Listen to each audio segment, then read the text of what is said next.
Welcome to the Athletic Brewing Ironman Lake Placid, part of the VinFast Ironman North America Series. Today we are celebrating 25 years of racing in the stunning Lake Placid area, which has been an athlete favorite for years.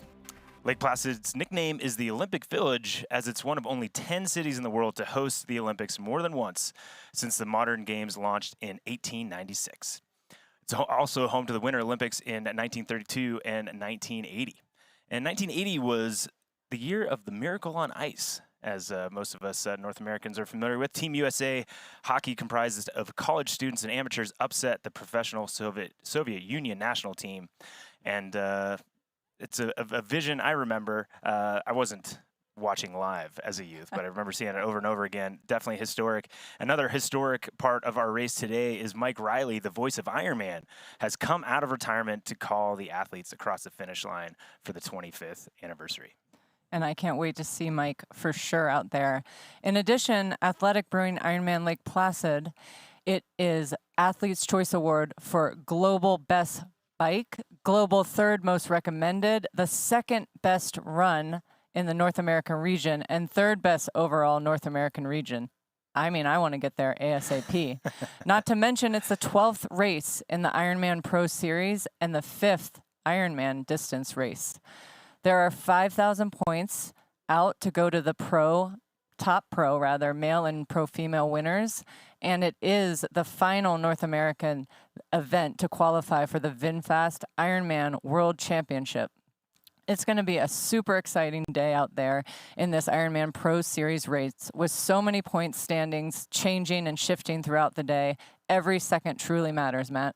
Yeah, it does. And Pro Series has definitely added something to look at in each race, not just the entire season. So you'll see the field today is stacked, and it's going to be a tight race from start to finish because every second does matter. And this is a great shot of Lake Placid. This is one of my favorite venues, swim venue particularly. I remember hanging out in that little cabin, little zone before the swim years ago when I did the race, and beautiful Lake Placid, serene, calm, great spot for a Ironman swim. And look at that, flat waters out today, perfect racing weather on the docket for this Sunday in July. Yeah, no, it's great. And I think when I think of Lake Placid conditions, I hope it's this. Sometimes it's rain. Sometimes it gets a little bit hot out there, but kind of overcast to start. It's going to be nice out there today for the athletes. We're going to have some introductions of our pros. You know, again, the race series is brought a lot of attention, and we're trying to highlight our pros as much as possible. So these athletes are coming through. This time we're going to have Joe Skipper going to be our first up here. Joe is thumbs up for Joe. He loves it, obviously, from Great Britain. He won this race last year. And then we have Canadian Jackson Landry. I mean, this guy is known as a 70.3 specialist, but we're going to see him shine in the full distance. Yep, and one person who's shining in all the distances is Matt Hansen. He's had great success over the 70.3 and Ironman distance. That's why he is our leader in the Ironman Pro Series. Awesome. And there we have the Lion, Lionel Sanders. He's ready. Hasn't done a full distance in over 2,000 days, he says, but he's ready. He says he's the most ready he's ever been. Here we go. And Matthew Marquardt from the U.S. is a medical student at the Ohio State University College of Medicine and is absolutely crushing his second year as a professional triathlete. One of those guys you love to hate. He's just good at everything. Look at him. Oh, and he's sending heart home. Yes. Look at this guy. Then we've got the veteran Braden Curry, Kiwi, lives in Wanaka, a true star, all class out there, good at all three. We're going to see him in the mix today, and we'll be talking about him a lot, I have no doubt. Yeah, and that's about as serious as I see Braden Curry look. You know, usually he's a little bit more playful. Then our next athlete is Colin Zuch from the United States. He's been all the way up into second place in the Pro Series, doing great for the young American. He won Ironman 70.3 Florida, so dude is absolutely crushing it. And here we have Chris Lieferman. He is ready to roll. He's already had a great season. Just raced in Tremblant a few weeks ago. He's given his sponsors shout-outs. He's ready to roll. He's given his bicep a shout-out. That's what that was. And we've got Justin Reale here, American pro, turned pro in 2023. He's had a great season so far this year, also showing off his bicep. But look for him to be in the mix early in the swim and the bike, and doing his best to have a great race around that full distance course. I love it. Here's Michael Wise, 43 years old, crushing it out there. He's got 2 biceps. Yeah. What? I mean, is this the gun show today? We're doing it. It's happening. There's something going on. He's ready to roll too. Look forward to chatting about all these gentlemen out there on the day. And there we go. Thanks for that. There you go. So awesome stuff from those top 10 athletes. We just had a little bit of energy from some, less from others. To me, I'm like, honestly, I'm a little surprised, Braden Curry, that it didn't really seem like over focused. It just seemed like he was kind of meh. Right. Yeah, like meh. The nerves, though, right? As we know, this is the hardest part right now. The energy, you just want the cannon to go off. And here we have our former champion of this race, Alice Alberts, ready to go, always happy, truly always smiling. I don't think I've ever seen her not. So she has a good attitude. No, she certainly does. And Kylie Simpson, with a smile on her face, just raced at Ironman Cairns not too long ago. And she's been very high up in the standings as well in the Ironman Pro Series. So she wants to get another Ironman on the board to improve those points. And here we have Jackie Herring, mom of 2 kids that are there watching and cheering for her today. I'm so excited, having just won Hamburg not even a month-ish ago. So she's ready to race. This is her probably 26th full Ironman, but she's only been back to doing Ironman racing a while back. And I will say she has to be the hands-down favorite in this race. For sure. She's gonna soar. And female 4th bib is Lotta Wilms. She also raced down in Cairns not too long ago, and she was in the 2020 Olympics in Tokyo, and won her first Ironman 70.3 in 2021. I love it. And here we have Sarah True, a woman of all trades. I'm pretty sure she does it all. But here she is. This is a casual Ironman on the day for Sarah today. She'll be in the mix out front, as she always is, and never fails. I look forward to talking about her a lot with you today also. Oh, no, she's awesome. She's going to definitely give us something to talk about. Danielle Lewis, we're going to see her. She is also been one that's been high up in the standings, and she's going to have a very strong bike and run out here today, no doubt. And this, I just saw Erin Soar, our Canadian Erin Schenkels. She just did so well in Mont Tremblant a few weeks ago, and she could move up in the series today as well. And she looks ready. I'm really enjoying her energy right now and her smile. So let's keep that rolling, Erin. Let's do it for sure. And we all know Lauren Brandon always has a smile on her face. She is ready to go. Also raced down in Cairns not too long ago. So we see a lot of these athletes racing a fair amount to get as many points as possible and get their best points on the board for the Ironman Pro Series. Absolutely. And here we have Penny Slater, ranked number 10 in this race. We're going to see her go and go. She can run so solidly, and she's had a great season already. All these women have done so many races already, and they're just happy and ready to go again at it. They certainly are. And this is Giorgia Purione. I do believe actually she was in Cairns as well. Yes. So she's back looking. She missed her spot to Worlds by one spot, I believe. Yep. So she is here to try to get another chance at getting herself to the World Championship. And I have good vibes about it all. Well, we have a lot to talk about today, Matt. It's going to be a good day. No, we certainly do. It is going to be a great day. And welcome to our studio. And this is where we're going to be reporting while we report all the action that's going to be out on course today.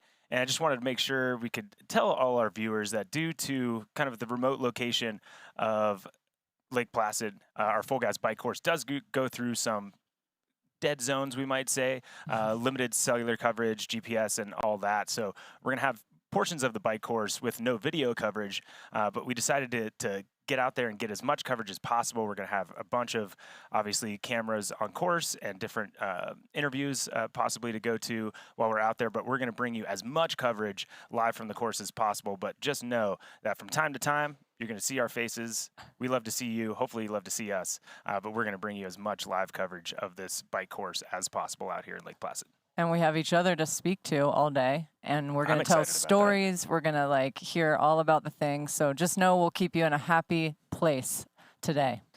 If there's one thing that I can get carried away with, Meredith, it's stories. So oh yeah, we've got it. We've got this dialed for the next. You signed up for it. couldn't be a better partner for this, Matt. I'm really looking forward to it. Yeah, it's going to be great. But the race today is going to be out of control. Absolutely amazing course, and the athletes are going to perform on that course, no doubt. And first up is Lake Placid is on Mirror Lake, and it's a course that, you know, everybody knows and enjoys, loves. Spoiler. Right. Only swim course I ever let out on an Ironman. And it's because there is a little cord underneath all of these buoys that the athletes can literally swim over, and kind of guarantees you're not going to go off course. It's a beautiful swim course. Expect fast times in this non-wetsuit swim, and a pretty long transition that's actually ends up being part of the race.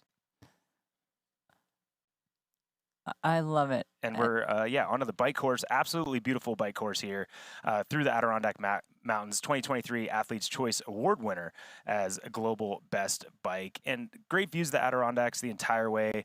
This year, a little bit different. 2024 bike course removes a 5-mile out and back section along Hazleton Road. But we're not going to worry too much about that because the athletes are going to be looking at all the sites, covered bridge, beautiful zone as they head back into Mirror Lake for the run. Awesome. And on that Hoka run course, we're going to be doing 2 loops, 26.2 miles, 42K, 0.2K.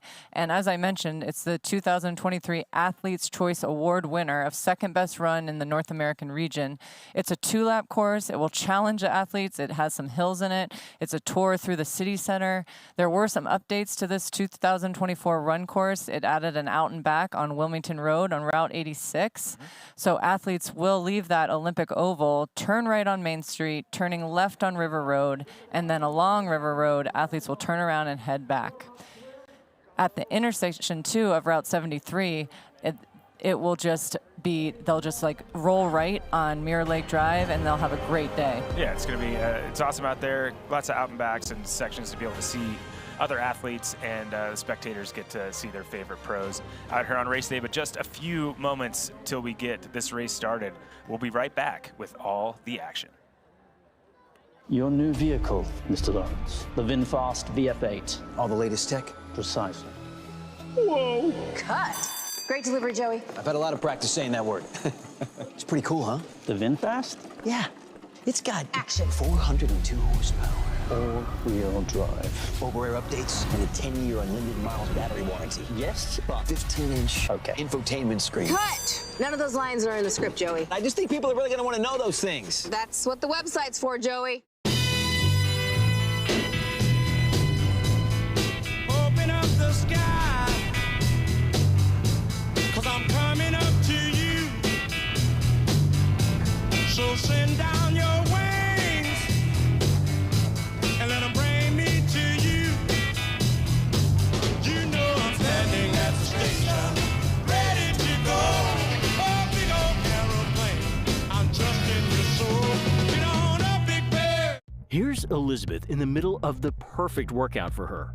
To create it, we analyzed her biometrics and genetics, her recovery rate, injury risk, and aerobic potential, her recent training sessions, the temperature, humidity, and elevation, the demands of her next race, and billions of data points from athletes just like her. With TriDot, Elizabeth gets faster. And what does she have to do? I just opened TriDot and did my workout. TriDot. We do the technology, you do the training.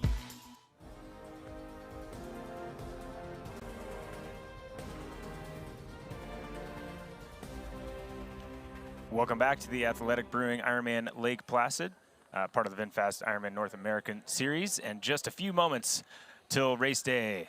Mirror Lake, it's a calm scene. It's going to be a little less calm here in a second. Here's our Pro Series standings. Matt Hansen trying to actually get himself more points. Already in first place. Jackson Landry in third place. Chris Leiferman out here racing as well today in ninth, and Justin Briale in 10th. Awesome. And look at the women's pro standings for the series. We have Kylie Simpson in second racing. She's going out for move up to number 1. And we're going to go down for our national anthem, integral part of any race, but certainly here at Lake Placid.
Whoa, absolutely knocked it out of the park. Can you sing like that? I can, Yeah. and we'll see. We might get to that at some point today.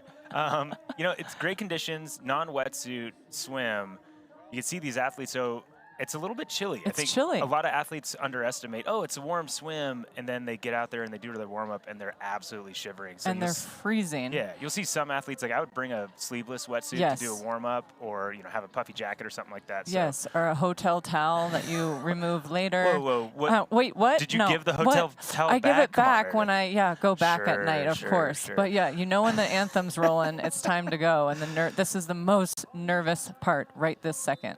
No, absolutely. And there's our pro males have lined up. They're going to try to stay behind, or they will have to stay behind that yellow buoy before the race starts. And look at the size of that field. That's a pretty large pro field, Huge. no matter where you're at. But certainly here in Lake Placid, considering kind of it's not a narrow course, but everybody thinks that this course is like an easy swim. Oh, there we go, and they are off. They are off, and it's going to be chaos this first 100 meters just to find some position. Yeah, and it's hard because it's it can be a very fast swim because of that little lane line that you can look at. But Sure. everybody wants to get there as soon as possible, and Yes. everybody wants to line up left. But if you line up right, you're not swimming any further, and you can have open. If you line up left, you can have open water kind of as you go. This is a clockwise swim course. Well, right, and then they do 2 loops, and everyone's trying to find the line, but they're just not sure. God, I don't need to be here. I wouldn't. I'd stay away from it as much as I could. But point being, Yes. absolute chaos right now. Absolute. These athletes yeah. they only have to swim around the right side, or the left side, excuse me, Sure. of the turn buoys at the end. But we see them get to that first buoy. It's a huge group. But when we get back from this break, I bet it'll be broken up a little bit. It will. Introducing the Ironman Pro Series Virtual Edition on Full Gas. Join athletes from across the globe as they conquer bike courses from the Ironman Pro Series. Challenge yourself, travel the world, and earn your exclusive Finisher's Medal. Push your limits and make your mark. Exclusively on Full Gas. Unleash your inner champion. Register now at fullgas.com.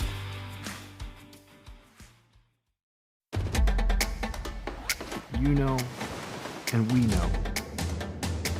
The thing about challenging yourself is, you're always looking for what's next.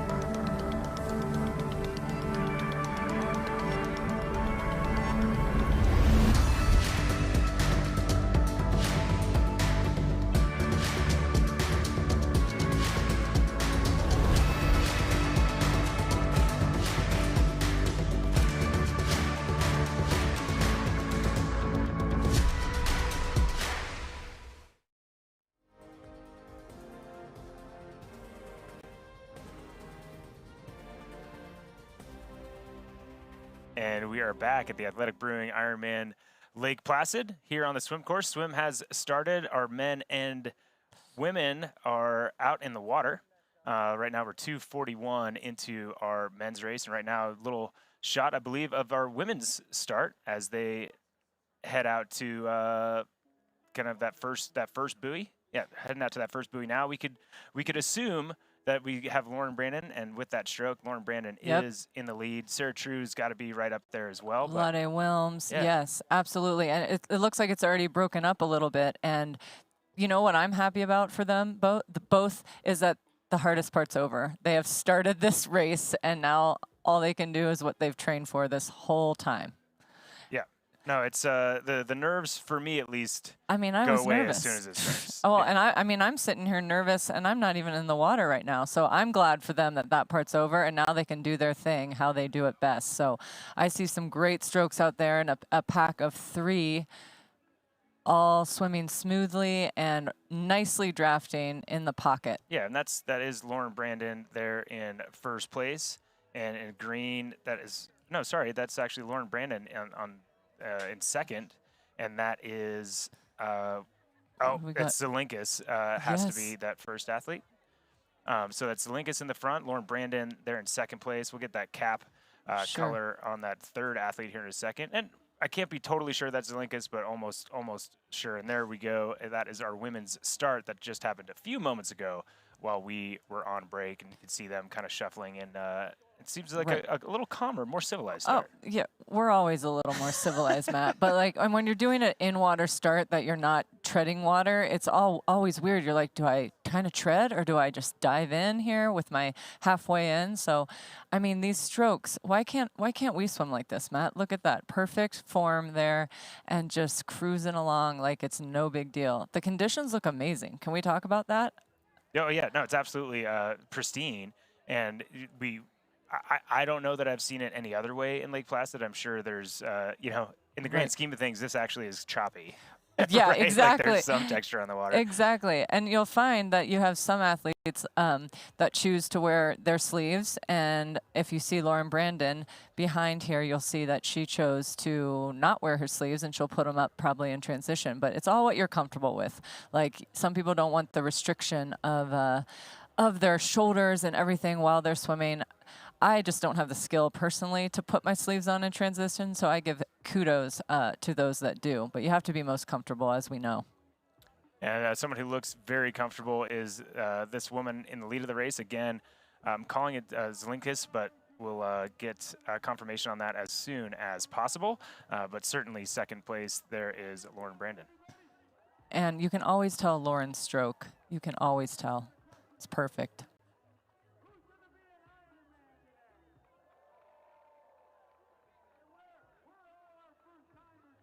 And in third place, that's most likely, and it is, that is Sarah True. So she's doing her best to get back onto the feet of those Yes. front two collegiate swimmers. I know, so these collegiate swimmers, they always have it, you know? And like, that's what Sarah's probably thinking right now. Like, oh, okay, if I just give a push and get in the pocket of their kick, it'll be a much smoother swim for me right now. The hardest part is being off the draft. So she's probably working hard to get back in there. Yep, I she see is. Lionel. That is That's Lionel's stroke. And he is moving through the field at this point, or at least the Yes. athletes that he started around. So Lionel Sanders, the swim is where he's going to lose time. Those other two disciplines, he might lose some time, but this is an impactful amount of time that he generally will lose from the swim. But he's been quiet, been just kind of training. He had a rib injury earlier in the season that kept him from swimming up to his capabilities. And, he hasn't been on the race course for a little bit, but he showed his improved swim. For me at Oceanside, it was remarkable how close he was. And that's a tough swim. Like, if you're a good Oceanside swimmer, swim, you yes. can lose a couple minutes. And being a bad swimmer and doing what he did, I thought was extraordinary. And on this course, being flat, calm, knowing that you don't have to sight. Often a bad swimmer has to, when they sight, their form gets even worse. Right. If you can just have your eyes down and touching feet in front of you, it's a great opportunity for Lionel Sanders, as you said, hasn't raced an Ironman in over 2,000 days, to have a great swim and set up for a good day. Well, yeah, and what I love most about Lionel is, man, he is ready. He, his passion. He was like, I cannot wait for this race. Like, he's so pumped, and he said whether he wins or he gets 10th, like, he's done he said he truly couldn't have done anything better for this race. And man, this guy, he has been training in the swim like ever since they moved to Arizona, training with the Bears squad in Tucson. I mean, he has done the work in the water, and it really shows. And now he's passing people, and he's sighting like a boss just to stay on the feet of the gentleman in front of him. Yeah, and he's sighting too because there are athletes coming back towards him, right? So he's got to make sure he kind of gets out of that way of those athletes. And you do have to. I was talking to an athlete coach that is out here racing, and it's like, yeah, get over that line, but. Every 100 meters, there's a big old buoy on that line. Right. So you got to sight so you don't wrap that. I've wrapped that, given the buoy a hug a couple times. Yeah, of course. And there's little, sighting buoys out there that are smaller, and they're hard to see, so you could just run right into those too. But he's doing a great job of his form and just ticking along, stroke by stroke, moment by moment. You'll notice he only breathes to the right, which is fine. It's a comfort thing. He has his groove, and as he breathes, he's sighting up to make sure, A, am I going the right way? Because you can't always trust the person in front of you, as we know. And B, am I in this guy's draft? Oh, yes. And he's working to stay because it's so much easier if you stay on their hip or right behind in their flooded kick. That's the way to go. There we go. And there's a shot of a little bit further back of Lionel moving through the field there. And he's found a little bit better of a group. You know, he's got 3 athletes in front of him. He's going to get a draft there. So no color caps on those athletes. So it's going to be harder for us to be able to see who he's around. But no doubt he's probably at this point, you know, if we're 10 minutes in, he's 30 seconds or so behind the lead group. And the big question is going to be, is this one big line leading up to that front group? Because often that it splits up a lot more in other races, where this race course, because everybody's on that line, there isn't a group that's being led a little bit to the left and a group that's led a little bit to the right. So it tends to stay together a little bit more. But Meredith, the non-wetsuit tends still to lean towards those better swimmers. Yes, that's a huge factor. That is a huge factor that this is a non-wetsuit swim. But everyone's holding their own. You know, Matthew Marquardt is definitely up front there. And that, you know, if they all come together, you know, eventually, I still think even at a deficit, Lionel's going to do everything it takes to catch the guys that swam a little bit faster than him. And I just have this vibe there. A lot of them are going to be together. And in the hilly courses, they're just going to like find each other. And then it's going to be a race for the run, as it always is, isn't it? Yeah, no, it certainly is. And we had that orange cap there. That was Chris Leiferman, so he was about 4th in that swim group. This is a great shot from our cameraman down on the ground, quote unquote, but on the water right now. And here's a kind of that chase group. This is a perfect line. Yeah, perfect line. Right? Looks like 5 athletes in this group. No colored caps for us to be able to kind of signify some of our pre-race favorites. We have about 10 caps that we were able to throw out to the athletes, but no doubt in the front we're going to have athletes like Josh Amberger, Braden Curry, pushing the pace here. But great swimming, and to me it says something.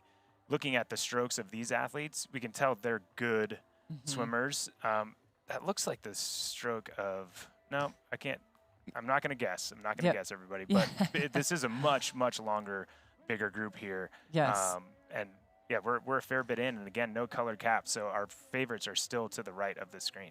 Right, so they're probably up, and I would say that Marquardt, Curry, Amberger are all up front, you know, making the rounds as they do this first loop. They're already at the first turn buoy. Now that orange cap, that has to be that's Marquardt. Marquardt. Yes. And he's doing a good job. It's funny, he looks like he's going so slow, and it's just because he has the smoothest, most perfect stroke. Yeah, it can be deceiving. Yes. Swimming catch up. And an athlete that has that good of a stroke, when they're on somebody's feet, it's even more exaggerated. Exactly. And exactly, he's probably, you know, when you get into this distance, you have to ask yourself that question. When he's behind these gentlemen right now, and he's like, I'm like an 8 out of 10, I'm working hard, and he has to ask himself this question, is this good for me? And if the answer is yes, stay here. If the answer is no, I'm going too slow, I can go faster, boom, it's trying to make a move and pass, because, you know, you want to make up as much time as you can, but if you're in the lead group, great.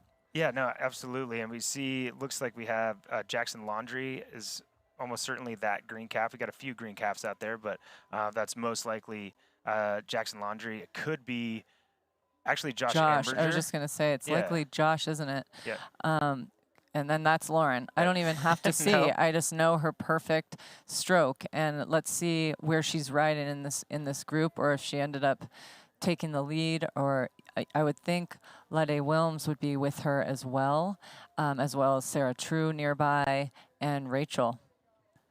Yeah, but it's definitely spread out, and that athlete that was first is now in second, and I think I was wrong. It most likely isn't Zelinskis, unless if she lost her cap early in the morning, then she would have switched to a silver cap. That would have been the only cap, so it's still possible that's her, but we will keep an eye on who that athlete is, and obviously we'll get a split coming out of the water. So apologize for misidentification of that athlete if that's the case, but Sarah True still trying to get up on those feet, and this is kind of a painful place to be when you're like 3 meters back, right? Yeah, oh, it's so painful, and that's Lede Wilms. She is trying to get on the gray cap that is in second there behind Lauren Brandon. It looks like they're passing a gentleman there in the gray cap, but That's where Latte is right now. That is so hard in the orange cap because she needs to like probably make a move. Like I always like pick a number like LeBron. I'm like, okay, 23. Go 23 strokes as hard as you can to get up. And so she's probably like, oh, I gotta hustle. It'll be so much better if I've got some feet to be behind right now. No, that's a very, very good call, and you are right. That is a lot of Wilms doing so. And once she gets there, if she gets there, it'll be a huge relief. And she'll be able to swim a little bit more of that kind of catch-up stroke that we were saying Matthew Marquardt was swimming. Right, where he just looks smooth and relaxed. That's my idol in the swim department. Man, he's good. Yeah, he looks great, and he's an athlete that is his trajectory in the sport is insane in a short period of time. As is the trajectory of how fast Lauren Brandon is going to get around this course today. And in just a few moments, we'll get back for kind of that middle portion of our swim course here in Lake Placid.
Welcome back to the Athletic Brewing Ironman Lake Placid, part of the VinFast Ironman North America Series. We are back. We have Rachel Zelinskis at the lead of, she's not at the lead, but at the front of the women's bike race. She's there with Lauren Brandon and Lotte Wilms. The male in the front of our course was Matthew Marquardt, and we were able to get a little bit of time with him this week. Let's go to some footage of Matt and see what he had to say about his race coming into Lake Placid. Matthew. Yes, good morning. How's it going? Pretty good. How are you feeling going into Placid? Good overall. I mean, still, I think a little bit of nerves, which always are there for a race, but also like still ramping back up after the injury. So, you know, definitely not the normal amount of run volume coming into a full as I would like. So there's a little bit of nerves over there, but I think I feel confident that I'll be able to do the race at least healthy. So should be good from that perspective. So today have one of, I guess, kind of the last like major intensity style workouts.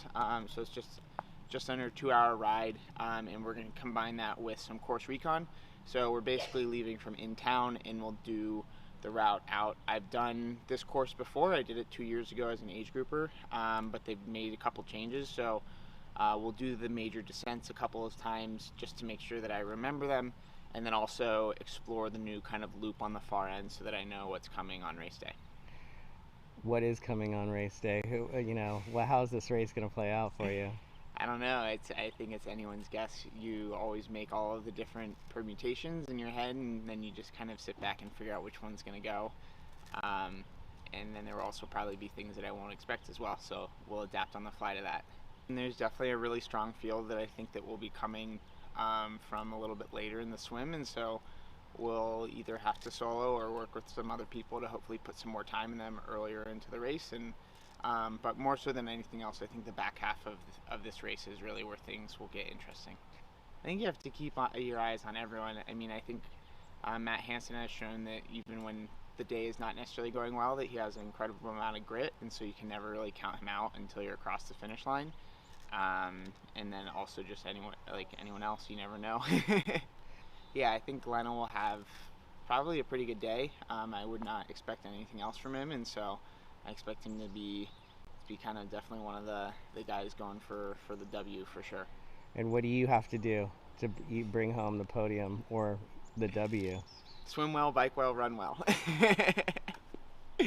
No, yeah, I mean, you can't really, the sport has gotten to the point where you can't really have a weakness necessarily, and so but I think more so than anything else, it's going to be making sure that the back half of the race goes well. This is just such a challenging course.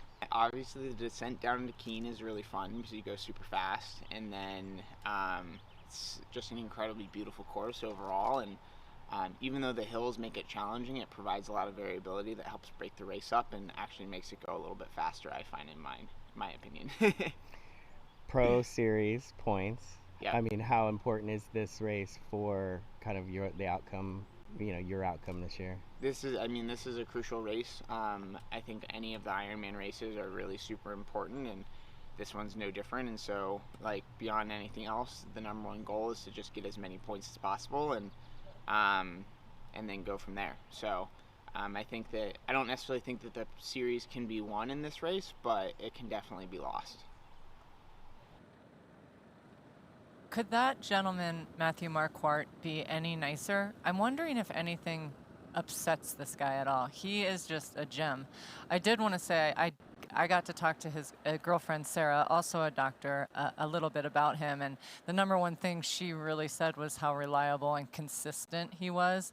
And what I loved is, she said it best, that each season, has had both accomplishments and hard lessons learned. And she's just excited to watch him to continue to grow in the world of triathlon. I mean, here he is leading a very high profile Pro Series race like a calm cucumber, like it's no big deal. So I'm just excited to see him do that in triathlon. But just like his girlfriend, Sarah, I'm excited to see the surgeon that he will become too, because everybody knows him, that he puts everything into what he does. So right now he's put everything into triathlon, everything into being a surgeon and a cancer researcher, and being also a wonderful partner, son, human, and role model to many. Yeah, no, very, very well said. And yeah, I think he's an athlete that inspires a lot. You know, we're talking to Andy Potts and Ben Hoffman about inspiration, and Matthew Marquardt certainly is an athlete that does that for all different types of spectators in the sport. Whether or not you're just about performance, he's got that, or you're about being inspired by someone who juggles a lot and is trying to accomplish a lot more than just sport. He's got all the bases covered, and the fast base he's definitely covering today, putting all the best athletes in this race in his rearview mirror, only being outsplit by 4 seconds, excuse me, by Trevor Foley at this point. And we know Trevor's riding quite hard as he takes this kind of left-hand bend. I believe a little bit of a rise after this. Yeah, a little roller down and then a rise up and a long view. And tell us, Meredith, about, you know, sections of this course, we can see this great view. When your athlete's chasing, you're like, maybe we'll see him on this corner. Nope. Still can't see him. How disheartening is that? It's like you turn and you see this open road, and then you're like, is that a moto? Is that the person? Oh no, that's just a car that's going into their driveway. You don't see anything. It's like crickets. And honestly, that's not good for your mojo. If you see someone, right, you're like, all right, okay, let's put in a 5-minute effort and try to gain a little ground. And so yeah, that's disheartening. But then, you know, I know there's people in this field, whether it be Lionel or Trevor Foley or Matt Hansen, they don't even look ahead. Their heads are down, and they're just going as hard as they can for as long as they can to get up to the front of the race. Yep, they certainly are. And someone who's looks like he's going pretty hard, maybe not as hard as he can, but getting to the front of this course for sure is Jackson Laundrie. He's going to try to move himself all the way up into second place as they hit one of these more rolly sections of the course. But right now he's still got Justin Reale in front of him, separating him from Matthew Marquardt. And again, Jackson looking smooth as he does in a half. And it's funny, you're going double the distance, and he's still new to this distance. So I do wonder what his mindset is. You know, there is a big difference between 56 miles and 112. And so he probably realizes, all right, I've been training for this, but I also need to conserve energy like we talked about. Maybe he's conserving on the flat right now. And then when he gets to the hills, he gives it some gumption up them just to get in the right position, because he is new to this, and it does take learning and growing each time you do it. Yeah, and to me, it's going to be interesting, the kind of timing of when these groups are coming together and where they're going to come together on this course, because I think we're going to probably be very near that kind of Three Bears zone when they come together. And Three Bears are three different climbs that pack a little punch, and at the end of each lap, and certainly the second lap is going to pack more of a punch than the first, but still packs a punch on that first lap. Jackson Laundrie seeing if he's lost any of his equipment, just checking in after he hits a bump. It doesn't look like he has. Going to have this left-hand corner that we just saw Matthew Marquardt take not too long ago, and then go into that intersection with that left-hand turn and those rollers as we were speaking of earlier. There we go. We're back on Jackson into this left-hand corner. But when they all come together, and we can see on this elevation profile, this climb, you know, you might have athletes that have been chasing, okay, I finally caught Jackson, or Jackson's like, finally caught Justin, and then they hit this hill. It's like, oh, I was going harder than I thought I was to catch these people. And you'll see, I think we have a good chance of seeing an accordion where everybody comes together and then everybody just blows apart. And I think the timing of that is going to be really impactful with the race, as we saw Rachel Zelenskis there just for a moment. Again, apologize for picture breakup. We kind of know what we're getting into a little bit racing out here in Lake Placid, one of our most iconic race venues. There just isn't a lot of cell coverage or ability to get reception to give you all the pictures that we want to give you on this bike course, and we will give them to you when we can. But we thought a better idea to be able to keep you in tune of what's happening on the race course while we're out here, instead of not having great live coverage of this race with, you know, some of the best athletes in our sport. But right now we can see on screen where the GPS tracker has these athletes. Keep track of them, and we've got the Ironman Tracker app that we can look at, and we're going to get more and more information to you as we can, and more pictures of this iconic event and these athletes when we get back from this commercial break. Your new vehicle, Mr. Lawrence, the VinFast VF8. All the latest tech? Precisely. Whoa! Cut! Great delivery, Joey. I've had a lot of practice saying that word. It's pretty cool, huh? The VinFast? Yeah. It's got action. 402 horsepower. all-wheel drive. Over-air updates and a 10-year unlimited miles battery warranty. Yes, but 15-inch infotainment screen. Cut! None of those lines are in the script, Joey. I just think people are really going to want to know those things. That's what the website's for, Joey. This is where I wanna be.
Welcome back to the 2024 Athletic Brewing Ironman Lake Placid, part of the VinFast Ironman North America Series.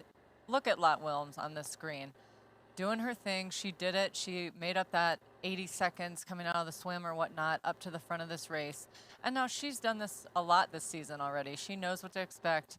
She's got her knee slot. This is just like cake, just doing another race for the experience, for the deposit and fitness. And I would think she probably wouldn't do another full Ironman until Nice in September, and this is sort of just like icing on the cake. Let's just, get some Pro Series points. She's in the top 10, and make some money along the way and get the experience of it in beautiful Lake Placid.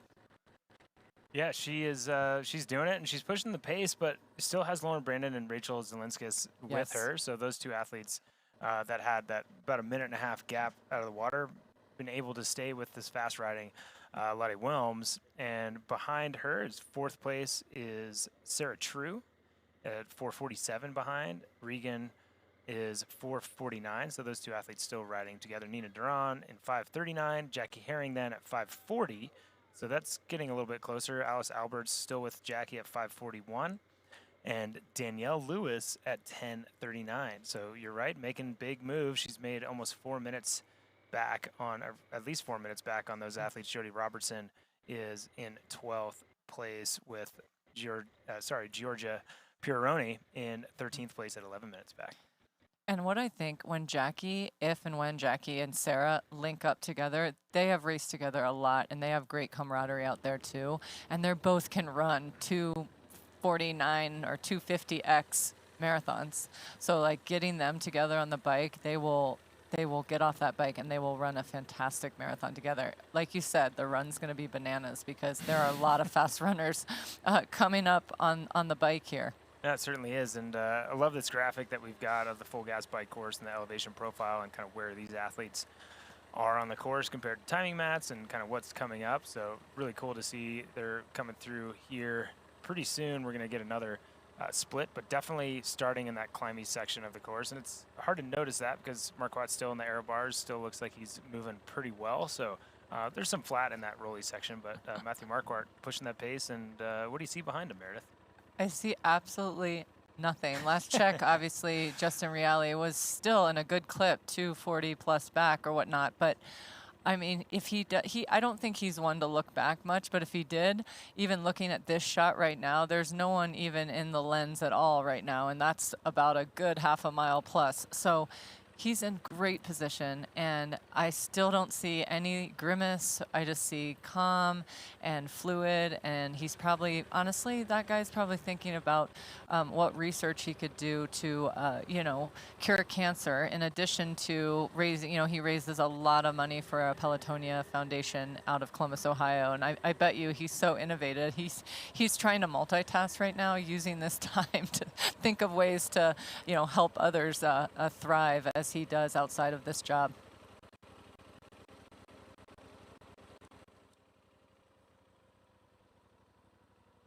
And And the job at hand right now is keeping that road clear behind him.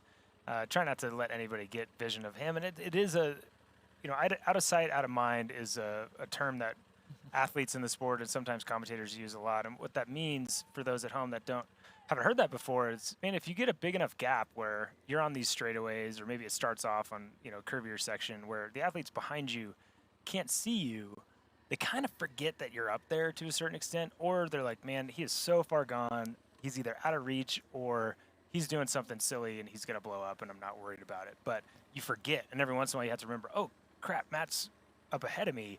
And out of sight, out of mind, 100%. Like, I do not think there's a section of this course where it's possible Justin Reale can see him at 3 minutes back, but I really don't think so. So literally none of his competitors are able to see him ever on this course, and that just allows that gap to continue to open for him as long as he's got the energy to do so. Where when you have these other athletes, it's like, okay, so Trevor Foley and Lionel Sanders are riding together. They want to catch Tor Bendix Madsen next, and then they want to catch Justin Messler, and they have all these little things. They're trying to keep up. Oh, caught him.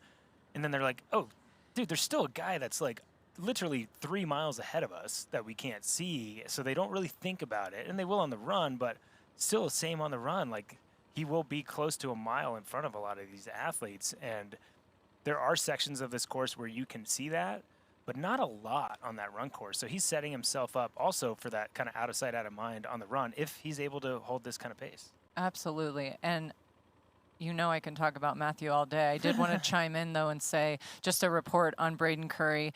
On behalf of Team Braden, they let us know that he had the battery on his bike. Unfortunately, it malfunctioned, possibly water-related in transition. And, of course, understandably, Team Curry is gutted. Like we said, they came all that way, and you just never know with electronics shifting sometimes. It's so awesome when it's working, and it's so frustrating when it's not. Like, you could think you charge it all night, and then if it doesn't charge and you put it on the bike and, oh wait, I have no gearing. How's that going to work on a course like Lake Placid? Yeah, and definitely from his channel, but there'll be a lot more that they figure out. So we can't go blaming the battery quite yet till we get more information. So you never know what's going on out there and what the athlete information they know in the moment. But definitely a bummer for Braden Curry and his team, but someone who's firing on all cylinders, and the bike is riding well and smooth. On screen is Matthew Marquardt, and it is just crazy to me that 2 World Championships ago he was an age grouper, and then he's battling with the best in the sport to try to win an Ironman. The next year, 11th place, if my memory serves me correctly, in Nice after leading out of the swim, and still just like, now he's like, I'm going off the front of these races. He did the same thing at the Woodlands, wasn't able to hold it. And what's great to me, and like, it's sometimes it's sad for me, is that like, he's so emotional, and you can tell he was just disappointed that he didn't do it for his team, or his team's proud of him because he's trying as hard as he can. But love the info and the emotions and the attitude that goes behind what Matthew Marquardt's doing out there. I agree. And you know what else? There is only one thing I wanted to say in terms of Matthew Marquardt. He literally only has one flaw, and his girlfriend Sarah let me know. Unfortunately, the only thing he does wrong is leaves the toilet seat up. So, I mean, come on. If that's the only thing he does wrong, we are in a good place, you know? Agree. So he's got it dialed, and now he's doing his thing, and I just love to watch it. And I can't wait to, talk to him after the race, just because we've spent so much time, and we get to spend this time talking about him in the front of this race. Like, what are you thinking about? Are you just trying to drive power? Are you looking at power? I do often wonder, are they fixated on going arbitrary numbers here, 350 watts for, 4 hours? Are they fixated on that? I don't know. I can find it kind of hard to do that as well. No, it's not easy for sure. And this is pretty cool. This is a new little thing we got from TriDot through a new partnership. Ironman is able to provide triathletes and coaches overall course rating for all Ironman and Ironman 70.3 events worldwide. TriDot has used the data intelligence assets and 100-point index to provide the data for today's race index powered by TriDot. The course varies dramatically based on its terrain and climate as well, and an athlete's physical profile and performance ability, and the index gives athletes insight into these and other distinct aspects of each course specifically as it relates to their personal performance ability and body composition. Let's take a look at what the athletes are facing out there with today's race index. And the race index created by TriDot measures a triathlon's difficulty on a 0 to 100 scale, with race 0 being absolute ideal racing conditions and 100 being the most difficult course with challenging conditions. It also takes into account the terrain and environmental conditions of a given race, including elevation gain, temperature, humidity, wind, water conditions, and more data points. But the value gives an athlete's a way to compare one race versus another and to provide maybe a little bit better picture of what to expect on race day. And the baseline, or race 0, is when the race index is 0, which means it's ideal conditions. And fast times will come out of that. No chop is going to be 0. Flattest bike course, 0. Sea level is going to be 0. No wind, 0. And ideal temperature, that 60 degree is going to be 0 as well. And, let's face it, we'd never have completely ideal conditions. So an index higher than 0 means the course is more challenging than perfectly ideal. But I think there's more factors that go into it, and the race index is trying to get as many of those as possible. And I think it's a pretty cool tool. Today's score on the bottom of the graphic is today's race index for this course, and something to keep looking for in what we have here at Ironman and what TriDot has helped us to achieve in our ability to break down these race courses for each athlete and maybe what they can expect and how they can compare their different results at different races across the board. And someone who's judging their race on how close he's getting to the front, maybe not so much the TriDot index, is Jackson Laundry. Isn't it amazing how much technology and resources we have as tools in our toolbox now, whether it's Race Ranger or Race Index? I mean, there's so much that we can learn in effort to be better down the road. And this is one of those things that you just get more information that you would never had even a year, 2, 5, 10 years ago. I find that fascinating that we're able to learn all this information and know where people are on the course and know if we're 12 meters or 17 meters or whatever it is. So I like that. And you know what? We will be right back to talk about all these amazing, talented athletes in a few.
Welcome back to the Athletic Brewing Ironman Lake Placid, part of the VinFast Ironman North America Series. It is brought to you by Morton.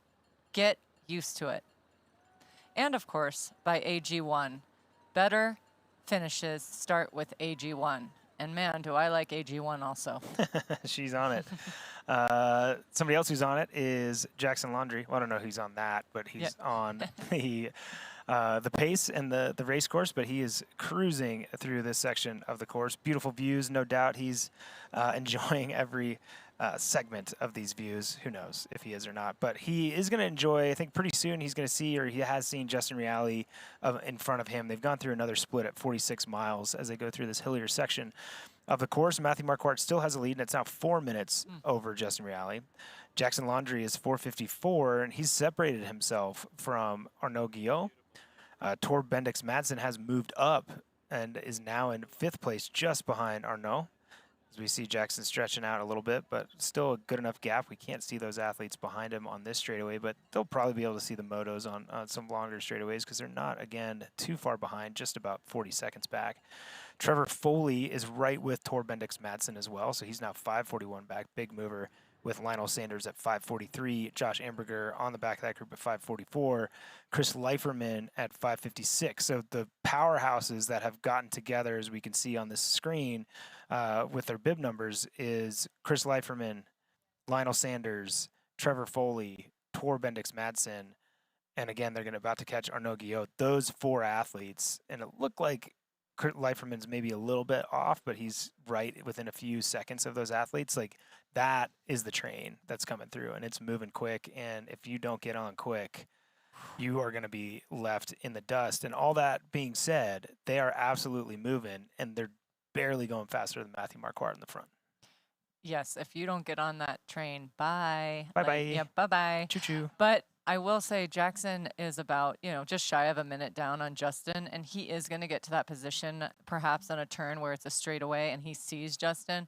And again, that's going to be motivation, momentum to try to creep up to Justin so they can work together to try to catch Matthew, who's, like you said, 4 minutes almost ahead of Justin right now. So, but then when that train of those gentlemen you just said comes, you got to be ready. Like, you might want to look back. Do you see the choo-choo train coming? Because if you even see a little glimmer of them, you better start fueling, hydrating. Yeah. Because once it comes, it's going to come strong and fast and like a full-on train. So you're going to want to hop on that for sure. Oh, you are absolutely going to want to hop on that. And it seems like, still from our splits, the Lottie Wilms train is one that's been hopped on by Lauren Brandon and Rachel Zielinska, still on our last split right behind. So we see Lauren Brandon on screen. Great shot of the duck-like, as you would say, Lauren Brandon. Although, dissimilar to a duck, I feel like if a duck was on a bike and I put a glass of water on that duck's back, it would fall off.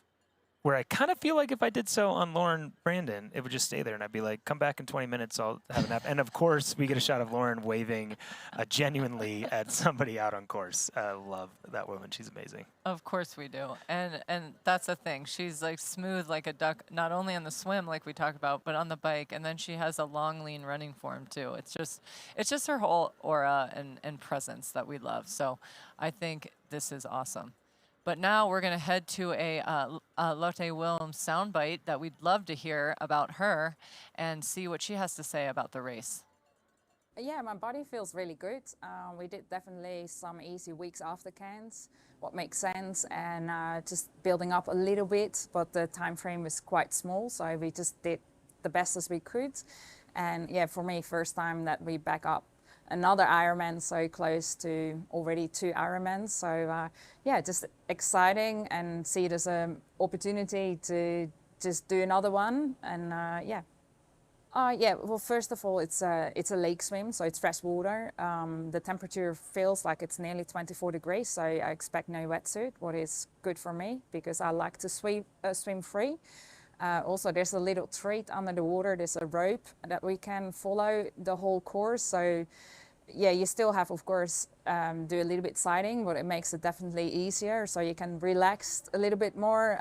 So, yeah, hopefully you can save energy and swim faster. Every mindset in this town is being set for sport, so that's really special. And when you drive around, you see all these different signs I never seen in my life before, like ski jump or bobsleigh, or so. Yeah, it's really, really good fun. Yeah, I love it. I loved hearing that. You see how she used the word opportunity, and that's what we talked about earlier. She's just using this race, understandably, as an opportunity for experience and points in the pro race series. Yeah. And, you know, just learning, growing. I mean, man, every Ironman you do, every race you do, sprint distance, Olympic, 70.3, full, 5K run, 13.1 run, doesn't matter. Any race you learn. She just chose to learn in a full Ironman. Why not though? Gives you some clout. Yeah, I think that's something she's not lacking is clout, as Lottie Wilms, and still right in the front we see Rachel Zelinskis and Lauren Brandon. From that shot, it looks like Lauren Brandon's actually riding third at this point in this group, so just conserving. And this is a great ride for Lauren, and I don't say so because we haven't seen her at the front of races before, but she's in a position now where she's just kind of letting the race happen. Like, she's not pushing the pace. Like, we've seen her at the front really getting after it right now, and Lauren's known this, but she's like, I'm just going to be in the front, and I'm not going to try to push the pace necessarily. If it slows down, I'll go through and pull, and she does her fair share. But she knows, and more waves to every spectator group that's out there, she's going to wave, and that is why she's so awesome. But she's going to save as much energy as possible because she knows her weakness is her run. And, you know, she's more in that like 310 range. And, you know, you spoke of athletes like Danielle Lewis, you know, they're running like low 250s, high 240s, mid 240s. She needs as much time as possible. And we know that she needs that. And the more energy she saves is energy she saved to have a good run. 100%. You saw her kind of soft pedaling just now, like down a small decline, but she was also probably like asking her that question, is this good for me? Yeah, it is. You know, I'm doing great watts. I'm sitting legally 12 to 17 meters behind my colleagues here. I've done my share in the front. So I kind of like where her head is at right now. Yeah. She's just kind of taking it moment by moment. And then when she feels maybe recovered, she's so nice and like considerate of others. She's probably like, oh, I've kind of been in third position for a while. I should probably go to the front. And that's what I love. That's good camaraderie, like taking turns out there. And, you know, they have, like we talked about, the race ranger. So that's probably two. She probably saw she got into the blue, which is fine and legal, but she wanted to prevent from going into the red. So she might have soft pedaled a little to get back at 12 plus meters. So yeah. That's what I like to see. And I love that these first three women, Latte, Rachel Zelinskis, and Lauren Brandon, are all together right now, riding well, riding strong, riding legal, and each doing the work. Yeah, they're out there doing the work for sure. And, you know, we see athletes further back doing the work, but still gapped. We're going to don't have a super accurate split on Kylie Simpson, but she is still out there 246 back. So she's about a half hour behind at this point, from what I can tell about athletes we spoke about earlier. We got Leslie Peterson in 19th place at 23:53, Danielle Fatou at 17:21, Chelsea Bingham at 16:12, and again, Georgia Pironi at 11:07, just behind Jody Robertson. And those athletes, again, same split behind they are behind the women on screen because those front three are riding in a group.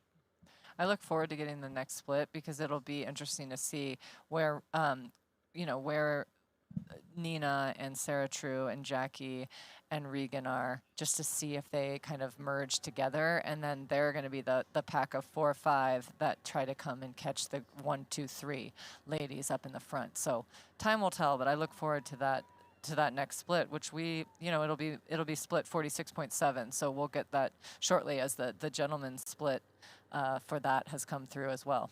It has, and I'll just, since you mentioned it, go back and look at some of the other favorites through that men's split as we do look at Lottie Wilms on screen going through one of our hillier sections of the course. Going to grab a little bit of water from an aid station and one of our volunteers. Again, could never say enough how much we appreciate those volunteers, and we would not be able to do it without them. And that work for the Ironman Foundation helps be able to give back to these local communities that provide these great volunteers to let us be capable of doing these races. So appreciate all those volunteers, and a great handoff and reception for Lottie Wilms. But on that men's split, we did have Michael Weiss at 10:57 with Joe Skipper at 10:55 and Marcus Tomsk at 10:52 and Matt Hansen at 10:49 with Bart Arnault. So if you're talking about a group that's got Bart Arnault, Matt Hansen, Marcus Tomsk, Joe Skipper, and Michael Weiss, that is a powerhouse group. Yes, there's another powerhouse group ahead of them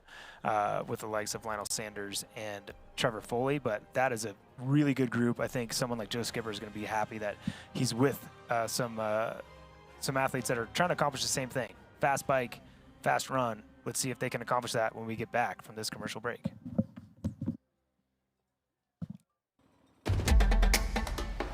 You know, and we know. The thing about challenging yourself is you're always looking for what's next.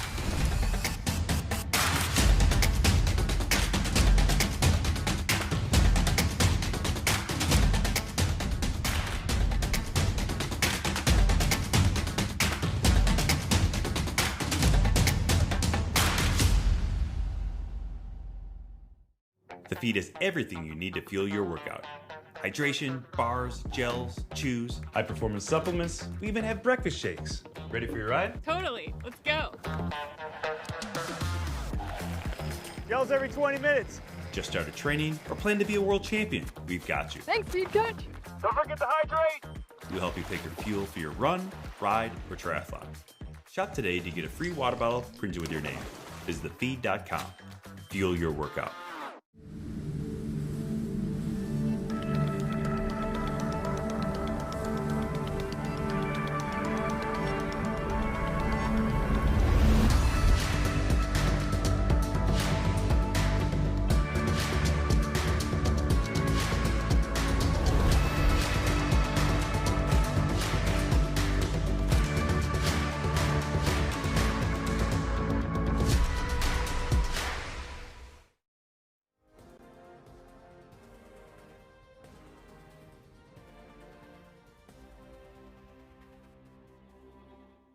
Welcome back to the Athletic Brewing Ironman Lake Placid, part of the VinFast Ironman North American Series. And on screen, we have Lauren Brandon in third place, riding a group with Rachel Zelinskis and Lottie Wilms.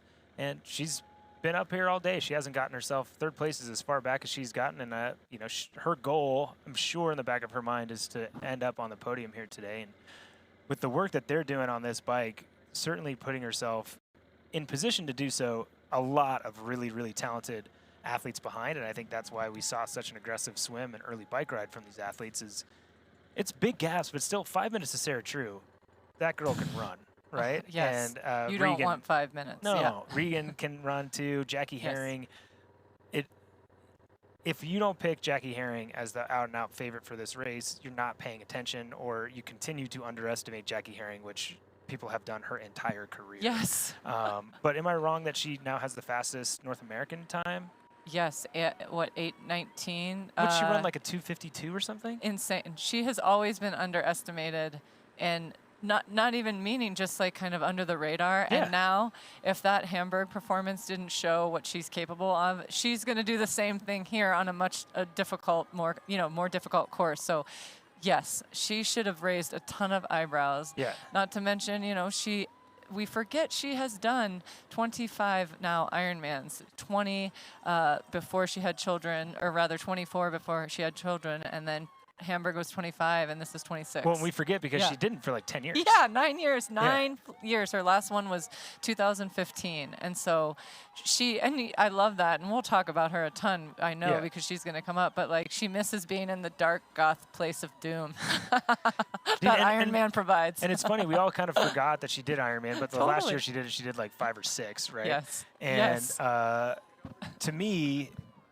when I had a thought or hope that she would actually have great success at going back to Ironman racing, because she's that 70.3 athlete. Like, we saw her in the top 5 in St. George, and it's like the harder the half course, the harder, the better she did, and that tells you that someone has, similar to woman sitting on this, the desk with me, that transfers into Ironman very, very well. But before we get too far along, we'll look at the VinFast performance analysis.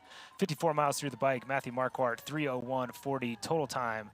That's not just that bike split, and 24.69 miles an hour through a very hilly course. 2:06. That's crazy. I did this race years ago, and it wasn't, I'll say it's mostly technology, but I think I was second fastest bike behind Twelsek, and our goals at the time was to like break 5 hours, like 4:50, right? And these guys are on pace to go under 4:20. It's absolutely crazy.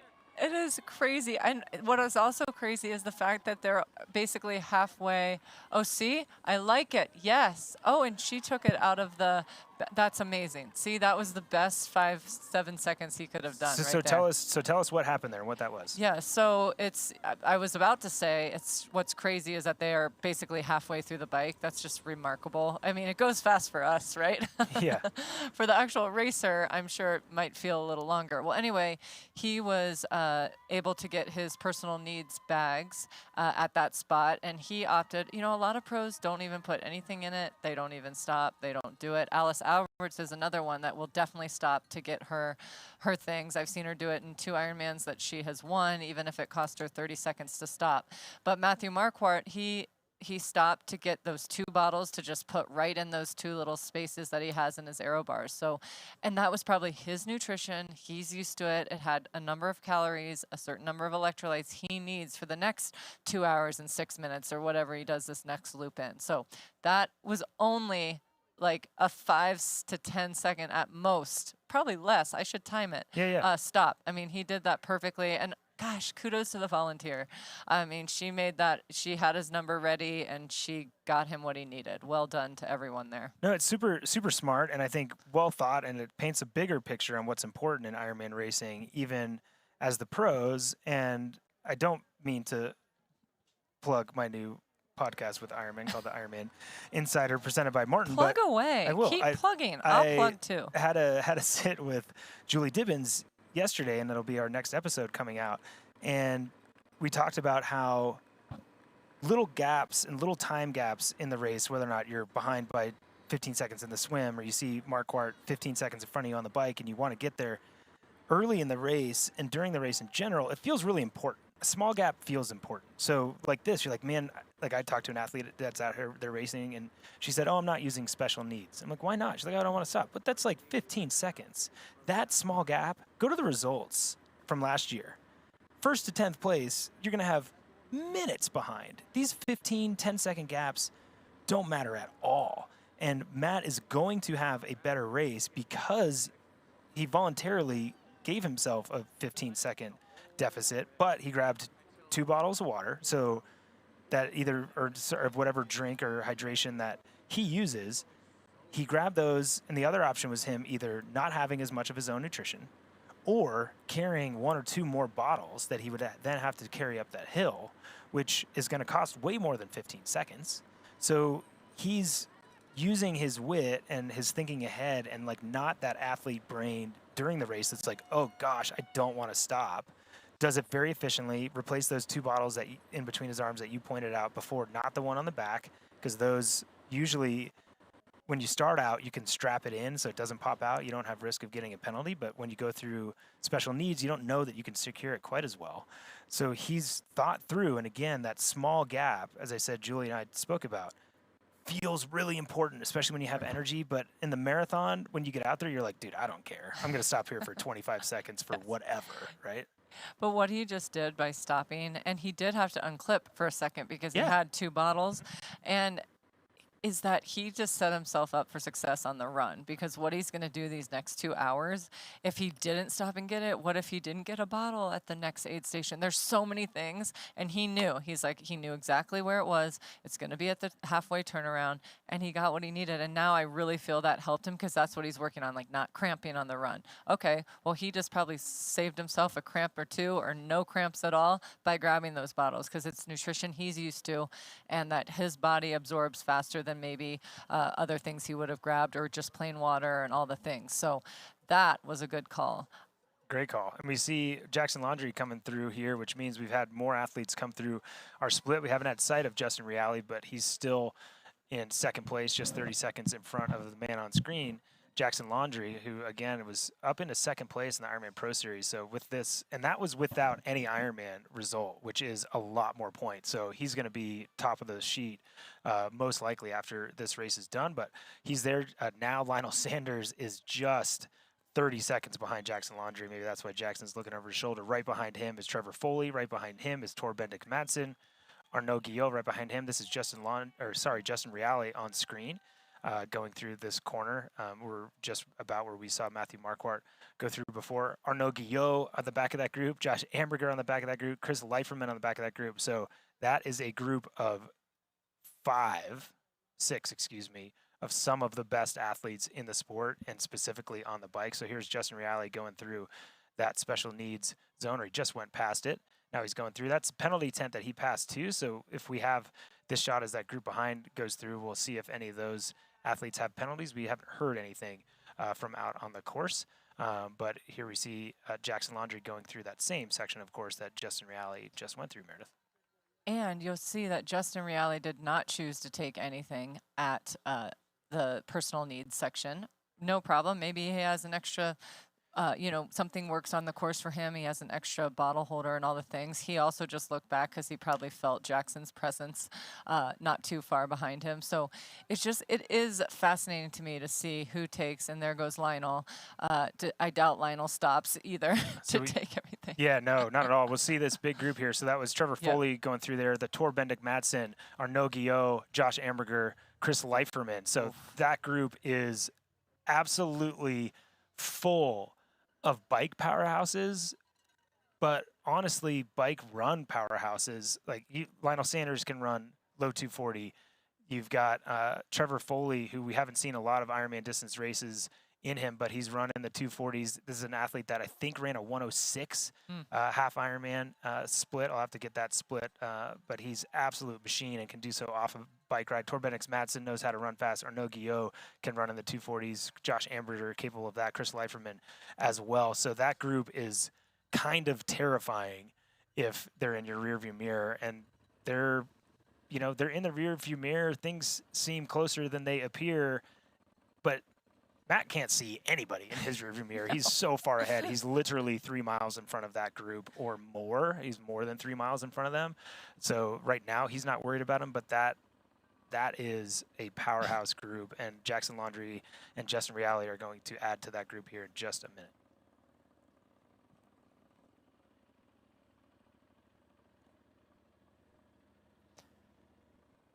And I did want to just also mention that, wow, we're going to be busy the next, 5 hours. Let's just say it right now, because that train came, it's coming, it's uniting.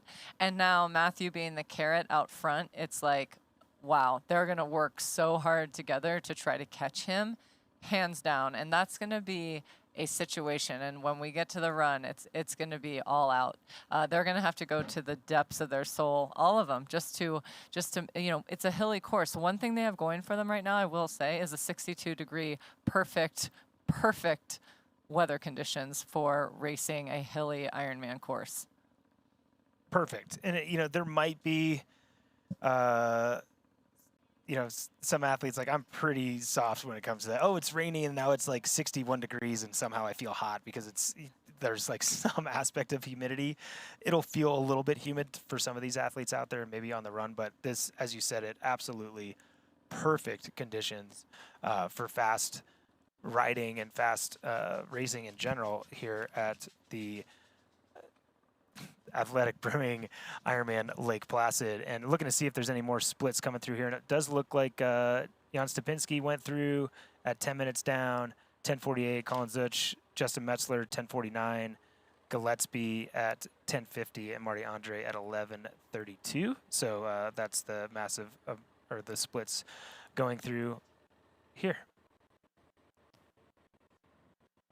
Yeah, and you can see on our ticker that we have there, it's showing, Matthew Marquardt in the lead, but it will have a little ticker that will roll over, and it shows the athletes behind, and that's kind of how our tracker is working these days. I think nice and smooth. We used to see it on the right upper hand side of our screen, but now we can kind of show you those splits throughout the race, and above that is our point standing for the Ironman Pro Series. So we've got a lot of information that we're sending to you, and really appreciate all the tech folks being able to do such a great job of that here at Ironman. And what else? I just saw Matthew Marquardt. He takes the bottle, like, I'm going to ask him when he's done why he doesn't go the other way. He must like to pull down instead of, pulling up to grab it. So that's it works because he doesn't want a straw out of there or anything. He just grabbed it, took a big drink, and now he's set for a few more miles, and then he'll go again. So he did it right. He certainly did, and he's out here in New York pushing the pace, and you can join us at the Northwell Health Ironman 70.3 New York on September 28th, 2024, where your personal best awaits. Embrace the pace of an epic course on a bustling northeast beachside that reflects the New York spirit. Ironman 70.3 New York is a must-do in 2024. Registration is almost sold out, so register today. That'd be a good one for your comeback, Matt. You keep dreaming. You keep dreaming. I like this seat a lot better than that bike seat, and I plan to stay here. But Matt's making it look pretty comfortable. Well, right. See, it's a mat to mat type situation here.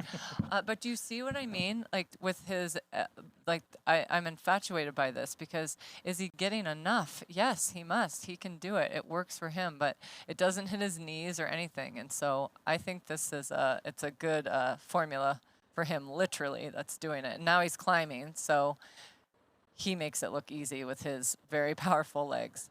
Yeah, he certainly does. And, sometimes having those things in between your legs, it can be a reminder. Sometimes athletes get like this little knee crossover. Yes. I actually had a PT once strap some little spacers over my top tube so that I wouldn't cross over, and you make sure you're using your glutes and everything properly. So sometimes that can actually be a benefit, holding the athlete accountable, or just a little bit of a reminder. But yeah, Matthew Marquardt making it look pretty good. I'm going to go back and look at that second chase group that we had on the men's side with Bart Arnault, Marcus Tomsk, Matt Hansen, Joe Skipper, Michael Weiss, 12 minutes back. So they're still moving through. Fastest of that group is Bart Arnault at 2:09, and that's compared to, through that split at 54, that's compared to a 2:06 and 2:05 from Trevor Foley and Tor Bendix Madsen. And 2:06 for Matthew Marquardt. So they are losing a little bit of time, but trying to move through the field as they can. Joe Skipper moving a little quicker than those athletes, but again, crazy runners in that group too. But right now we're seeing Jackson Laundrie still able, Meredith, to hold off that group behind. That was only 30 seconds when we went through that last split. So they're moving, but so is Jackson. He's not afraid to do it alone. Right, and I still don't see them, and I just now see them in the clip coming, but it's like 30 plus seconds, and I think he knows they're coming. So right now his thought process is, oh, well, would it be beneficial if I actually just let them come?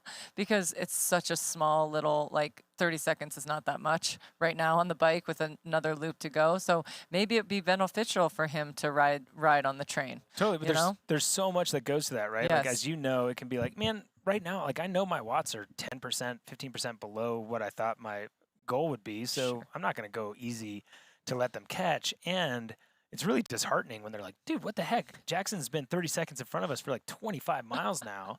Is he not getting tired at all? Like, are we not riding as fast as we thought we were? And he has that advantage of he's spent a lot more time on this bike race riding either quote unquote by himself or being the one that's set that pace on his own, where those other athletes have had to do a little bit more responding and a little more matches burned. So for all of them to get to the same spot on the course within 30 seconds, I would bet, even though they're in a group, it's taken more out of that group behind than Jackson Laundrie, because let's not forget, Meredith, that he's also used to just riding 70.3s all out. So no matter what, his effort that he's putting out right now, he's trying to convince himself that it's probably hard enough. He's like, dude, this feels so easy, right?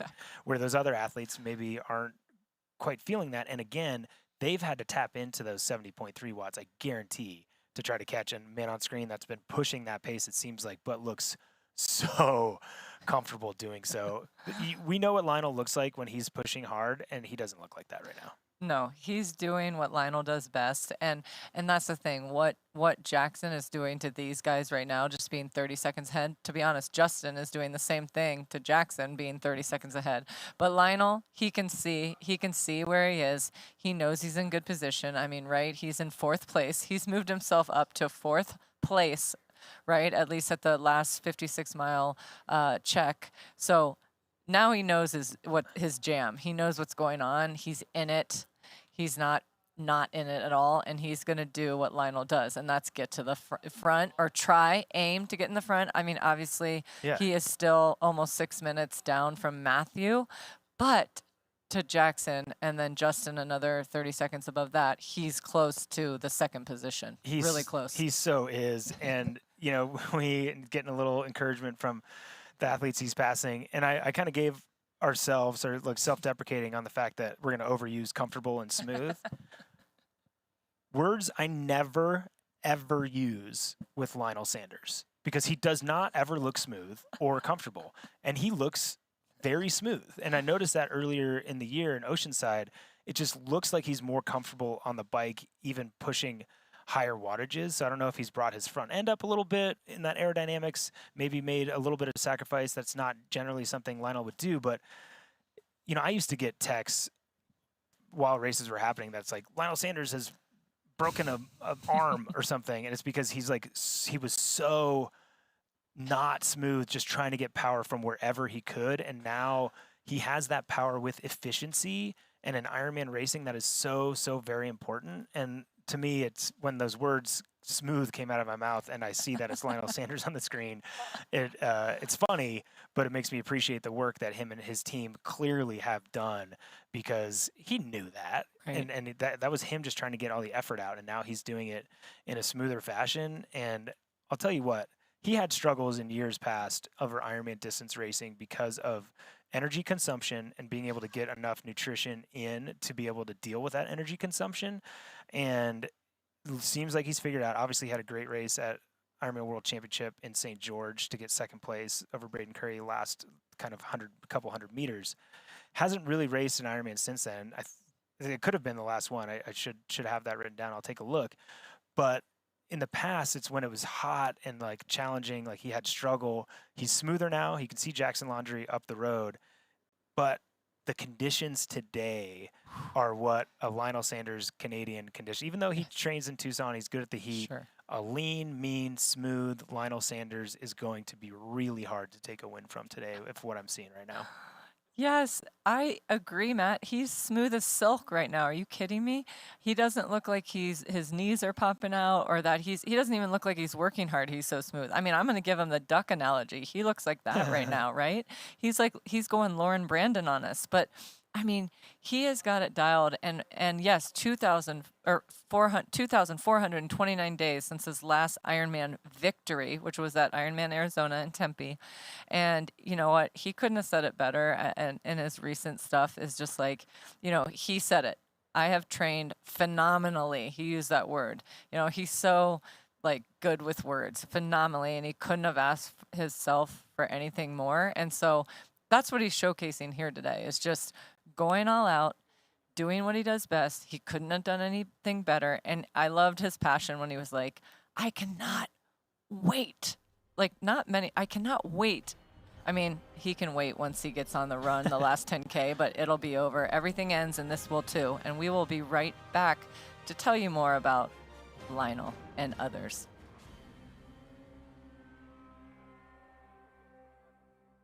Here's Elizabeth in the middle of the perfect workout for her. To create it, we analyzed her biometrics and genetics, her recovery rate, injury risk, and aerobic potential, her recent training sessions, the temperature, humidity, and elevation, the demands of her next race, and billions of data points from athletes just like her. With TriDot, Elizabeth gets faster. And what does she have to do? I just opened TriDot and did my workout. TriDot. We do the technology, you do the training. Hey man, do you have a non-alcoholic beer that actually tastes good? I think you mean athletic. Excuse me, do you have that great non-alcoholic beer? I'll set it. Found it. Do you have a favorite non-alcoholic beer on the menu?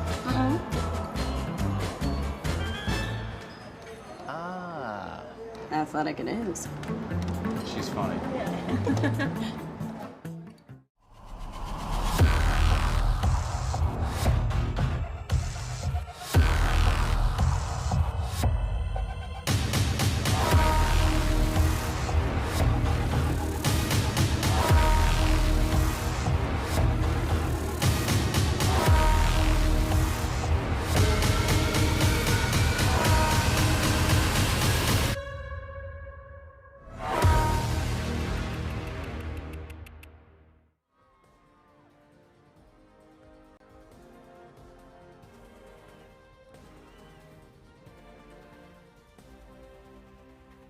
Welcome back to the 2024 Athletic Brewing Ironman Lake Placid, part of the VinFast Ironman North America Series.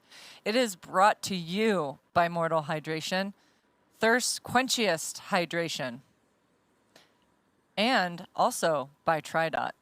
Better training results in less time with fewer injuries. I'll take some fewer injuries anytime, as would all these athletes out here. Speaking of which, we have Matthew Marquardt still at the front of this race, coming off an injury that seemed to be very short-lived because he knew what to do. He knew how to handle it. He took the time off needed running, and then he came back, like I mentioned earlier, to Mont Tremblant, where he came third with not much run prep, but now has been able to give that run prep into this race. And oftentimes I feel, man, less is more sometimes, especially in the run department. Like, the universe works in mysterious ways. Sometimes when we think we need to run 40, 50, 60 miles a week, or arbitrary numbers there, but maybe we don't. Maybe less is more, so that I'm more vibrant when it comes. And you do the speed sessions, and you do the TOF, what I like to call TOF, time on feet runs. But you might not need all that volume, which gets you injured. So I think he's found a sweet spot with that, and he's played it right in just looking at what he shared with me about, you know, what his training is on top of his beefy work schedule. Yeah, no, his schedule does not have a lot of flex room on it. I think he's pretty jam-packed. I mean, what he's doing in his profession and learning, and outside of just that, adding 20, 25 hours a week of training to it is, and the recovery, we all know triathlon, it's not just those hours, it's the time getting to the pool, it's the time setting up, it's the time showering, it's the time recovering. So no doubt this guy has a busy schedule and a bunch of energy. And a similar question that I often ask myself in my career when referring to you is like, how the heck do they have that much energy? I do not know what you are on that gives you the energy. Well, but I know a lot of coffee. Yeah, right. I did want to say though, like with Matthew, when asking him, like, do you even have time to get body work or massage or anything? And he said, and this is a pain point of mine, what you just said, it is sleep. And we all know sleep heals all. And that's what he said. If he prioritized sleep first, like he gets at least 8 hours a night. He says somehow with his crazy schedule, he prioritizes that first. And then he says nutrition is like close behind it because he really believes, and he's smart. This isn't, even though this is not rocket science, he did say that, you know, those two things enable him to do both med school and triathlon at like the highest productive level, and as well as keeping him healthy and injury free. So yeah, the sleep, and I had a lot of athletes tell me this, as you can imagine as a coach and athlete yourself, is that, you know, maybe it's not, you know, doing more athletic brewing, you know, doing more non-alcoholic beer. And so taking that out of the equation and going that route, and then getting more sleep, and then beefing up the nutrition. I think Lionel has done that a lot too, is he's mentioned that many times before, is just getting on a meal plan and meal prep and eating the right things. And that really helps in performance, as we know. You can see what Matthew did there is, you know, we were talking about keeping everything you know, on your bike and, you know, stable and not falling off. Secure is a word I was struggling to remember. He has little elastic or rubber bands or the like around his water bottles that he puts over the top of his water bottle, you know, after he drinks from it. And to me, what else I noticed is that, you know, we talk about aerodynamics and how tight everything is and can be. It's also how you ride and how smooth you try to be. And like you're talking about Lauren Brandon, how smooth she is, but also a lot of times when people drink water, they like sit up, hands on the bars, grab the thing, put the bottle above their head, drink it. And you see Matt was like as tight as possible, not breaking that aerodynamic position at all, because yeah, it might be a little bit, but if you do that 50 times a ride and have to push out 10 extra watts each time to get back up to that same speed, it adds up. And it's clear that he, and I'm sure a lot of his other competitors, are using kind of those you know, little improvements and adjustments to be as fast as possible over the distance of the race course. I mean, we're always tinkering, right? Tinker, tinker, tinker. Like, he probably tinkered with where he put his Garmin. He wants it in front of his face. This is the first grimace, by the way, I've seen, which is probably because he's climbing, going very hard power. And it's funny, you wonder, like, he's probably not getting very many, like, how far ahead am I from everybody? I mean, everybody just did go through or not everybody, but the top 5 did go through the 63.1 mile marker. And he has about, and I'm making sure, he has about 5 minutes and 27 seconds before Justin Reale, and then Jackson has caught Justin just 3 seconds back, with Trevor Foley and Lionel another 2 seconds back. So the train, it has formed. Here's the train as they go through that section we saw earlier with the bobsled zone. They're catching to some age groupers, and there's Jackson in between Trevor Foley and Lionel Sanders. And those athletes now riding together, doing well. Lionel was also very calm getting that water too. Nothing was stressful. Everything was easy. And, it's not too hot there, but he still poured a little over, and now look at him go. He's making the pass because he realized he got in the red. I've got to go.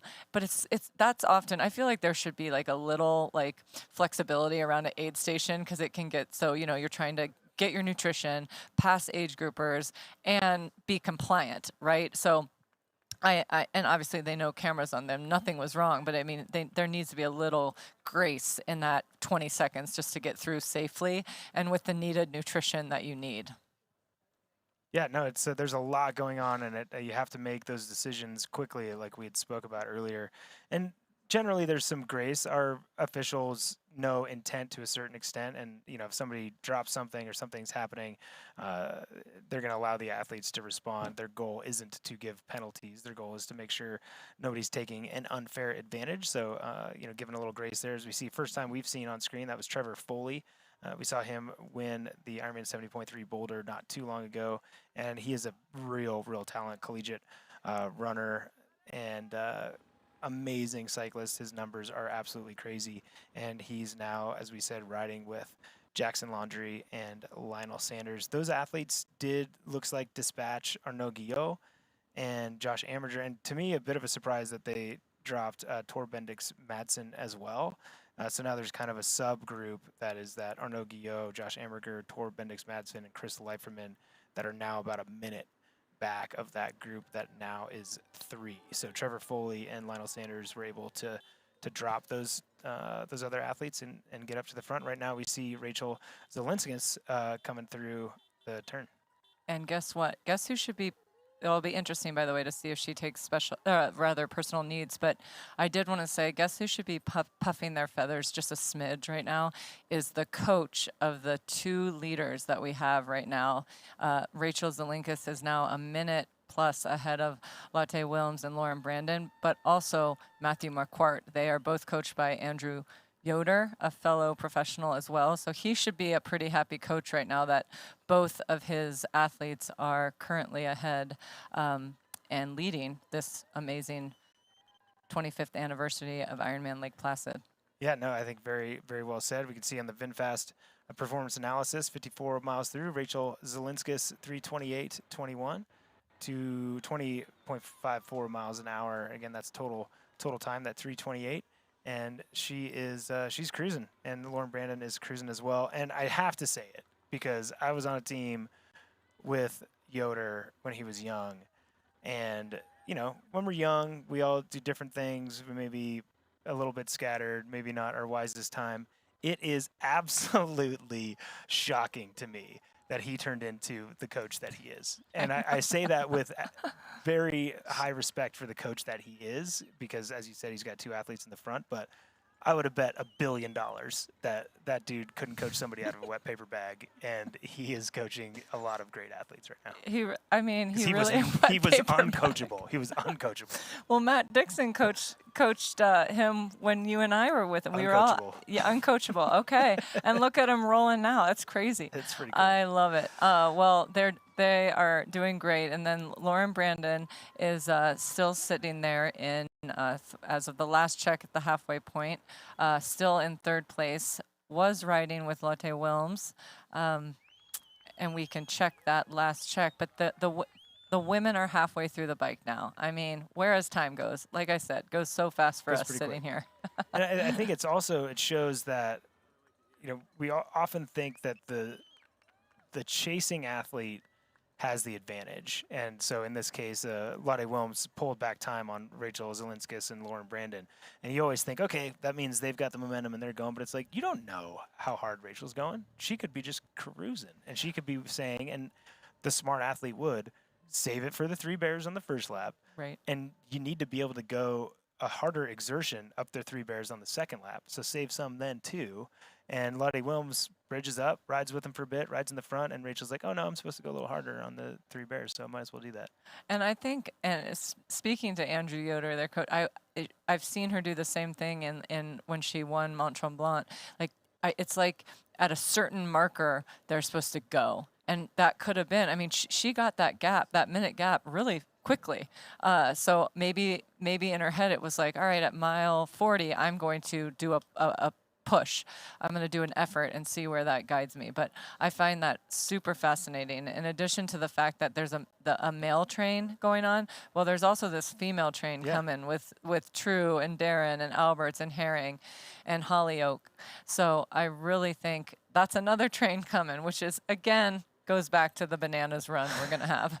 Yeah, for sure. And it seems like a lot of time, but again, kind of what we were saying earlier, small gaps versus big gaps. And 5 minutes is a big gap, but when it comes to a marathon, you know, Rachel Zelinskis is a great athlete and she's had good performances, but we're talking about, you know, Sarah True has run herself into top 5 positions in races like the Ironman World Championships in Kona. Like, there are some great runners, and 5 minutes is nothing, right? Not saying that this woman's going to get caught, because everything I just said, she could be pacing easy the entire bike ride to have her best run, but we'll see.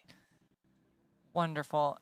And I think what is great is she won Ironman Mont Tremblant mid-August a year ago. So it's been a year since she has raced. Well, she raced Kona, of course, last year in October, and then she's had some ups and downs, as she said, her words, not mine. And then now she's coming in hot at this race and leading it. So it just goes to show there are so many waves that we ride, not only in sport but in life. But we ride the waves, and now she's ridden hers, and here she is winning an Ironman at this moment in time. And so we'll see how she keeps ticking along as the course continues, and then get her to the run, which she has run very well in past Ironman. So I look forward to seeing that. Yeah, no, as do I. I'm really looking forward to seeing it. And again, that race is going to be BANANAS on the women's side and the men's side, because Lionel Sanders riding with a shadow behind at this point. He might be just in front, but I believe he's right behind is Trevor Foley and Jackson Landry. They're right there. We back to an overhead shot of our women's race as they're coming through that first lap. Let's see who that probably is. It's that little chase group that we're talking about. Yes, that looks like There's Sarah. Sarah in second, yeah. Yep. And again, and Alice, they're all together here, making that turn and going by personal needs just to see. And I guarantee, like I said, Alice will stop and get there. One just flew by there, but I will see. She usually, unless she decides not to, stops to get things going. And I did want to say, last I checked on Danielle, who loves this weather, by the way. This is her jam, 62 to 65 degrees, as her husband Andrew let me know too, is that last check she was only 8 minutes back, and now we'll see what she comes in at the 56-mile mark. But obviously she's gone from 15 minutes back to 8 minutes back in one loop. That's pretty good, right? It's pretty good. And it's pretty good. Say you're on a lot of levels, you're right. I just know her cycling. She's so strong. Gosh, and she is the first to admit that her swim is not her strong suit. She says she's getting there. And, you know, swim is not something, as Lionel can attest to, that the benefits of swimming more and getting better doesn't happen overnight. I feel like Lionel's really getting there, and it's taken a few years. It's taken mindful training in the swim department, and that's what Danielle's in the process of doing. And she works hard for it. She wants it, and then she gets to the bike, and she knows she's got some ground to make up, and she starts to make it. So then she can run a 240X marathon. So she's got that going. It's like the Sam Lon syndrome, right? He can get out slower in the swim, and that's of no issue to him. Like, at all. I call it the Danielle Lewis syndrome. Yeah, that too. No, I think you're right, and I think you know that I don't underestimate her. There's just a numbers game, right? And I want to look because I did commentate a race years ago in Arizona where she wasn't quite this far behind. She got a penalty, right? Didn't I do that one with you? I might have. Might have. I think she dropped a chain or something. Yes. But it was something like Not that. a penalty, happened. a mechanical. Yes, and that's she what ended I up meant, sorry. third, but she rode a 5:03, which is fast on that course, and a 2:52, and I think she set the run course record, or was just within a few moments of that. So she has the ability to really move herself up the course. But right now, Zelinskis is in control. Beyond the finish lines, our commitment goes the extra mile. We are the IRONMAN Foundation. We've given back more than $55 million to support our mission of leaving a positive impact throughout race communities. Without our amazing athletes, volunteers, and givers, we wouldn't be where we are today. Together, let's continue this journey of impact. Join the IRONMAN Foundation and be a part of something extraordinary. Open up the sky, 'cause I'm coming up to you. So send down your wings and let them bring me to you. You know I'm standing at the station, ready to go. Oh, big old aeroplane, I'm trusting your soul. Get on up, big bear. Your new vehicle, Mr. Lawrence. The VinFast VF8. All the latest tech? Precisely. Whoa. Cut. Great delivery, Joey. I've had a lot of practice saying that word. It's pretty cool, huh? The VinFast? Yeah. It's got action. 402 horsepower. All-wheel drive. Over-air updates and a 10-year unlimited miles battery warranty. Yes, but 15-inch infotainment screen. Cut. None of those lines are in the script, Joey. I just think people are really going to want to know those things. That's what the website's for, Joey.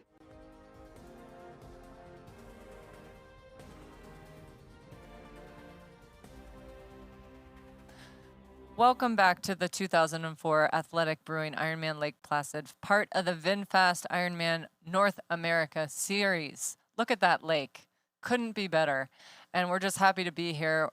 The men and women are in the second loop of this full gas bike course, and they're going to hit some hills. Oh, they certainly are. They certainly are. And yeah, we're going to see some splits changing, and we saw big splits change, or I'm looking at it. So at mile 31, that group that had Joe Skipper, Michael Weiss, Bart Arnault, and Matt Hansen wasn't quite in it yet, was 9.5 minutes back. At mile 63, that group, Mikey Weiss, is now 13:40 back. Joe Skipper is 12:53, Matt Hansen 12:50, Bart Arnault 12:45. So they've lost 3 minutes in that Three Bears section. So Matthew Marquardt and those chasers with Trevor Foley and Jackson Laundrie and Lionel Sanders absolutely smashed that climb. They held back and they smashed it, especially if they dropped someone like Tor Bendix Matson that was actually with them. Huge gaps. Huge gaps. I mean, Matthew just went through mile 72, and I truly feel like he was just on mile 56. Like, he is cranking. And so we're going to get some great splits coming up here because Matthew just went through 72, and that train super nearby. So that's going to be fun to talk about. And then we see on this map here, you see where everybody is, and it just gives us like, oh, okay, there's a lot of women packed there together, and you see everybody moving up as well. So, and with Rachel here still leading, looks like she's climbing. Perfect slow cadence, staying in aero position, going up a climb, not easy to do. She'll realize as it gets steeper, she might need to come back up. No, and I mean, she did, and I'm sure, you spoke of her coach earlier, had those plans that between mile 46 and 54, which is where those climbs are, she went from second, 1 second back, to in the lead by 1 minute and 5 seconds. So no doubt that she was saving, and I think you have to kind of have your hand over the throttle a little bit, especially on a course like this. You got to play for the terrain, but certainly that second lap, if we think 3 minutes is a lot now. It's huge then. But hey, we were able to get a moment with Rachel Zelinskis before the race. And let's take a moment to check in and see what she had to say about her Athletic Brewing Ironman Lake Placid. We're here in Placid for Ironman Lake Placid, one of my absolute favorite places to race, and so I'm super excited for Sunday. Yes, I've raced Placid once as an age grouper, once as a professional in 2022, so this will be my 3rd time back.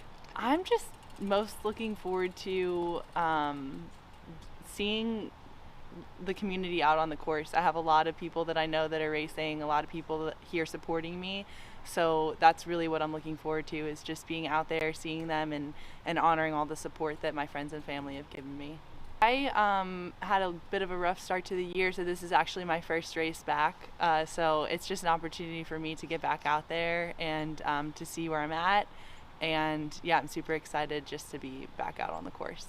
Very cool. And so for the swim, well, how do you attack this swim course here? Yeah, this swim course is, it's great. It's one of the best swim courses on the circuit. They have that nice cable leading the line. And so first loop is nice because you have that clean water, and second loop weaving your way in and out of all the people. So it's difficult, but yeah, just got to be kind of aggressive just because it's usually very good conditions to swim in. So just trying to take advantage of that as best as possible. This course is pretty savage, so just making it through the course, and just hopefully expressing all of the work that I've put in so far this year and enjoying the moment. That's always a success for me. Like Lauren Brandon, I love Rachel's attitude too. Like races in the moment, races with, I know she's very close to her mom, who's always at races with her. And I love that she acknowledges that she's had a rough go at the start of the year. It is her first race of 2024. And what fuel did she use to just be in this position? I'm sure it's been eating away at her that, you know what, I've had this wave, I've ridden them, and now here I am leading this race. So whatever she did worked, whatever motivation she used internally has worked, and she is delivering a wonderful performance, even if she doesn't have her best run. And I'm not insinuating that she won't, but she's already had a really magical day so far, and it's only going to get better, I hope, for Yeah, my Rachel. body feels really good. Yeah, I mean, it'll be hard to get much better, but I think I know what you're saying. She's, holding on, and being in the lead of the bike is very different than being in the lead when you cross the finish line at the end. And she's put in the work and has a great attitude and a respect for the course. Calling it savage, I think that's, I think that's reasonable, and that respects the difficulty of this course and kind of what energy it takes to do well on a course like this. And I think her calmness gets her a lot of, goes a long way. Like, do you hear? I mean, she's just calm. I mean, I'm not like that. I'm often like da da da da. I need to kind of learn. We all need to kind of learn from her, just like Lauren Brandt, like calmness, and just she really brings that out on the course. And so I see it even in the way she's riding right now. That literally is the same person I see that just got interviewed about just how happy she is to be out here doing a savage of a course. So I'm a big fan, Matt. I'm a big fan. Yeah, as you should be, and we all should be. And I'm a big fan of this race venue. How beautiful is Lake Placid and Mirror Lake? It's such a rad spot. Definitely one of my favorite race venues to be able to spend a week in and then some time afterwards, certainly on race day, but just such a magical place to be able to explore and exist in around the race week of the Ironman. Do you know what I really don't want to admit to you right now is that I have done almost 80 Ironmans and I have never done Lake Placid. I know. Don't judge. There's no reason. I don't know why. I don't know why. I have no excuse, no reason. Don't call it a comeback. Right. But yeah, I know. I will judge. I know. But it's a beautiful course. Maybe someday. It really is. It is definitely is one of my favorites and a historic one. You know, it was back when there were only a few Ironman races in North America, and it was, if you wanted to do an Ironman, that was probably one that you were going to do if you didn't want to repeat over and over again. But so much more than just that. It's just such a cool venue, so well supported by the community, and obviously beautiful. And the shot is awesome, and it gets to show us a little bit of that beauty.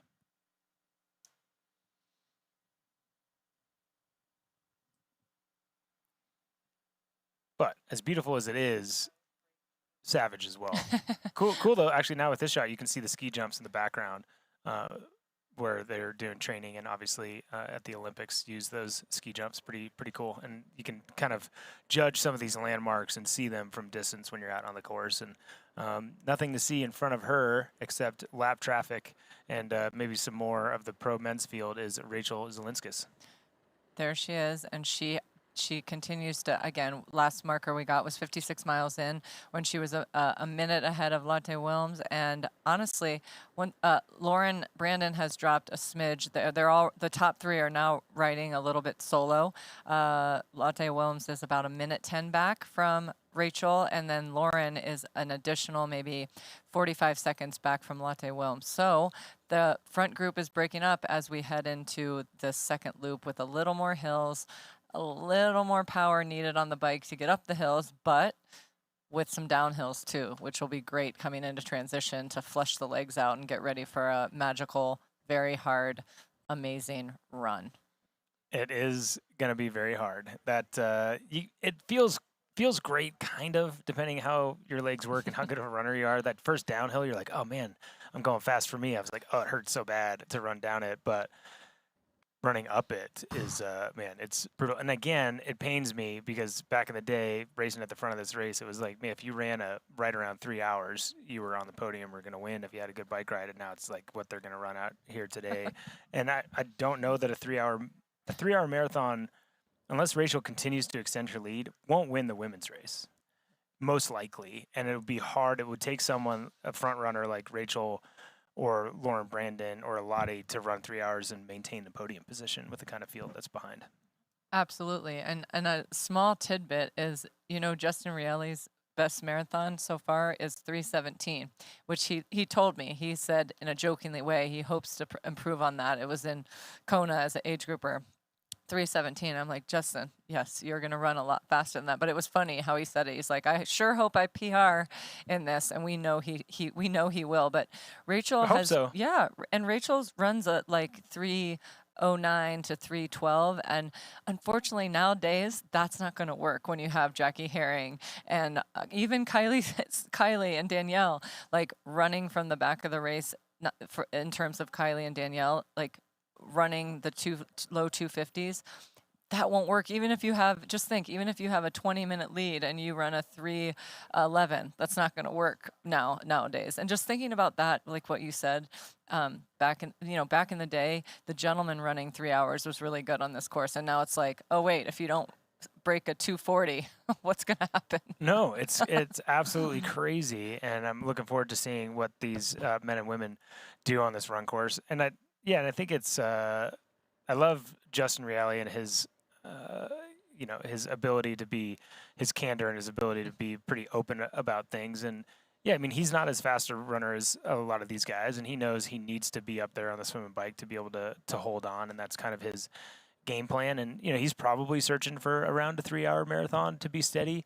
And that's the hard part, is when you feel like you're a normal human racing against these other people.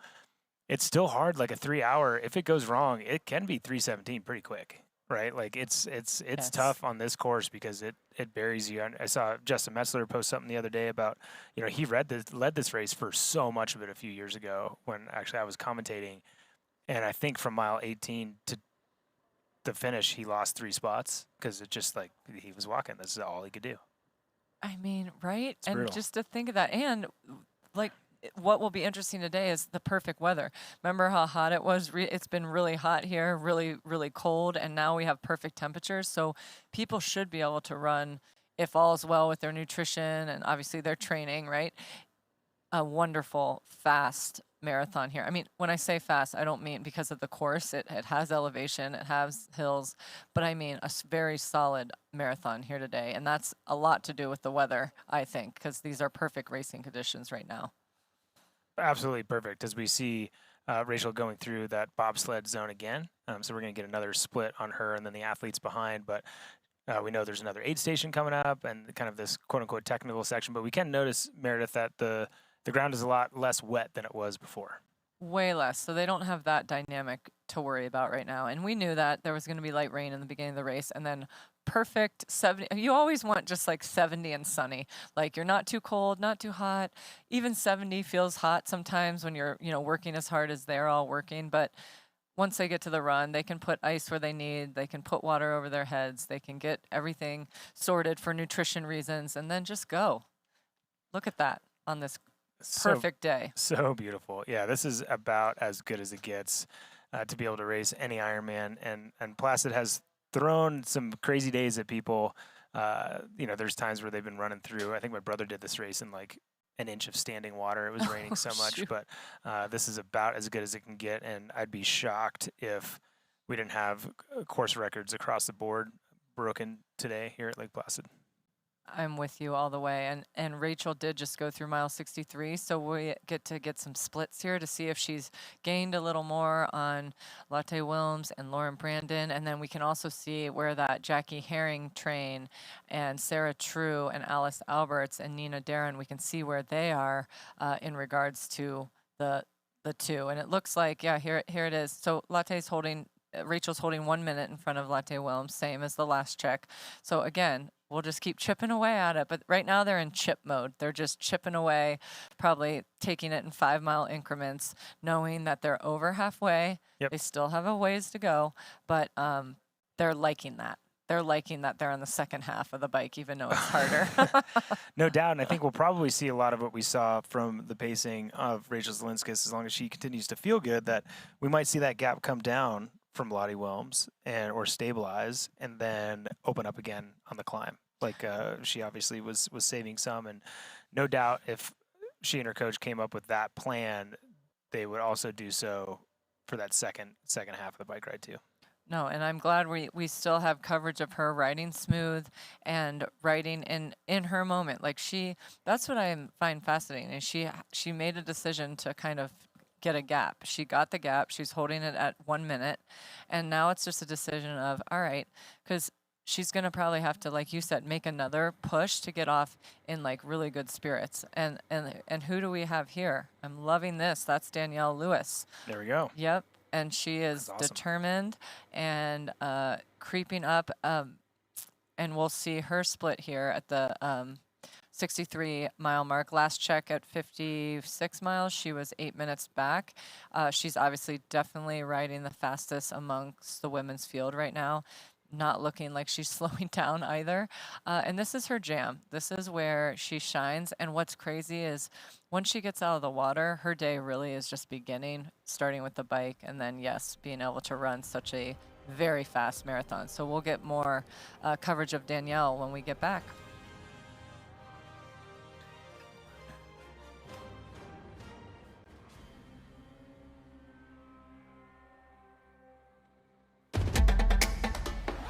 You know, and we know. The thing about challenging yourself is, you're always looking for what's next.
And we're back with Danielle Lewis doing what she does best, cycling and trying to get to the front of this race as fast as she can.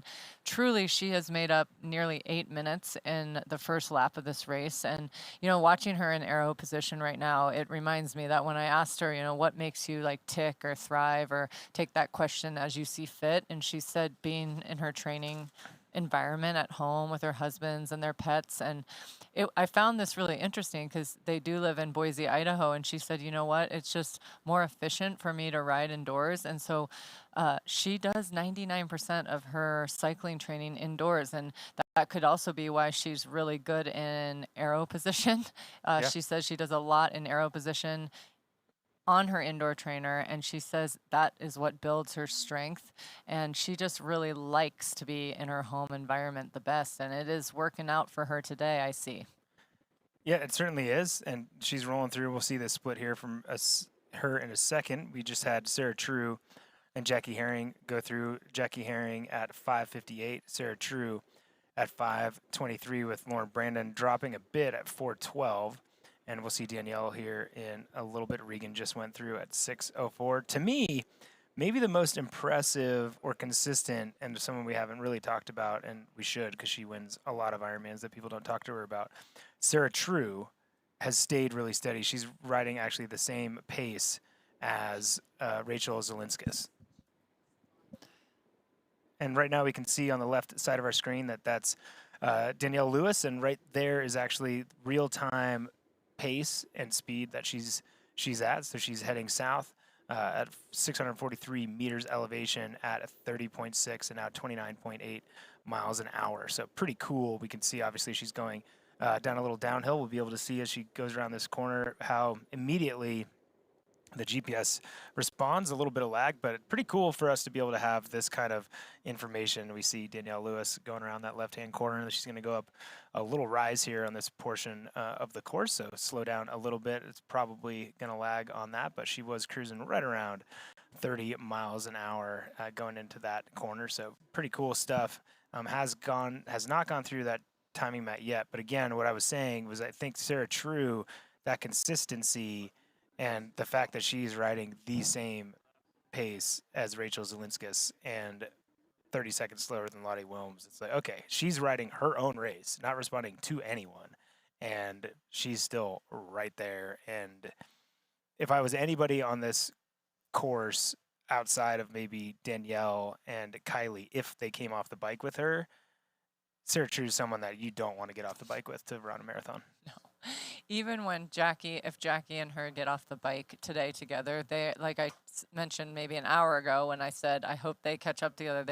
They've raced together a lot, and those are two contenders that'll push each other to the finish line because they both can run a very fast marathon. But Sarah True is like a silent assassin. She's not show. She's just goes and does the hard work, and she gets it done, and she is consistent. And we forget, P.S., that she is a former Olympian. Like, she raced the sprint distance, or rather the Olympic distance, for so long, and then she segued into the 70.3 distance, and then she's gotten fourth at Kona before. I mean, she is she has done her Ironman distances, and she's done all of them well, I think. Even when she had that, she did DNF Frankfurt, like 1K from the finish line, and that was a terrible thing, but she learned from it and probably won the next one, months later. Oh, yeah, and not only did she do Olympic distance racing, she was fourth at the Olympics, right? Like, that is impressive, and I think it's a testament to, like, her as an athlete, what she talks about, what she doesn't talk about too much, but she won Ironman Frankfurt last year. Year before that, she won Ironman Arizona, won Ironman Lake Placid, so she's won on this course before, won Eagleman 70.3. She's won more Ironman than most women on this course, but she does so kind of under the radar just with, she's got a lot else going on. She's working, she's got a child, she's going to school.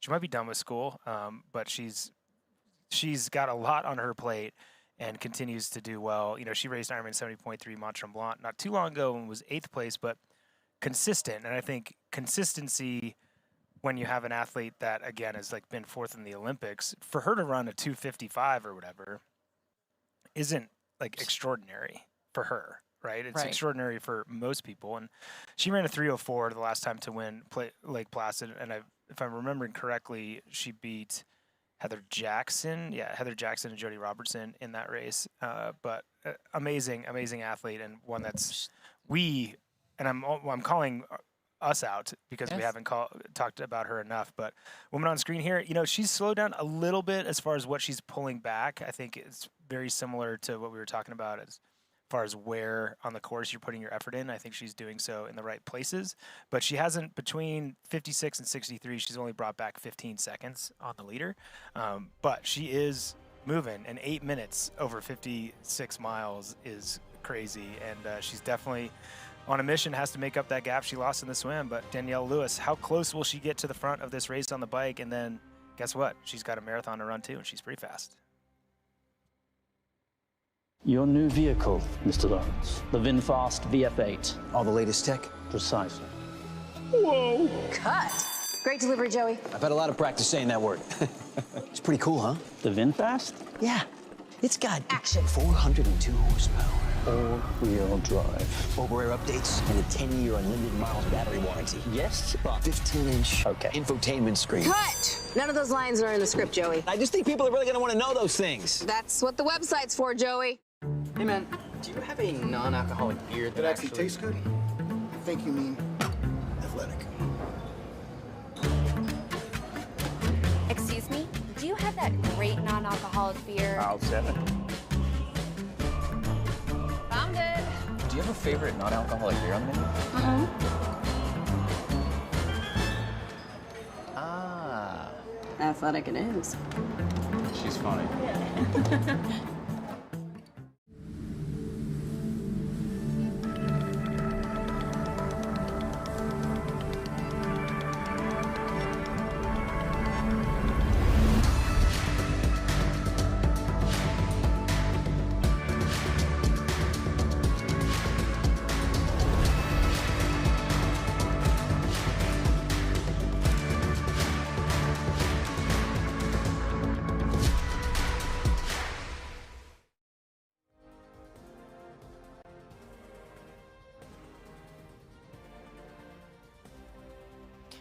And here we have Danielle Lewis, who has made up about 8+ minutes on the first loop-ish, and she's on a mission. And I think the key too will be to not burn her legs out prior to the marathon. So she probably is getting splits. I know her husband Andrew's out there, so she's probably taking inventory of where she is and how far she has to go. But I think her goal would be at least to catch the girls like that are about 3 minutes in front of her, Jackie Herring and Nina and Alice, and see if she can, and Sarah True, obviously, catch them. And then if she rolls in to transition with that group and with Jackie and with Sarah, who we know can run a very fast marathon, once again, bananas. Yeah, and somebody who's riding really, really quickly right now is Lionel Sanders. And you can see him navigating some lap traffic, but doing a great job of it and keeping that smooth pedaling stroke that, again, I'm surprised to see it, stoked to see it, but he's definitely smoothed things out a little bit. Matthew Marquardt going through as well. Some of our rolly little section, a little bit technical through here, but not too bad, but still maintains a fair lead. We're going to get a split on him real soon. Again, you can see on this full gas bike course on screen kind of where the leaders are and how close we are to another split. I love that we've got that much information kind of right in front of us. Really cool. But Trevor Foley in second place last we saw, but again, riding with Lionel Sanders, those two athletes, 5:30 behind with Jackson Laundrie as well. And the last time we got a split on them, Justin Reale was in that group as well. So those athletes pushing the pace. We're going to see if they're able to close that gap down as much and how much energy they're spending to do so. That is the real question, because guess what? Marathons are hard. Marathons are hard. And you know what, in watching Matthew, he does, in my opinion, I mean, it looks a little faster now, but he has a little bit slower cadence, although now, of course, he looks faster. But I always wonder on courses like this, like, how can you get off the bike feeling a little more fresh? Sometimes slower, like I'm a gear grinder, so I get this, like, gear grinding can also wear on your legs. So I wonder if they're mindful of that, knowing they have like a little descent back into transition, if they're going to use that time, which I've learned from your brother Chris before, is to like get those legs flushed out at a higher RPM so you can be ready to run, and that they're not stuck on like a slow gear grinding mode that took a lot of energy and power. So it'll be interesting as they gear up, which will come before we know it, because man, this is flying. Not far. As they gear up at the last, like, 6 to 12 miles, that last push into T2, what they will look like. Yeah, I mean, it's that's the thing, right? Is it feels like at times we're talking about a swim race and then a bike race and then a running race, but it's an Ironman and all these things happen in succession, and we only forget that because these athletes are doing these paces and these efforts that specialists in those distances wouldn't be able to do that easily, right? So like Matthew Marquardt, collegiate swimmer, he's swimming as fast as a lot of collegiate swimmers would swim, and then riding the wattage and the pace that World Tour cyclists would not have an easy time doing over 112 miles. And then I guess I'll just run a 240 marathon afterwards. Like it's pretty crazy where the bar has been set. It's like he has an AirPod in. He doesn't, let me clarify, because I just have been saying he had a slower cadence, and then he was climbing a hill at probably 90 RPM. Right. So shame on me. He probably was like, oh, Meredith's saying my cadence is slow. No, I'm not, Matthew. Let's pick it up. No, I'm not. Let's pick it up. And we saw, there you go. Now it looks like a little still shot of Jackson Laundrie going through a similar section of the course. It looks like maybe that Lionel Sanders group has split up just a little bit, but back on our women's leader, Rachel Zelinskis. I know, and she's probably like, well, I'm tailing the end of this soon.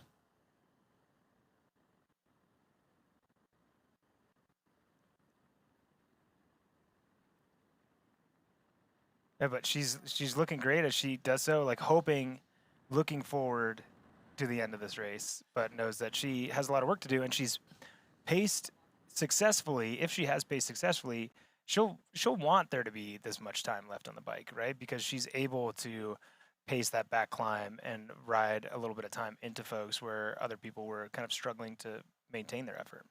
Right, and let me tell you, you know what's savage is thinking about how, okay, even if they're on mile 70 by about now, that's still 42 miles.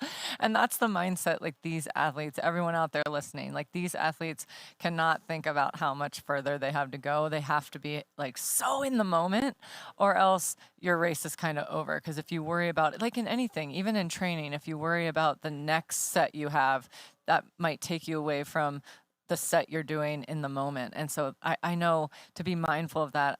I am certain they all look like, at least they're just in the moment they're in, mile by mile, bit by bit. And as soon as they get in T2, they'll take the marathon mile by mile, bit by bit. Yeah, and that's the thing. You got to break it down into chunks, because the bar is so high. If you thought about, okay, I got to get off here and run 26.2 miles at 6-minute pace, you'd be like, oh man, that sounds so hard. I don't want to do that. Where breaking it down is super helpful. And that is helpful. I did that on this course, and have athletes do little mini walk breaks and get off the bike. And for me, it was like, you know what? You're running 6 miles, and then you're going to walk for 30 seconds at an aid station. And then if I needed to, I'd be like, you know what? 3 miles later, I'm going to do the same thing. Right. So instead of getting off, be like, I had to run a marathon, I would literally ask myself the question, and probably out loud. People probably thought I had some kind of mental delusions. Like, Matt, can you run 10K? Yes. Okay, do it.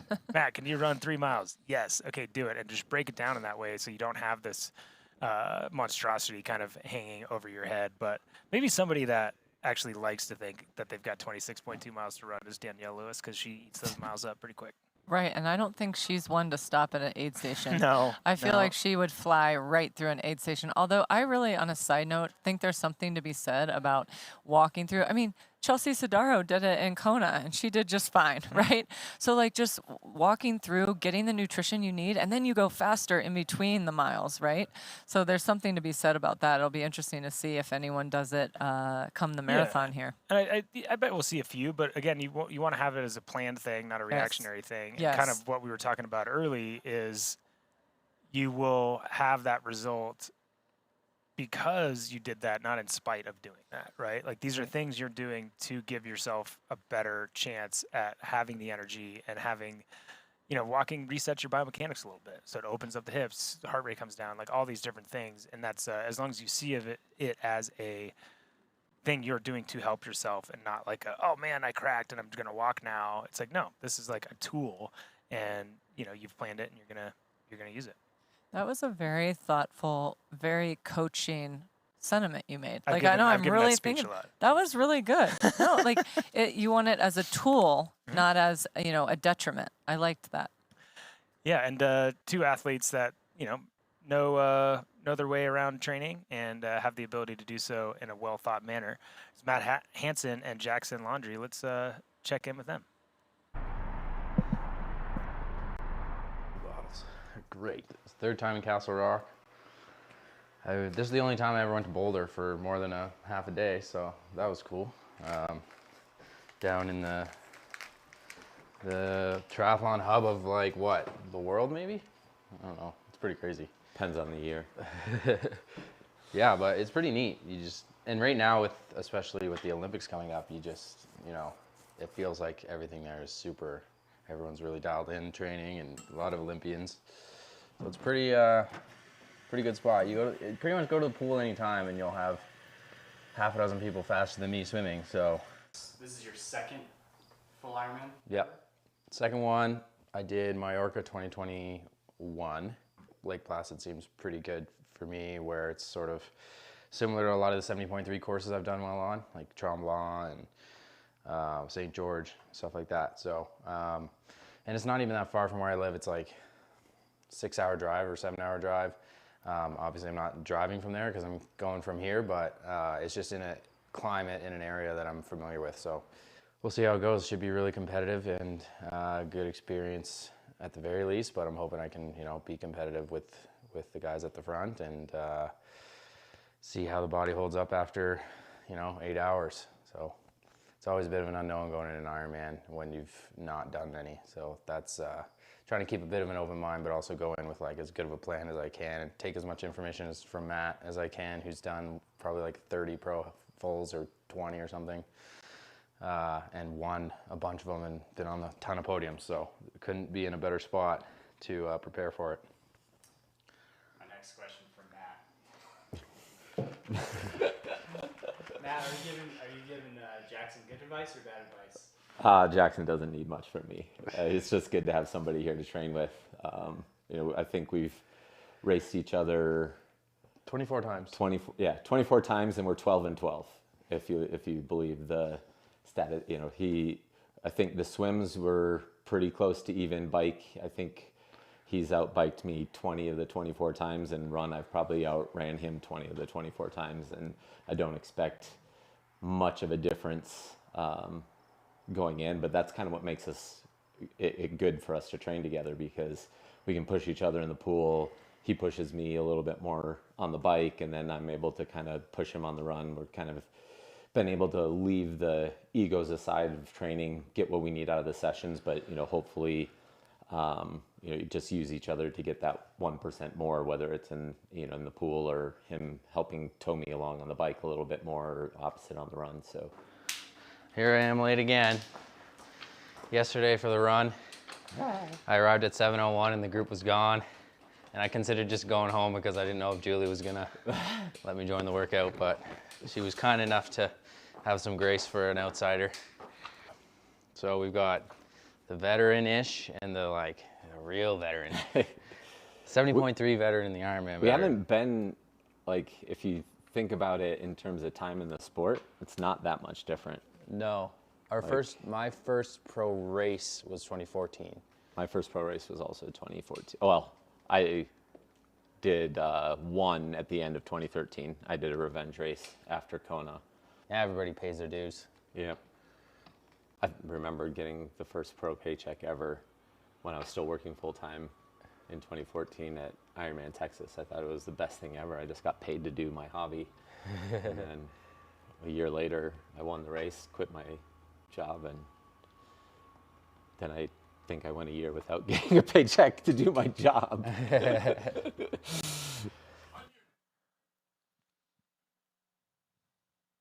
That's pretty awesome. I think, having someone to share that time with and train and motivates you to do your best in the sport is huge. And I think performance you get out of that is, you can't really put a price on that. But also, when you're done with your career, like that's kind of what you'll remember is your time with those athletes. So it's cool to see them having a good time. We get a little shaka from Matthew Marquardt too. So no doubt he's having a good time. And maybe that's him saying, yeah, this is just a prep for the Big Island. Mahalo, see you in October. Trying to test some things out to see how far off the front he can go there as well. You know what? I love hearing Matt Hansen and Jackson talk about, you know, putting egos aside and just training. And that's what it's all about. Like, they can make themselves better.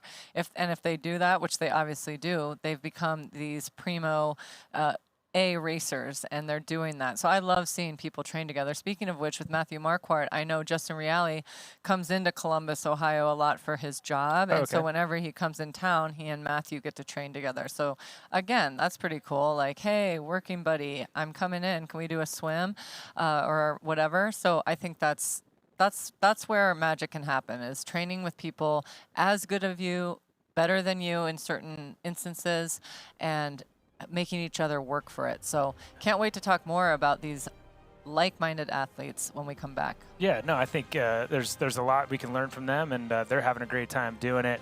And no doubt we're having a great time watching them race on this course here in Lake Placid. Introducing the Ironman Pro Series Virtual Edition on Full Gas. Join athletes from across the globe as they conquer bike courses from the Ironman Pro Series. Challenge yourself, travel the world, and earn your exclusive Finisher's Medal. Push your limits and make your mark. Exclusively on Full Gas. Unleash your inner champion. Register now at fullgas.com.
Welcome back to the Athletic Brewing Ironman Lake Placid, part of the VinFast Ironman North American Series. And we are out here on the bike course. Matthew Marquardt still pushing at the front of this course, doing the best he can to get his gap as large as possible going into the run. Not that he's not confident in his run, but he's just continuing to push himself as an athlete. And he knows he's got some really, really fast competitors behind him that he needs to stay in front of. So Matthew Marquardt still moving on this bike course. It looks like from our tracker, he's past 87 miles. We should have a split here that'll load soon. Sometimes those don't always load up, but we'll probably have something here pretty quickly. But remind you again, it's real remote out here, so it's challenging for us to always get good GPS signal. But we were able to, I was able actually to ride a lot of the course yesterday on the VinFast on the VinFast Ironman course, but the Full Gas bike course, and pretty cool. It's a really cool function to be able to get out and ride different sections of the course. I believe this is actually that first section. Yeah, this is about where Matthew Marquardt was. Don't look at the watts, people. That was one leg. I was doing my left and right leg RPM intervals there. Not really. I'm just not that fast. And yet, of course, at 185 watts, I can go 35K an hour. I definitely did not put my accurate weight in because, sometimes you want to feel good. But I don't recommend doing that. It's not great for you. But I did because I thought it'd be funny to do so. And at least I do. But this shows you a little bit of the course that the athletes are riding on that we don't have great footage of because it's such a a remote zone, but beautiful sections of the course. And there really isn't a lot of flat. It's like all these different rolly sections. And yes, I can ride 40 kilometers an hour up and uphill. It's no big deal.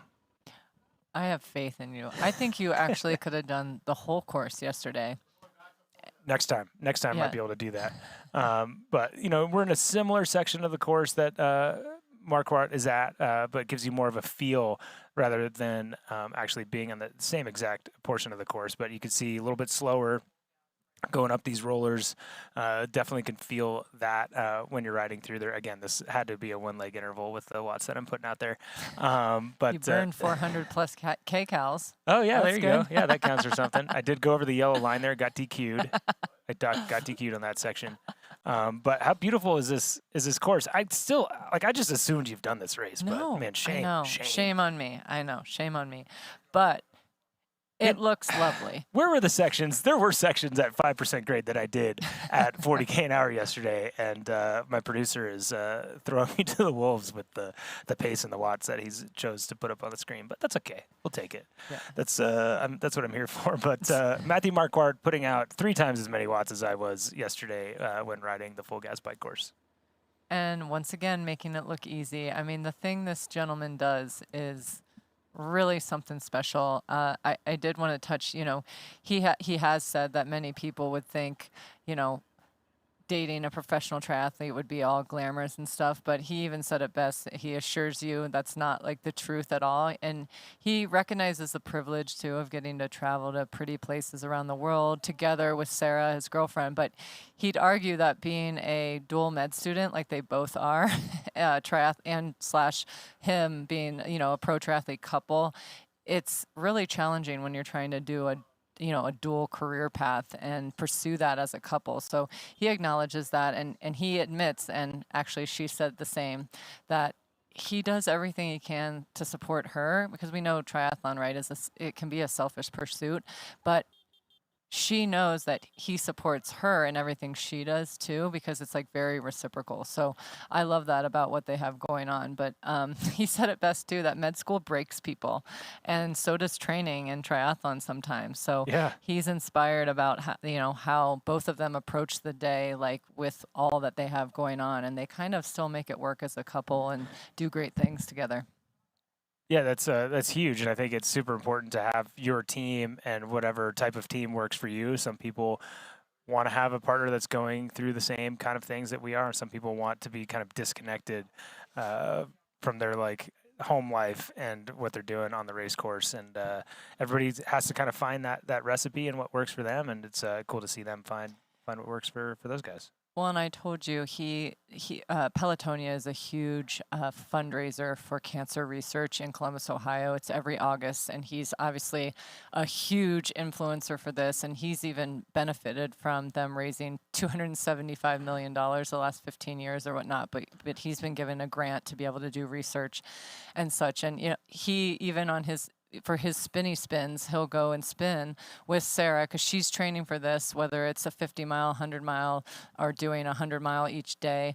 And so just the fact that they try to intertwine their training, because she doesn't do Ironman training, but he does, but he still makes it work with her, because they both raise money for Pelotonia. So it's just a really cool pursuit that they're doing to bring, greater awareness to the importance of cancer research. So we forget that's a whole section of his life. Right now, we're just seeing him leading a very high-profile Ironman. But I'm not saying this isn't amazing, but he does a lot more for the betterment of cancer and trying to find the right things to try to cure it. Yeah, and he's set himself up in that way on purpose, right? Yes. That's the kind of thing he wants to be able to focus on and feel like being a professional athlete, and certainly an Ironman athlete, is a selfish pursuit. Yes. I had my coach tell me constantly that I wasn't selfish enough and I wouldn't have success if I wasn't more selfish, and he might have had a point, but it's great to see that from those types of athletes really focusing on giving back, and I think that's a better way to live your life than being selfish all the time.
Welcome back to the Athletic Brewing Ironman Lake Placid. Here we go on screen with Trevor Foley. Last time we saw, he was riding in second place behind Matthew Marquardt with Lionel Sanders right behind him. And it does look like they're getting into that hilly section of the course. It looks like we've gone past that 87-mile marker at this point and closer probably to that 94-mile marker. So these athletes in the meat of that challenging section of the course, I think that might have been Jackson Laundrie still behind. I think I saw the form of him standing out of the saddle behind Trevor Foley. And last we saw, those three athletes were still riding together, and that would be Trevor, Lionel Sanders, and Jackson Laundrie. And they're all looking good, the train. I mean, come on. They're already in the 80s of miles. They don't even have they have less than an hour to go, I'd say, if not more. And so now they can smell the marathon. They know it's close. They're probably getting to that point, like, all right, I'm actually ready to get off the bike now. It's been a minute. I've had enough. I'm now ready to just get on my feet and shake out my legs a little bit for 26.2 miles. But they're doing it, and they know they've got climbing, but they also know they have a descent to come as well. Yep, they do, and it does look like that's Jackson Laundrie behind, and I think that's Justin Reale behind him, and it does look like there's a form behind Justin, so it is possible that Lionel Sanders is in the back of that group, but we're going to get updates as soon as we can about if that group is still together, if somehow Lionel Sanders snuck off the front of it, but it does look like those three athletes for sure riding together. It's just hard to see if that's Lionel behind or not, but we will get that information as soon as possible. If I had to guess, I would think Lionel, being as smart and calculated and is in like his own way. I think if I would put myself in his head, that he would just kind of chill a little bit at the end of this, because he wants to run the best marathon of his life in this race. Like, he has been working towards this, training extraordinarily. So I would think he would take a minute, and take a beat, as they say right now, and just kind of sit in with these guys. These are his good colleagues. I mean, he trains with Trevor a lot. They all have good relationship together. Justin Reale, I mean, Lionel, he said it best. Lionel, it was like his God, like his inspiration with anything, his idol, if you will. And those are his words too, just watching him do what he did in Kona in 2017. So for Justin right now, this is a true dream come true to be riding with Lionel Sanders. And he said that himself. So I love seeing it when you can race with people you've looked up to for so long. Yeah. And I think you're wise in saying that Lionel is well thought through in his own style. I think that was a good caveat they put on there. But yeah, it did look like that was him at the back while you're talking. It looked like you could see his form. And I think your assessment is right, and then that he's trying to be smarter and sitting, but that also infers, tell me if you think I'm wrong, that he then thinks this is his race, or the people that are around him. He thinks that if he has a good run and he's racing to beat Trevor Foley, who he knows can run super fast, that he knows Jackson Laundrie has dropped him in 70.3s to finish in front at a race like Oceanside when he won. He knows that they can run fast. That means he doesn't think he has to worry about Matthew Marquardt, or does that mean that he's like, whatever, it is what it is? To me, it says, yes, maybe he respects Matthew Marquardt, but he knows that if those guys are battling in a run, Matthew Marquardt will take care of itself. Agree. Well, no, I think you hit that spot on, right? There's like a plus or minus 5 minutes between the train, we'll call them, and Matthew Marquardt. I think in Lionel's mind right now, he and everyone follows Lionel on YouTube. He and Talbot Cox create such good videos, like even just like him being real, like sitting in the hot tub, saying it how it is. But you know what Lionel's going to be thinking of when he's on the treadmill, right? Like when he's in his pain cave, no limits, whatever you want to call it. He has a picture of Jan Frodeno and Crowe Alexander. Literally, if you watch, it's right in front of his face, like of them winning, and those are his idols. Those are what Justin Reale is to Lionel. That's what Jan and Crowe is to Lionel, right? So, or rather, what Lionel is to Justin, Crowe and Jan are to Lionel. Point is, he has been working. Like, I remember watching him on his treadmill. I mean, he is sprinting. And I know he wants a good marathon, and he's done everything it takes in his preparation and training. And he said it best. Everything starts with training, and what you do in that. whether it's nutrition and the actual work you do. And he has, like I said, his quote, trained phenomenally this last X amount of weeks to be able to perform that. So back to your point, in his head, he's probably starting some calculations like, okay, Marquardt is awesome. Can he run a 2:45? I'm going to run a 2:40. That's what Lionel's probably thinking. And so he has the deficit in his mind. He's calculated. He knows what it takes. And he said it best. He's on the pathway, and he used that word, and I kind of liked it. Or rather, I did like it. He said he is on the pathway to finding his best. And I think he wants to do that today. That's amazing. Yeah, that's great. Good job tracking that down, and very, very well said and translated for us. That's great stuff. We see Jackson Laundry back here pushing the pace, doing what he can to stay with these athletes. I will note, it's been a while since you commentated with us, but that's $20 you have to put in the Talbot Cox jar. Oh, shoot. You can't say that I name. can't say his name. You got to put it Shoot. on there. That's okay. Shoot. We'll get it later. Apologies. It is nice having him on course. I can't share with everybody at home, but he shared a picture of a gesture that Lionel gave when he asked about what he thought about my commentary job.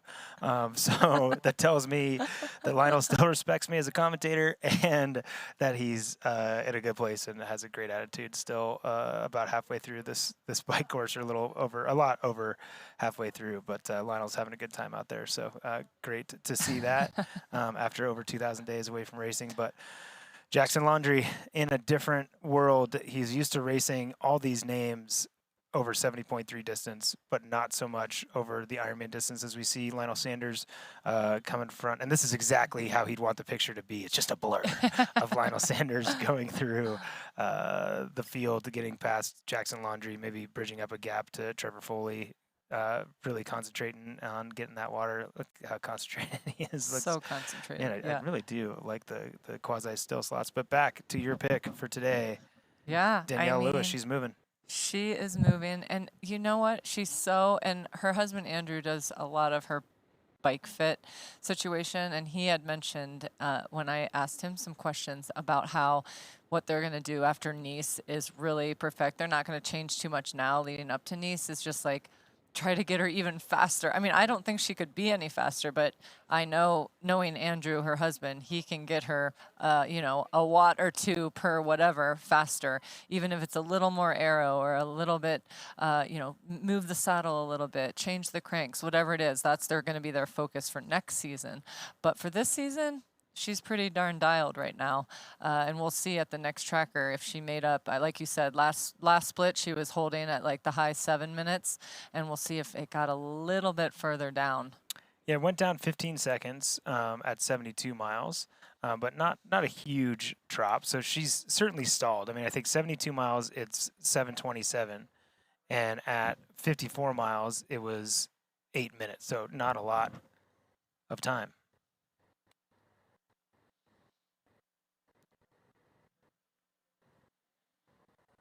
But she's got work to do. I know I'm gonna hear from maybe you and maybe from her husband via you that she still has a chance. Mm-hmm. But if in the last 20 miles she's made up 30 seconds on athletes that she made 8 minutes on, the first lap is not going to happen, and she's gone out too hard, or she's really saving a big match for that second climb. And like all this being said, that's as if we're in a bubble and we're not talking about the fact that she still has to run a marathon, even though I would not disagree that she's the strongest marathoner out here. Yes. But she's the strongest marathoner out here when she has energy. And right. There's just a point where it is triathlon, and I am all about hope and the ability to do something special. But if we're talking about how deep these fields are and how talented these athletes are, if you decide to give these talented athletes a 15 minutes head start, you are asking a lot out of your body. And I'd love to see it. I would be, I'll eat a shoe when she finishes, and happily do so as long as it's not my shoe. Right. But it's a tall order, and we can see the stall right now in the last 20 miles. And then let's not forget, in between Rachel, right, and Danielle, there's a whole couple, those are the several ones. Girls. Those are the ones, the Jackie Herrings and the Sarah Trues, right? Those are the ones. Lotte Williams holds her own in a marathon. So those are I'm still like circling around the Sarah True and the Jackie Herrings because I know what they're capable of. I've seen them get off the bike. I've gotten off the bike with them, Chattanooga, maybe last year, on a half no less, and been like, bye. See you. I lasted like 50 steps, literally. And, you know, Sarah's cute ponytail's going, and she just does her thing and doesn't even look like she's running hard. It does bop about, doesn't it? It bops, and I love the bop. I need the bop all the time. So I'm looking forward to watching the bop here before we know it. Yeah, there's a lot of bopping to be happening, but the first thing we're going to bop to is Lionel Sanders, who sat down and chatted with us coming into the race this week.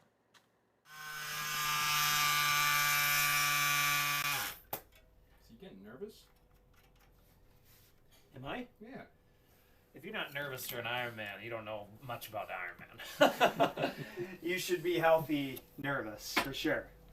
You're going to push your body to an extreme state. Bye-bye. Bye-bye, Levi. All right. Show me. We'll see you up there. All right, see ya.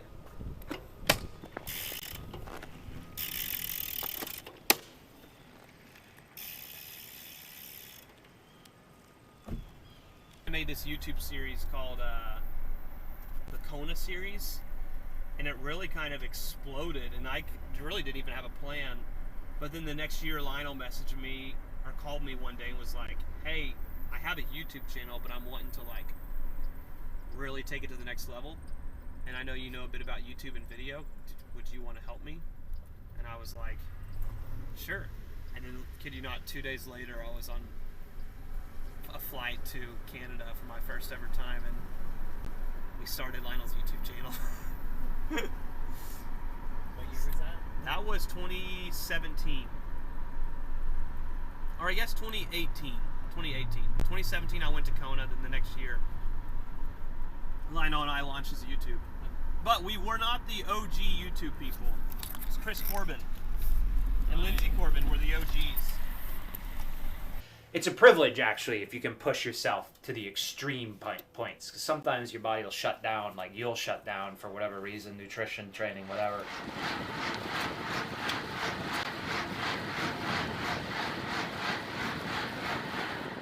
Long before then, you can't really push yourself. So it feels in the moment like you're really pushing yourself. But, you know, to be able to really push yourself, though, means you're in good shape, means you got the nutrition right, means you're in good mental state, and I think I have all those. And so, yeah, I mean, we're gonna go really far. This one's gonna hurt for sure.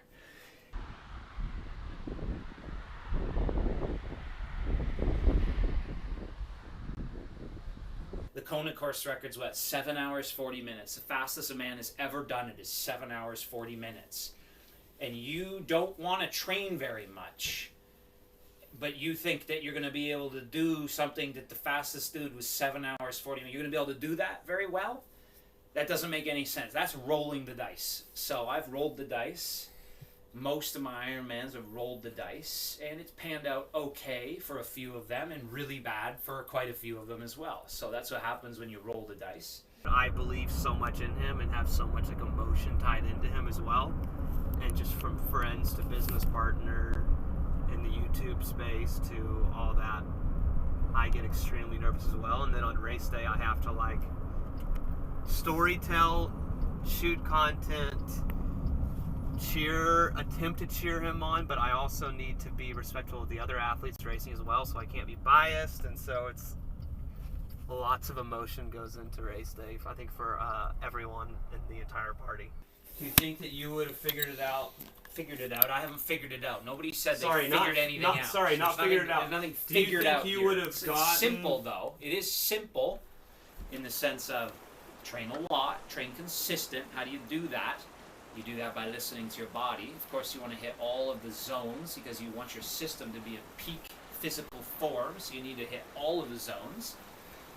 That is simple, and if you stick to those principles and you do it consistently over time, you will do good Ironmans. Right. Is it good Ironmen or good Ironmans? Ooh. It's a tough topic. Tough topic. I kid. Yeah, I kid. I know, I love it. He's a legend. A legend. That one. We wanted to remind everyone that we know it could be a little dicey sometimes with the coverage, but remember, we're in the Adirondack Mountains. It's a little hard sometimes with the dark pockets, but we're going to get you through them, and we'll be on the run before we know it. So just keep bearing with us, and when we have the live coverage, like right now on Matthew Marquardt, we're going to keep talking about all the things, whether they're on or off screen. So just please know that, and thank you so much for your patience with us. Well said, but we got a shot here of Matthew Marquardt cruising through some of the back half sections of this bike course, certainly getting close to the end of this bike course. We're going to see pretty quickly some of these later splits coming through here. He's definitely past that 87-mile mark, and again, that everything you just said also kind of applies to getting information from some of these timing mats as well. So that's why we don't have kind of all that information that we're hoping to, but we do expect him to go through that checkpoint at 102 miles in the next 2 or 3 minutes. So we'll get a split on him. And we look at the bike times and the total overall time. He's at 4:42. You subtract his swim time. I think last year we were in like the 5:20s for bike splits. So that tells you that, 4:20s for bike split. So that tells you he's probably within 25 minutes of finishing the bike course. And the estimator, which is an estimation, doesn't really account for the gradient in the last bit, does have him at a 4:15 bike split if he was to hold that pace. And again, not likely he holds that pace up these climbs, but means that he's going to be pretty darn fast, and it's showing him coming off the bike in about 25 minutes. So I'm not too far off on that guesstimation. Oh, I believe it. And doesn't it feel like they just got out of the water? Is it just because I'm having so much fun with you? I think you're having more. I think you're having a lot of fun. I mean, I'm having fun too, but it's felt like a long time actually. Yeah. Okay. All right. But I just feel like we're all like just giddy watching them go. And they look like they just started. Yeah, especially he does. He's just cruising along. But Lionel looked the same. Jackson looked the same. Rachel looks the same here. They look exactly how they did when they started, which was calm and collected. Yeah, and let's go back a second. Just because we do have those technical difficulties, but let's shine a light on this woman, this new-ish pro triathlete, very well-spoken, very humble, is having a stinking amazing race. Like this is a breakthrough type level of race. Yeah, she's led races before. She's had great results, but to be in front of one of the best female fields that we've seen in North America in a long time, and we expect, if we were to write down predictions, okay, Zelinskis is going to be in the lead out of the swim, and then she's going to fall off on the bike, and then she's going to hang on the run. But it's like, no, dude, I'm going to rewrite that. So next time you guys are like, dude, I'm going to pace well. I'm going to try to come off that bike first and make all these other women catch me. And again, I just want to highlight how great of a race Rachel is having and how excited we all are to see the type of person that she is and how polite she is and gracious she is with her time have such a performance like she's having today.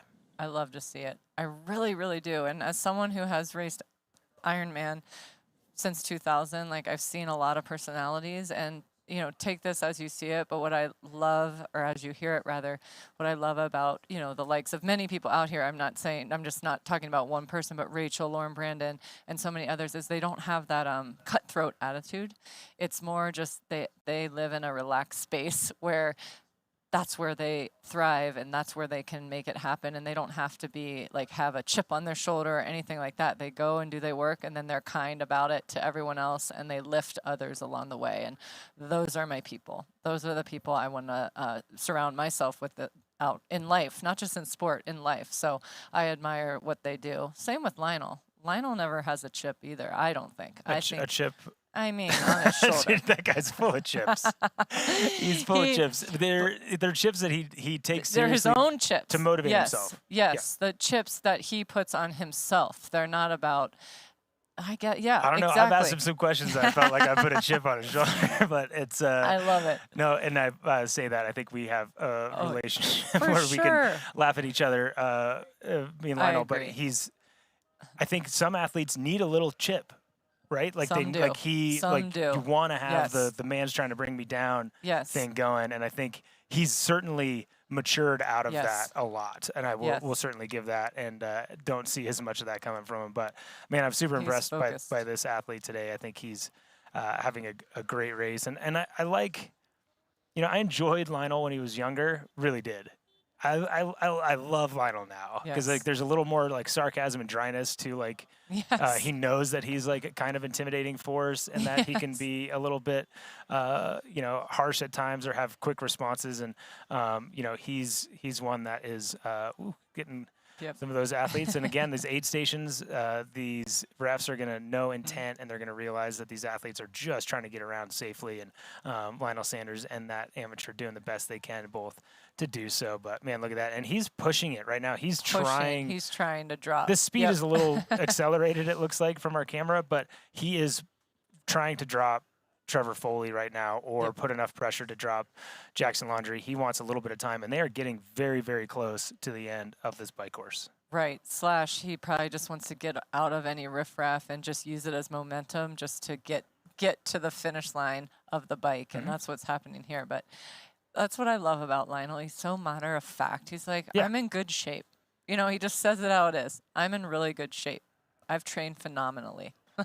And it doesn't come off cocky or anything. It's like he puts in the work. I doubt there's rarely ever a time where he's not. And that's when he talked about volume training. He realized, okay, I've never been a volume trainer. Okay, well now I kind of need to be in order to parlay that work, that work into an Ironman distance. Yeah, no, and I think sometimes that changes. His theories will change as he goes, but he adapts, and he can be an overthinker, and I think he's used that certainly to his strength. And Matthew Marquardt maybe more pointed in where he spends his mental energy. And again, this is a spot in his career and racing triathlon where he's able to have fun. And this is it's like you or I doing puzzles for a pastime that he's doing, Right. doing Ironmans. And worth noting that he did go through that 102-mile split, so we should see splits for the chasing men here pretty soon, and that did slow his estimated bike finish time down to 4:16, which is crazy. Again, I'll have to look at splits. I kind of don't want to from when I was second off the bike here years ago, but I think it was like 4:50. Like that's what the times were. And like, Right. Mike Twalsek, and at the time I was riding pretty well. Yes. Like that is insane that these athletes are going literally like 35, 40 minutes faster. It's absolutely crazy. And let's talk about the women. They're going to be the same Totally. category of fast, right? Yeah. Obviously well under sub 5. I mean, Lisa Norden is one of the best cyclists on the circuit, and her racing this last year, and you can pull up what she did on, even for her, it was still such a fast time, but it's definitely slower than she normally can do because of the hills. So it'll be interesting to see in perfect conditions. Lisa Norden had it much hotter when she still had a record-breaking split. I'm not saying that, but it is just phenomenal how fast these are going. Yeah, they are really, really cruising, and yeah, the board or the bar has been lifted. And right now it's showing estimated bike split for Rachel as a 4:58. But if you look at that and what we've been talking about with the other athletes chasing behind, for Danielle, it's a 4:45. And yeah, that's pretty quick. And Lionel is going to have a great bike split as well. We'll see if he did any damage to those behind when he was trying on that little uphill section through that aid station. But Lionel Sanders trying to get to the front of this race course.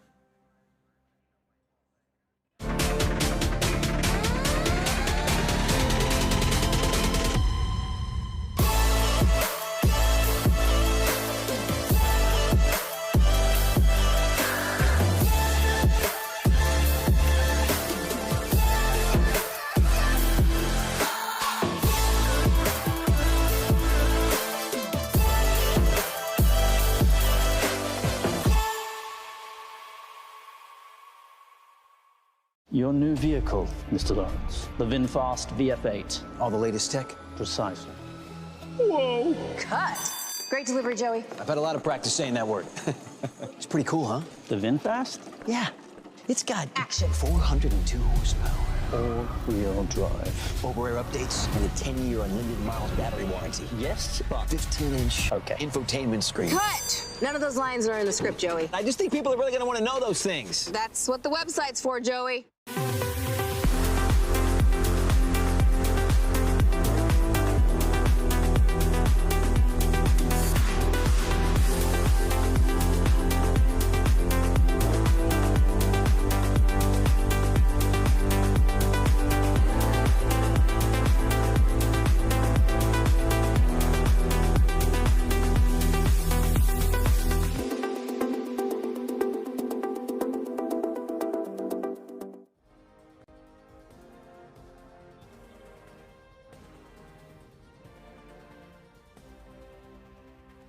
And back at this amazing race, we have Lionel Sanders crushing it. And, you know, I have to say, Matt, I feel actually, I'm just going to just puff my feathers a second, really cool, because I have like some inside info.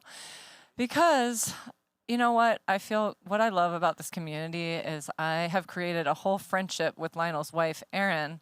And, you know, I'm married to Erin, and he's married to Erin. And so, first of all, funny, but also that we had babies. So our youngest son, Crew, and their son, Levi, are only like a month and a half apart. So like we built this amazing friendship, and she sends me ammo that I need sometimes in this commentary to like, hey, what else about Lionel is because I mean, I'm so fascinated with all they do and all the hard work they do as a family, and they bring Levi to races. All the grandparents are involved, and it's just such a cool experience for Levi, even if you might not realize it now. But Erin just let me know that, you know, we've been talking about how he looks like he's surging.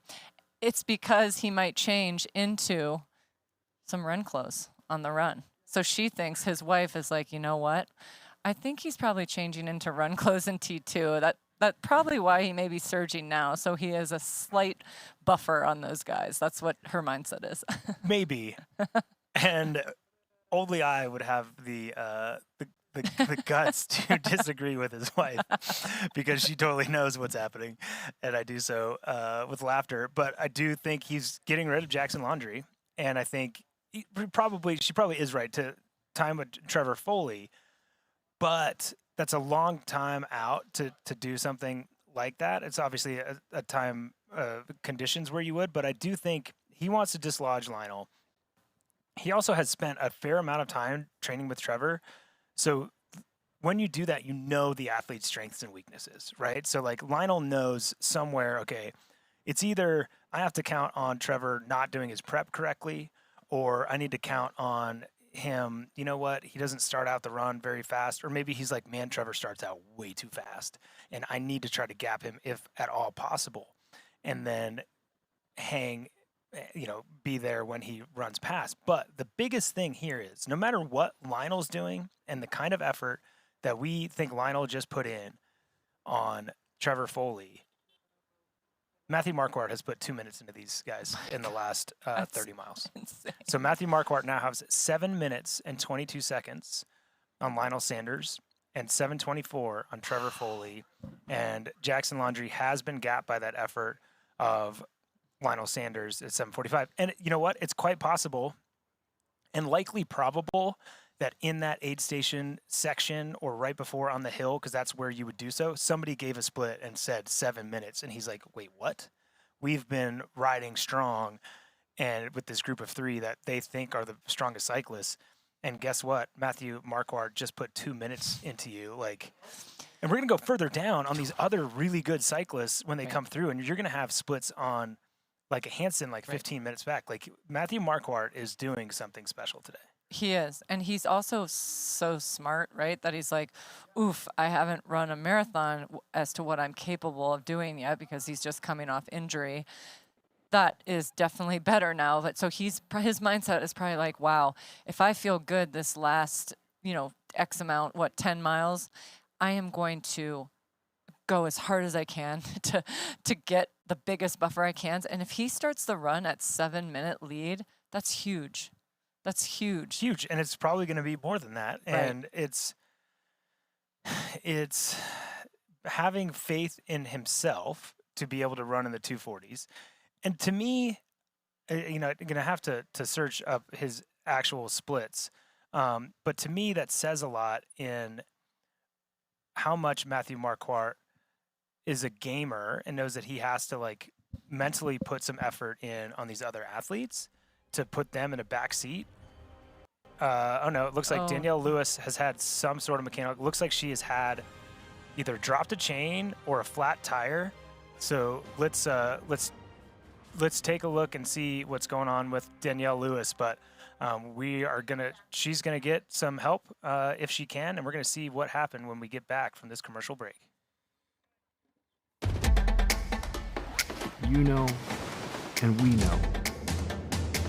The thing about challenging yourself is you're always looking for what's next.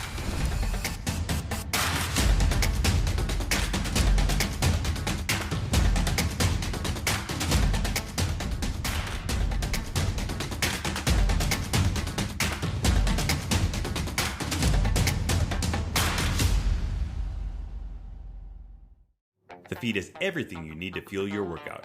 Hydration, bars, gels, chews, high-performance supplements. We even have breakfast shakes. Ready for your ride? Totally. Let's go. Gels every 20 minutes. Just started training or plan to be a world champion? We've got you. Thanks, Feed Coach. Don't forget to hydrate. We'll help you pick your fuel for your run, ride, or triathlon. Shop today to get a free water bottle printed with your name. Visit thefeed.com. Fuel your workout.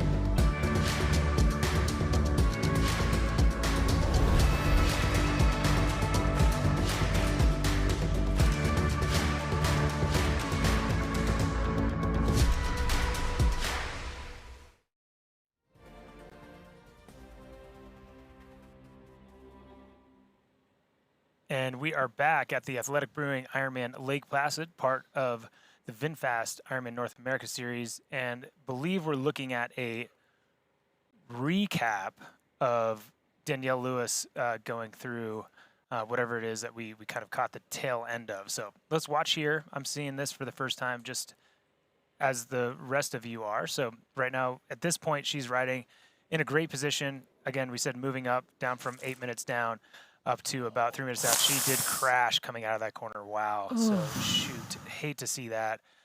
She did so in a spot where she landed in a soft spot, which is great, and she's lucky to have done so. And she looks like she got up straight away and does not look like there's too much damage. Very soft, like pile of gravel there, and then obviously those bushes. So very lucky for her. But it always takes a while when you have a crash, especially she had drive side down on that bike. So she's trying to evaluate, see what's happened. She's asking maybe people for assistance. Looks like she got the chain back on.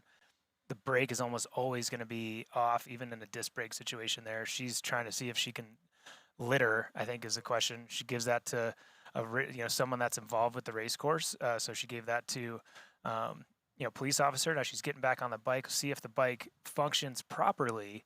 But amazing job from her. I mean, so right there, to me, that is a true professional. And me and Julie were talking last night about how people think the person that wins has a flawless race. And it's no, Ironman is about problem solving. And you cannot think of a worse problem to have when you've halved your gap to the leaders, thinking about trying to get up to the leaders, running a marathon as fast as you can, and you crash. That is your worst nightmare, right? And that whole thing, we could put a timer on, and I'd love it if we could from our producers to see that again from like moments before the crash to just after. But that was less than like a minute. And that is problem solving at its best. And Danielle Lewis, already respected her a ton. Might sound like I don't because I was being realistic in my pacing stuff, but respect her even more now with so easy to, oh me, poor me, make something dramatic about it. But she was not on the ground for more than 30 seconds. That is remarkable. And she doesn't. It looked like she crashed and skidded into the grass. So that was a saving grace. So that is ideal. And wow, she can't catch a break sometimes. She is like that. That was quick, and she didn't even think, a minute about it. She got up, she fixed the chain, and she got back on. Yep. That's what we like to see. Unbelievable. So I'm so glad, and she didn't lose. I bet she didn't lose more than 45 seconds, a minute at most. And as we know with her, she'll make that up. Yeah, and I appreciate it, and our staff and our producers do a great job. And I want to see this again, not because oftentimes we'll see bike racing and stuff, and we want to see the crashes. It's like epic or whatever. We don't want any of our athletes to crash, but I want to show how impressive Danielle Lewis is in this situation and how composed she is and what an example she can be to the rest of us, and maybe find out a little bit more on maybe why that crash happened and that. But an important thing now is we see Rachel Zelinka still in a comfortable spot going up this climb, but here we go at the replay, and we see her in the front, and it looks like, yeah, she just is going a little too fast, and that front wheel washes out. She endos, but she doesn't go head over heels herself, really. Into the grass. And she missed that little sign, which is great. But gets up, and I have a timer on this, but this is in slow-mo. Me too. So Perfect, yeah. We'll be a little bit off, but the amount of time that she takes doing that was remarkable. I'll call it less than 45 seconds for sure. Agreed. But so impressed, and thank you all for getting that back up there. But see, now I'm going to root for Danielle Lewis to go against my odds of timing and win this race, because she's that's impressive to pick yourself up that quick. Not many athletes would do that. I mean, I'm impressed too. She's back on. She knows she's doing such a good clip. She probably was just taking the turn quickly because she is a really good technical rider. So something must have just slipped there and had her just crash in that moment. But, you just have to say that was like the actual best crash you could do, because into the grass, more soft surface. I don't even think she had a scratch on her because of the way she fell. So that's great. Yeah, no, she if you're gonna crash, do it like Danielle just did.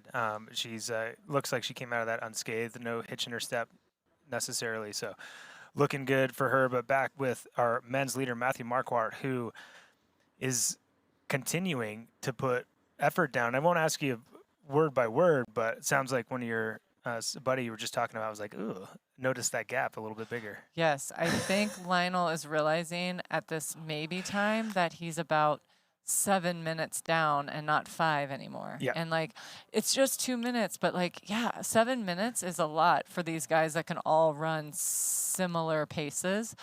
So the wild card is, what will Matthew be able to do?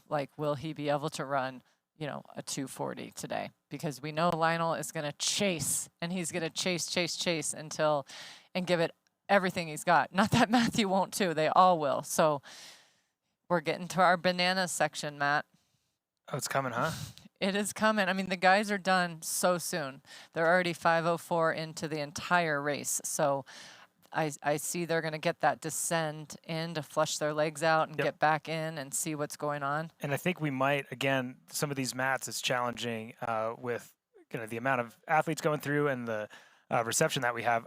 I have a feeling we might not get that 109 split as well. So we'll see, but we'll get us whatever splits that we can, and obviously visuals of these athletes coming in a transition. But we're expecting Matthew Marquardt to come through here in just a minute. Does look like he actually just, as I said, that went through 109 miles at 4:13. So that puts his assumed or projected finish time on the bike as 4:16:52, which is just stinking crazy. And especially for a second-year pro, it's just nuts. Just a second-year, very busy, fully maximized pro that, from his girlfriend and peers, doesn't take much time for himself, and he knows he needs to work on that. She said, Sarah was like, I think there's been a handful of times he's actually sat on the couch to watch TV.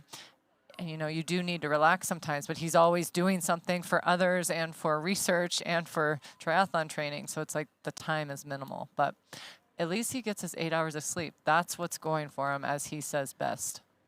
Yeah, that's not easy to do. No. I've been working on that myself. Gosh. I will Are you say, there yet? Are you there yet? My alarm went off at 2:30 this morning, and I got 7 hours of sleep. So I think I'm doing a pretty good job. I think our co-commentator we've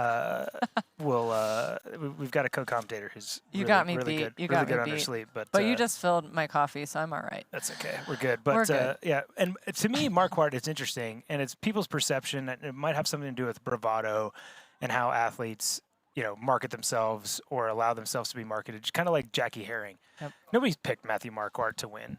And nobody refers to this guy as an uber cyclist, but he's going to ride 4:16. He's going to outride Trevor Foley and Lionel Sanders by a few minutes when they were riding together all day. So you can't not say that after that. It's just like now you have to be an uber swimmer, an uber cyclist, and run 240 something off the bike. And, we were looking at and talking about what his run splits are. He just ran a 1:15 at Mont Tremblant. Exactly. Off of minimal running. Yep. He's ran a 2:47. Okay. In Nice. Yep. Very hard bike course. Yes. What do you think you ran?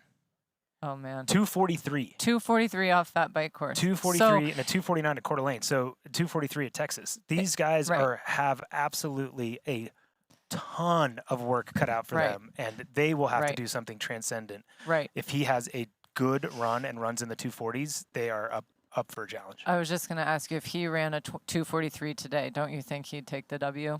Or do you think it'd be, that's because he has a 7-minute buffer, give or take, let's say.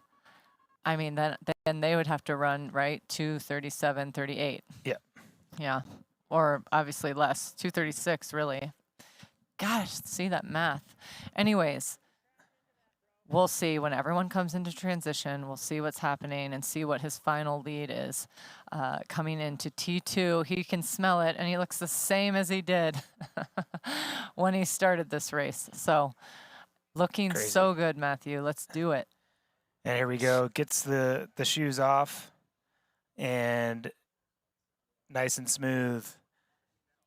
Puts his feet on the pedals, goes around this turn. A little technical coming into most T2s. Expect that as an athlete. Like, that's when you really need to be heads up. Sometimes you want to kind of check out because you're ready for the next thing. But, he's going to go up this kind of steep little hill that we saw them go down to start. They took a left corner right around those cones earlier to start their day. Now he's going into where their bike ride started. So Matthew Marquardt comes in 4:16. Of course he did a flying mount. Of course what doesn't this guy do? As he would, That's 4:16:53. And he has a shoe drop off his bike, but that's kind of in with the bike catcher zone. So ask somebody to pick it up, and someone inside the race will do so. So no abandonment or littering penalty or anything for that should be coming his way. But Matthew Marquardt running through transition, and this is the intimidating part. Like, all these other athletes know how long this transition is. And again, they might have gotten splits on course, but they're never going to see him. No. And they're like, oh, wait, I kind of thought the race was us. And does he look like someone who doesn't have the energy to run right now? No, he's frolicking into the change tent. So let's see. Now he's in. And what was his final bike time? What do we think? Fast? I might have already said it, I think. Oh, did you? Okay. And it was 4:16. You said you called it.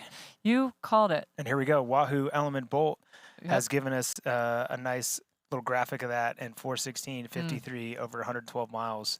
It's pretty fast. Exceptional. That used to be like a Florida flat fast bike course bike time.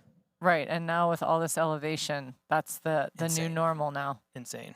Wow. Okay, so we'll see. And also worth noting, he's almost out of transition. Yep. We're going to see him going behind one of our race officials here in a second. And the athletes chasing behind haven't gone through the 109-mile mark yet. Oh, my gosh. So he's literally over 3 miles in front of them. And he's almost out of transition. Wow. And we'll see this drone shot. We'll see him coming around. That's their kind of change tent in there. He went in where that little M-dot small tent is at the top of that white tent, and he'll come out of that bottom right side, I believe, of that tent from this camera angle, and you'll see him run on the left side of this big white tent. And right now he's probably putting socks on. He's making sure all his nutrition is on there. He's getting everything sorted and composing himself. This is the last quiet moment he'll have, and where he's either saying, okay, all you got to do is run 6 miles, Matt, or he's like, Matt, this is your time to PR your marathon or hang on, whatever. Maybe he's even getting splits in there. But Lionel Sanders still not to 109 miles, and Matthew Marquardt is about to exit transition. So Lionel Sanders, Trevor Foley have a job for them, and did get confirmation. Again, Lionel Sanders will be changing into a full run kit. So we'll take more time than Trevor Foley, but man, Matthew Marquardt looks great. And, you know, he's got a little different running style. People like to critique it. One of his arms will start getting a little bit more awry as it goes, but not dissimilar from like a Matt Hansen, which people love to rip on. But it's like, oh, it's fun to rip on a guy when he's running away from you. But if anything, Matthew looks better than I've seen him a lot of times. And again, 11th place at World Championship. That was an incredibly hard course. Ran a 2:47. And I'll say it now. If he runs a 2:47 today, 100%, no doubt, he wins this race. And again, those guys have not gone through 109. So if anything, I think he's extended his lead, Meredith. And this is that downhill section, so he's going to be able to come off the gas a little bit, let the legs flow, get a little pressure off those quads, hopefully. But can Matthew Marquardt hold off for the rest of this marathon? The feed is everything you need to fuel your workout. Hydration, bars, gels, chews, high-performance supplements. We even have breakfast shakes. Ready for your ride? Totally. Let's go. Gels every 20 minutes. Just started training or plan to be a world champion? We've got you. Thanks, dude. Got you. Don't forget to hydrate. We'll help you pick your fuel for your run, ride, or triathlon. Shop today to get a free water bottle printed with your name. Visit thefeed.com. Fuel your workout. Here's Elizabeth in the middle of the perfect workout for her. To create it, we analyzed her biometrics and genetics, her recovery rate, injury risk, and aerobic potential, her recent training sessions, the temperature, humidity, and elevation, the demands of her next race, and billions of data points from athletes just like her. With TriDot, Elizabeth gets faster. And what does she have to do? I just opened TriDot and did my workout. TriDot. We do the technology, you do the training. Introducing the Ironman Pro Series Virtual Edition on Full Gas. Join athletes from across the globe as they conquer bike courses from the Ironman Pro Series. Challenge yourself, travel the world, and earn your exclusive Finisher's Medal. Push your limits and make your mark. Exclusively on Full Gas. Unleash your inner champion. Register now at fullgas.com.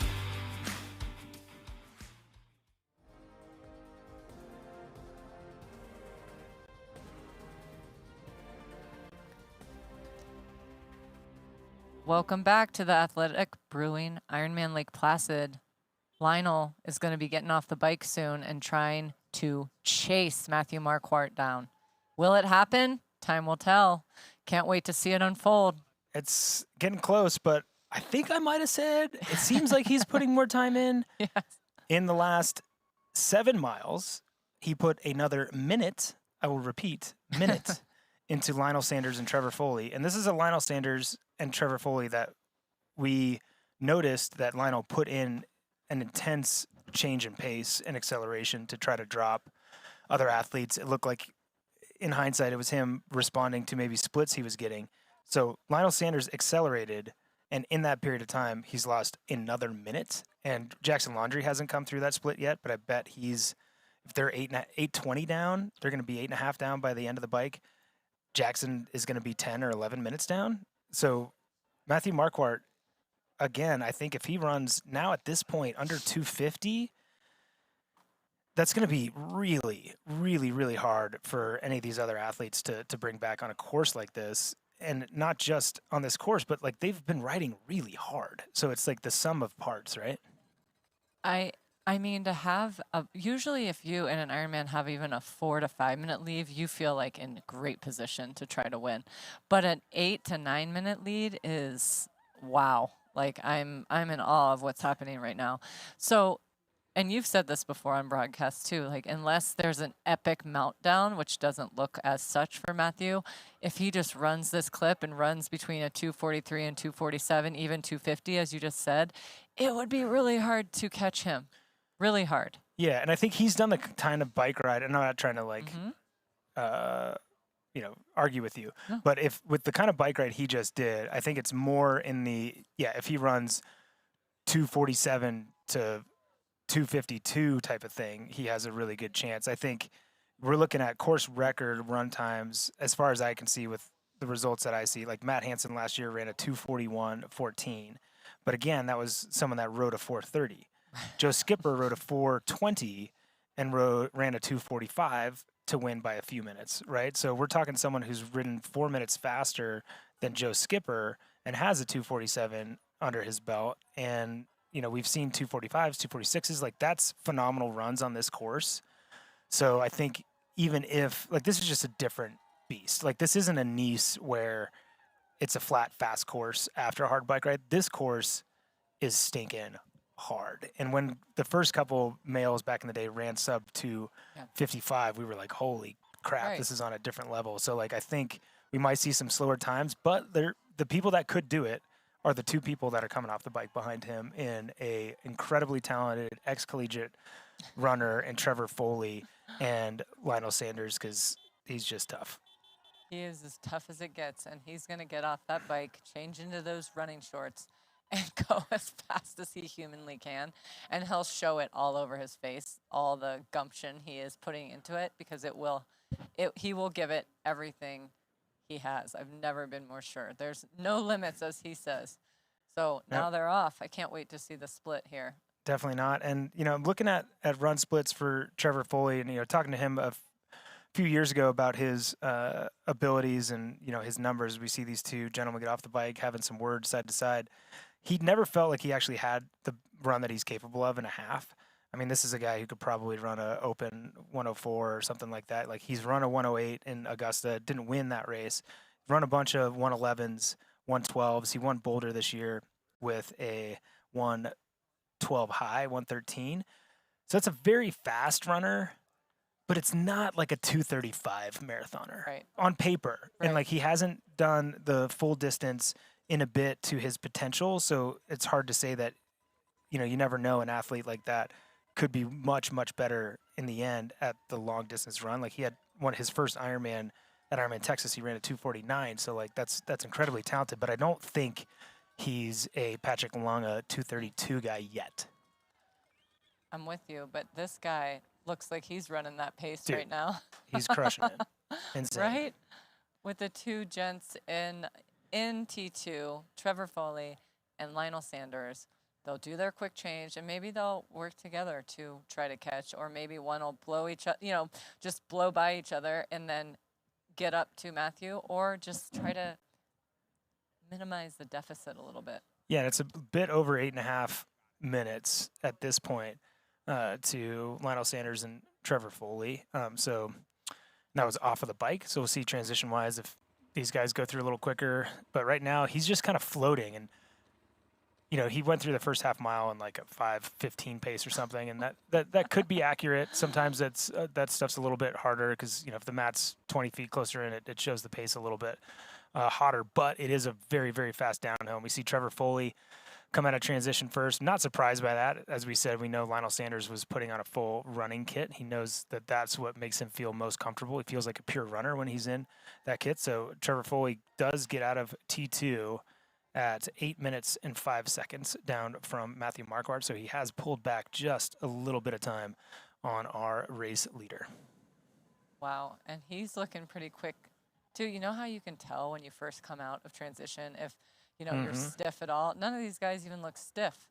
They're just kind of rolling by and probably have to start thinking about form, right? Like always thinking about your form and nutrition. And I noticed Matthew was running with a bottle, but you know what I learned? Yep, there's his running shorts. You know who I learned this from? Oh, man. Is grabbing my little Ziploc baggie. I know it. Okay, putting my gel in it, grabbing it, putting it where it goes, and using that baggie to put ice in. Ice melts, drink it. That is a Matt Lieto trademark. That's another patent you need. Used to be a secret, Meredith. But it's I've not told anymore. everyone, but I've given you credit. No, I appreciate that. It's patented. No, it's a good one, but the point of it is like using all your resources and not wasting any time. Yes. And while we were talking about that, Lionel Sanders went through in that full run kit, and man, he looks so calm. Yes. And I can't. I don't feel like I could use the word joyful with Lionel Sanders because it just feels wrong. That feels wrong. But it almost. I think he's almost falling into having fun being out here again, and I think he feels like he's in a great spot. I feel like that look is someone who didn't overextend themselves, and he's left himself a little bit of a gap. But you probably by now, because I've said it a few times, will understand where I'm about to go with this. But he's given up 30 seconds but he's in that kit. He's comfortable. He's going to run well because of that, not in spite of that. He's not going to go back at this race and be like, I would have won if I didn't put my shorts on or whatever, right? Like, he knows like that's going to make him feel good. He's going to have to do some work to bring back Trevor Foley. But at the same time, depending on the athlete, like Lionel's a racer, right? So sometimes if you put yourself in a run starting shoulder to shoulder with somebody, if you're that much of a racer, that's a detriment. That's not a good thing for you. Where if you give up 30 seconds, you're like, no, my race plan is to run this. I'm just going to run this. And you know what? On that hill on the way back, if I'm within 30 seconds, maybe I bridge up to Trevor then. Or if Trevor's going to outrun me, he's going to outrun me anyways. Let's just do our own thing and dude, I'll tell you what an uncomfortable situation is? Running a marathon with Lionel Sanders like 20 seconds behind you. Like, stink that. Like, last thing in the world I want to be a part of is Lionel Sanders like breathing down my shoulder. Well, you probably took inventory. Hey, I'm going to take 30 seconds to be comfortable, and then I'm going to run 30 seconds faster to catch back up because I'm dry, I'm comfortable, I'm in my running outfit, and all is well in the world. Here comes some BMC athletes in there. There's Chris Leiferman coming into T2, looking solid as well. Yep. And that must be Colin. And there's Justin Metzler. No, that is not Justin Metzler. That is Arnaud Guillot. Okay, could not see correctly. No, Thank you're you. fine. Yeah, you're Thank fine. you. That's so Tor Bendix Madsen, Chris Leiferman, Arnaud Guillot, and Justin Reale. And those athletes all coming through here just a bit back. Word on course was that Justin Reale actually got a blue card for intentional littering. We didn't see the penalty occur or him serve that penalty, but by quick math, it does look like he served that penalty because he was riding with those athletes in front. So no protest or possible disqualification from what I can see out on course at this point. But important thing is there's some fast runners in that 13-minute range too, and Jackson Laundry in the middle of that, 11 minutes back. And I'll tell you what, I think if Jackson Laundry was like, okay, I'm going to go to Placid, it's a hard bike course. If I run ride a 422, it's going to be sweet. No, dude, I'm like 12 minutes back. Not what he expected, but have faith in him to be able to pull something out of this race.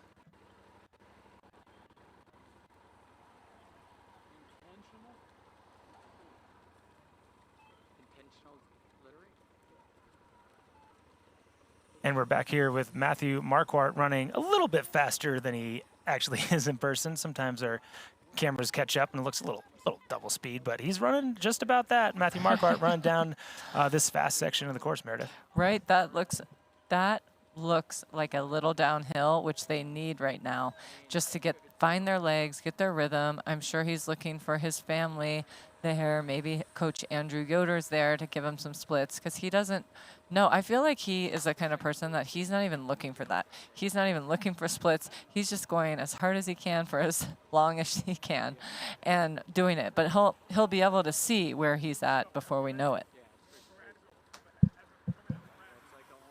Just another update. Of course, if I say something, it lives on for eternity, and I can't take it back.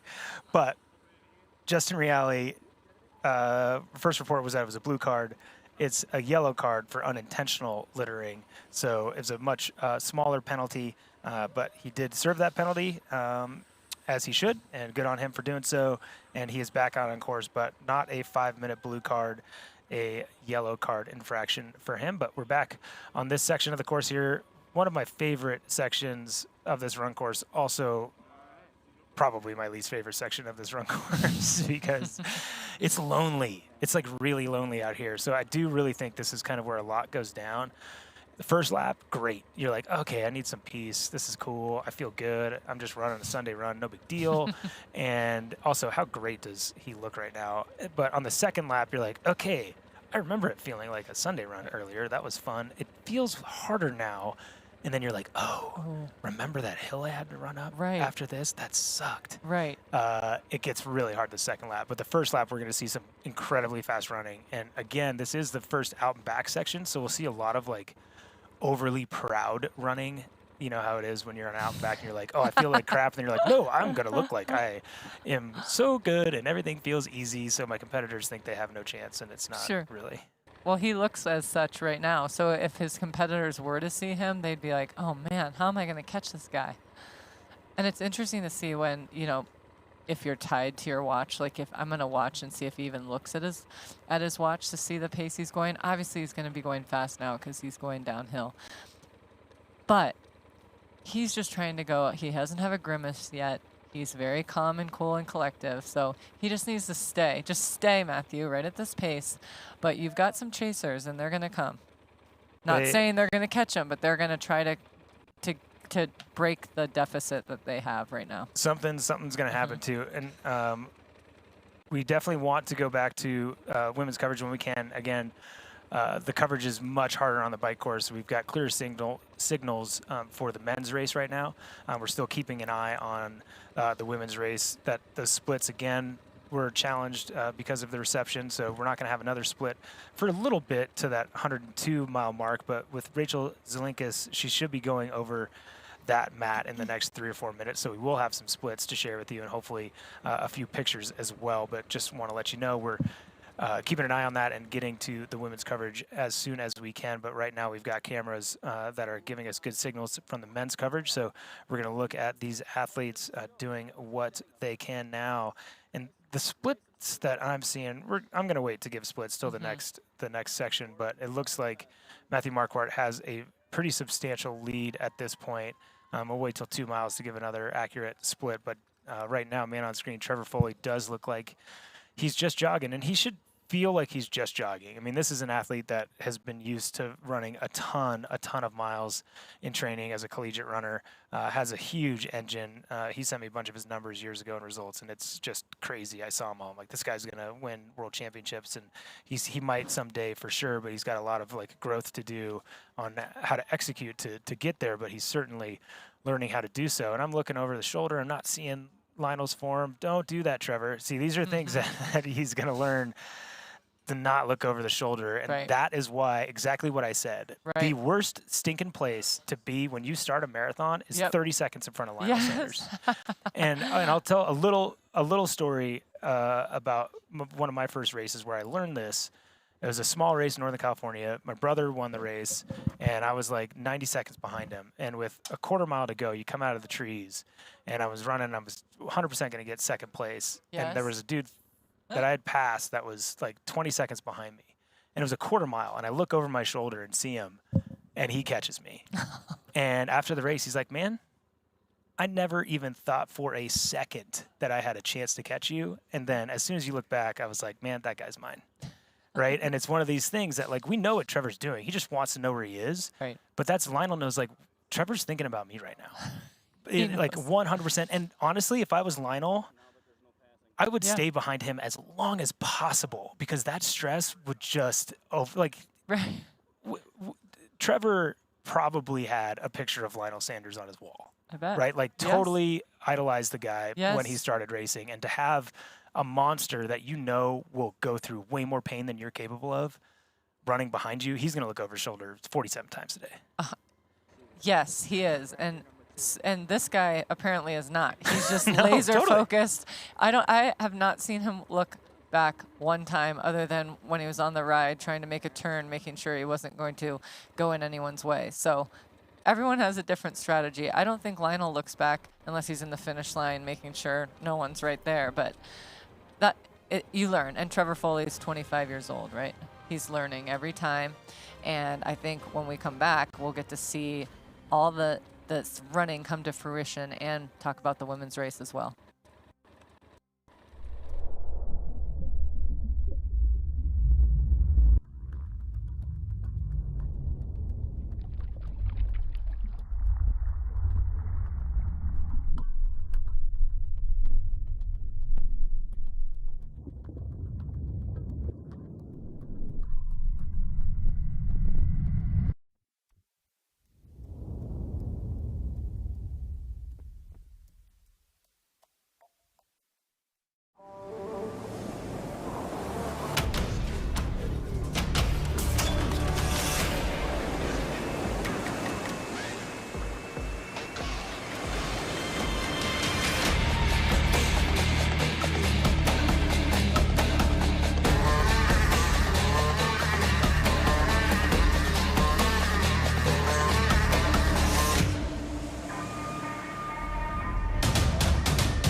Beyond the finish lines, our commitment goes the extra mile. We are the IRONMAN Foundation.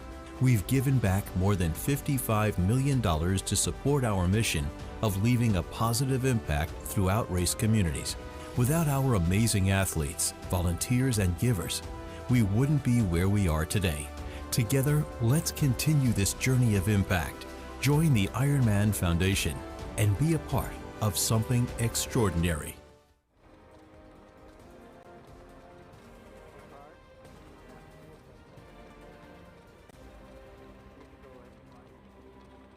Welcome back to the Athletic Brewing Ironman Lake Placid, part of the VinFast Ironman North America Series. It's brought to you by AG1. Better finishes start with AG1. And by VinFast, boundless together. Someone who is bounding is Matthew Marquardt, and he's got all his nutrition in his mouth, and he looks like he's having a great old time. And he's calculated. He knows exactly how many kcals he needs to take per X amount of time. I wouldn't put that past him. The key is the cramping. He has mentioned he tends to cramp, but it's 66 degrees out. The weather could not be more perfect right now for running. And so it's going to be a fast day. I see no one behind him, by the way. Well, they're like 8 minutes. And it's hard to know because you can't see up close because the camera's jiggling. Sure. But it looks like he's taking like little pills or little, like he's doing the electrolyte things right now. And I think that's great that you knew that information and relayed that to us. But he's doing all the things. And like those are the things when I say, or when you're looking at the elder statesmen and the new guys, or like the mistakes like someone like Trevor might make, or the mistakes someone theoretically like Matthew might make. It's not because they're not smart. It's because it hasn't happened to them yet. Right.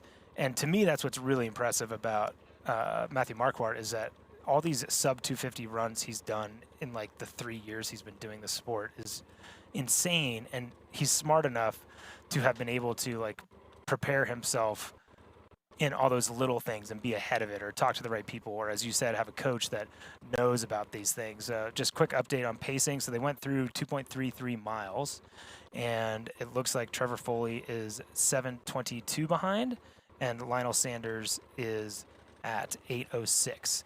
And that split at a T2 for Trevor Foley was 8:05. So he's made up 40 seconds in 2.5 miles.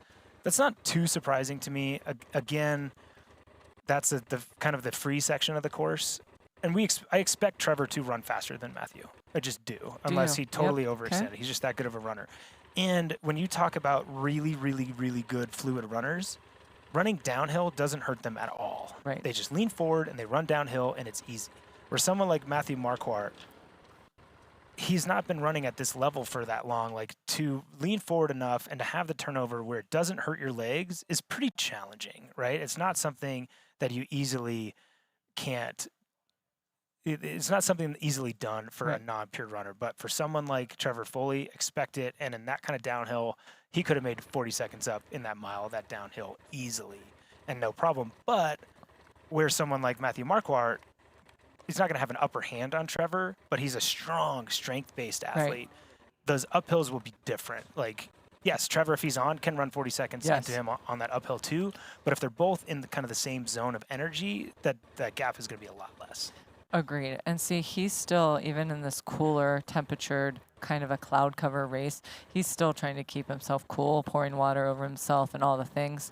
So that's important too. I noticed he dropped the bottle, but I guarantee at Personal Needs he'll pick up a bag with another bottle in it because that works for him just like he did on the bike. But yeah, that's the thing, because, you know, he's a little bit more in terms of going downhill. I mean, that guy has this muscle in his leg that is so powerful, and that's why he's a cyclist, and that's why he's a swimmer. Man, he can kick so hard, and I can imagine that hills might be a little tougher for him to get up. We don't have many in Ohio to run. I bet he finds a hill to do hill repeats, but that will be maybe his pain point. But then on the downhills, he's going to crank them. Oh, he's going to crank them for sure, no doubt. And man, he looks good. He looks smooth. And again, people are going to say stuff about his running style and his gait, but this is a good looking Matthew Marquardt. But just going to go back real quickly, Meredith, and looking at T2, because we haven't gone further back in the race in a while, but that was Arnaud Guillot, Chris Leiferman, Torbendix Madsen, Justin Reale, all at about 12.5 to 13 minutes. Josh Amberger at 19 minutes. Bart Arnault at 19:53, and then some of our pre-race favorites: Matt Hansen 21:06, Justin Messler 21:23, and that's showing some athletes not in yet, right? So like I'm not seeing a Joe Skipper, I'm not seeing a Mikey Weiss, I'm not seeing some of those athletes. So the gap continues to grow, and it's a bummer to not see those athletes where we thought they'd be. I mean, 20 minutes down. 20 minutes down. That's just crazy. Now, Matt Hansen, too, can really run, but can he run 20 minutes faster at this point? I mean, that's a big ask. But I know he can run in the 230X, so it's just a matter of he has run himself to a podium position, even being this far back. Obviously, time will tell. Oh, for Who knows sure. how everyone else is feeling. But, man, even Jackson's back for 11 minutes. Totally, but it's one of those things where it's like a few different races, right? Yes. And like we think Matthew Marquardt has paced himself where he's going to have a decent run. He's 8 minutes in front off the bike, right? So Matt Hansen is actually only 12 minutes back from second place. Right. If Matthew Marquardt totally mismanaged, he's out. He's a 0. And so Matt Hansen is 12 minutes behind those guys. Yeah. Right. Them being Trevor Foley and Lionel Sanders, big ask, but Matt Hansen has run 12 minutes into many an athlete. So he's still very much in this race. And like, if he has a decent run, there's like little to no chance Matt Hansen's not top 5, even as far back as he is right now. And he's leading the Pro Series. Yeah. Right now, he's literally in first. So him even getting, it's all, every second matters. So even him getting 5th would be huge to keep him at the top of the Pro Series, So it'll be great. And I mean, he's not even off the bike yet. It'll be huge, but what will only improve it is if he's close, right? So, and that also gives him even more incentive than he needs to be able to run fast and keep it close. But we're going to look at the AG1 supplemental stats. Run 2.33 miles. Trevor Foley, 5:46 or 14 is his estimated split at the next clock for 5:46 minute per mile. Pretty awesome stuff by Trevor Foley. Really good. He's got a good little form there too. And hey, I have to tell you, the women's race at 102, some splits are starting to come through. Sweet. I am seeing Rachel Zelinkas is still in the lead by about 5 minutes 47 seconds. We're gonna check to see where Latte Wilms is, because it's right now. It says Sarah. Oh, there she came up. Sarah True's in second, 5:47 down. Alice Alberts 5:57 down.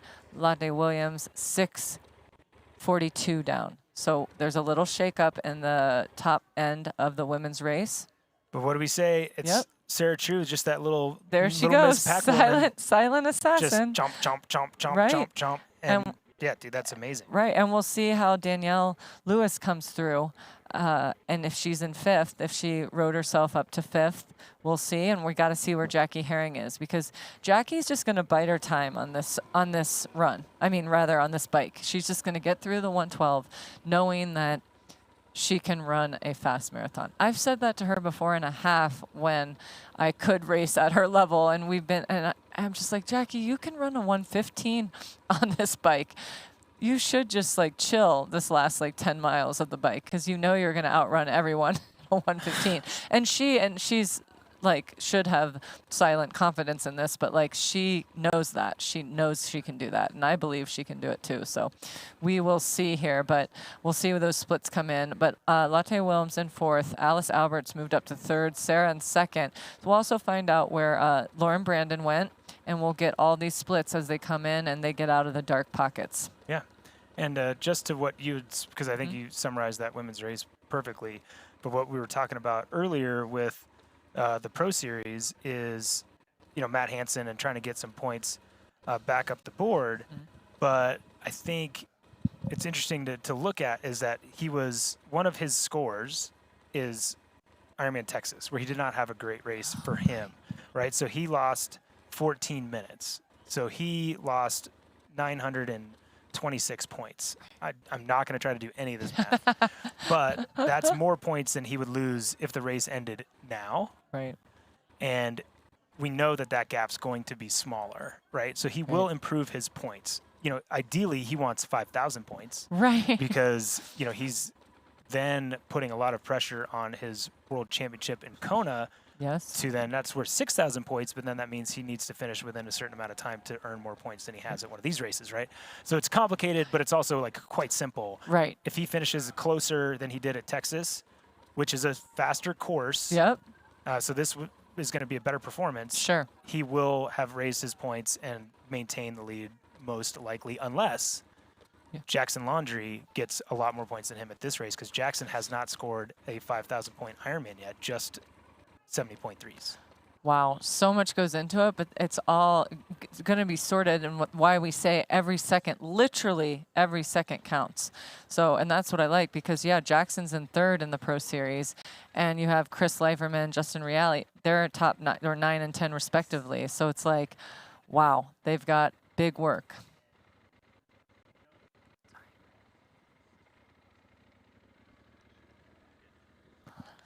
And there she is, Danielle Lewis, coming home. Let's see, the females are 5:39 in. 5:39 into this race. It's gone by really quickly for us, I think. It really has. And so Danielle has not gone through that 1.2 mark yet. So obviously she lost time because we saw her on the side of the road. How much time is going to be the big question, but Jackie Herring has gone through at 8:48 behind, so she's lost a little bit more. But again, that puts Sarah True in that driver's seat. And it's so funny to me that she's still underestimated every stinking race. Every time. And she wins, like, I can go back and look at this, but she's won, like, most of the Ironmans that she's done. Well, unless they're world championship. No, right? 100%. And she's been fourth in Kona, and she's been fourth in the Olympics. Like, I just think she's so. When I mean this in the nice, like, blasé. Like, she knows this. She has other focuses in life. Her son, her getting her doctorate. I mean, that she's like, oh, what do I have this weekend? Oh, I'm gonna crush an Ironman. Okay, check. And so, you know what? She lives in the East Coast. This is in a race too far from home.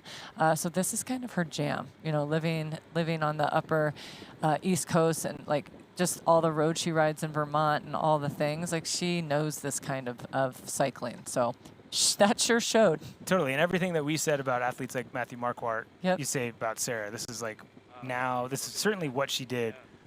Very focused, very specific, center of her life for a long time. That is not what it is now, and I do think she takes it very seriously. Yes. But I do think it's more, and feel free to disagree with me, and she'll tell me if I'm wrong, because most people do, that it's more in a place of it's an outlet now. It's a side hustle, like, outlet to be able to manage all that she's doing in life. I mean, taking tests. I remember being with the race. A paper was due the next day. Like, so many factors. And, I need to get diapers for my baby. Like, there's so many, like, things, so many balls in the air. And this is, like you said, and I agree with you, this is just like, she always says, this is almost like, and she doesn't mean it in a bad way, a vacation for her to go and do something she loves and passionate about, swim, bike, run. It just kind of breaks up the monotony of all that she's doing with studying, schoolwork, getting her doctorate, being a great mother to her son, being a wonderful wife to Ben. So there's just a lot of factors in there, and this is just like her little side hustle outlet that she crushes. That she does. Danielle Lewis also crushing. She did go through at 10:42 down in that 1.2 or 102.3 mile marker. So clearly lost time, but doing a great job of getting back on it. And if her bike is strong, I'd say her run's stronger, right? Like, she's she still has an opportunity to get on the podium, I think, for sure.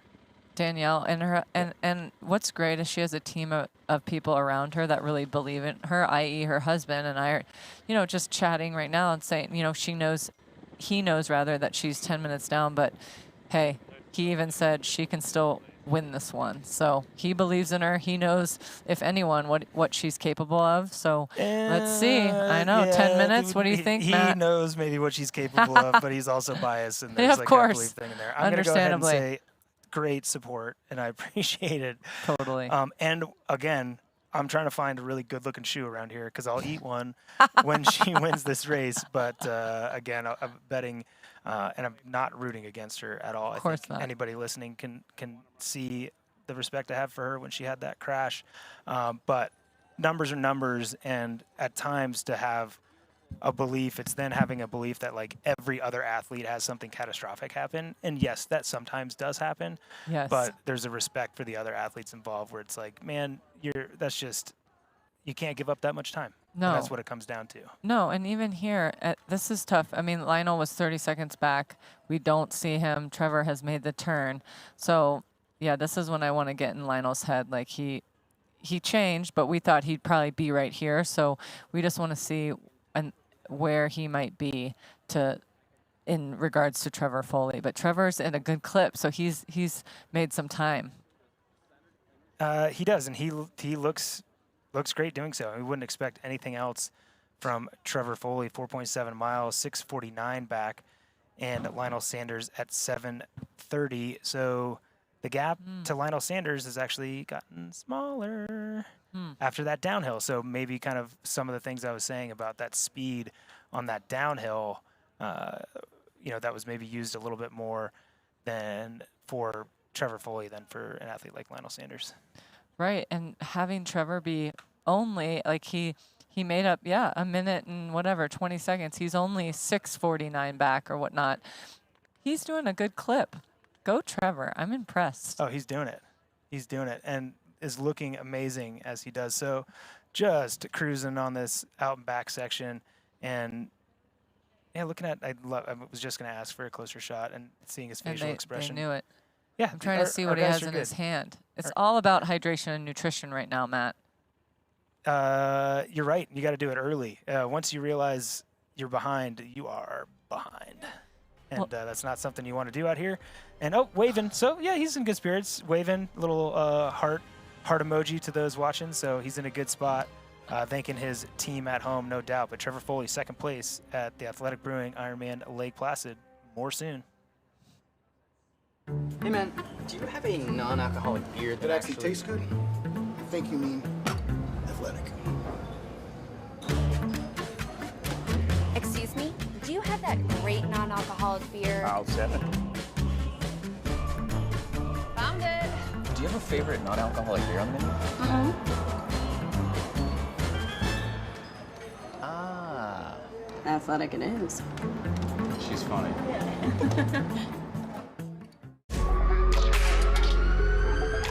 This is where I wanna be.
Welcome back to the 2024 Athletic Brewing Ironman Lake Placid, and I don't get sick of saying it.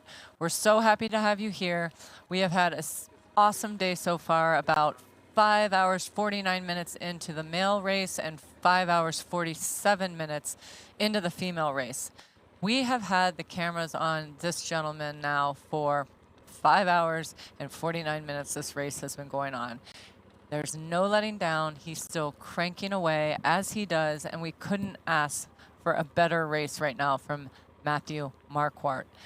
I did want to, take a moment to really hone in on what this gentleman does outside of swim, bike, run. I know I've talked about it and everything, but I mean, what he does is he tries to, what everything comes down to that he does is that, cancer is one of the hardest challenges that we face in healthcare. And as we all know, this disease can't be solved and the outcomes can't be improved without research. And that's what this gentleman does. And so cancer-related research dollars from the government, as he has explained to me, has been really this huge fundraising event that happens where he lives, where I happen to live in Columbus, Ohio, where 285 million, I misspoke earlier when I said 275, $285 million has come from individuals raising money for what's called the Pelotonia Ride that we do in Columbus, Ohio every August to raise money for cancer research. And this is a gentleman that spearheads that and helps raise money for that fund. And it's a huge accomplishment to do that, and it's a huge time that he spends doing that for so many people, on top of doing research in general for, and also racing pro triathlon. I mean, you can't ask for a more dedicated and consistent and very powerful individual to be doing what he's doing right now. Matthew Marquardt winning this race at this time by over 8 minutes, I would say, or rather over 6 minutes to Trevor Foley.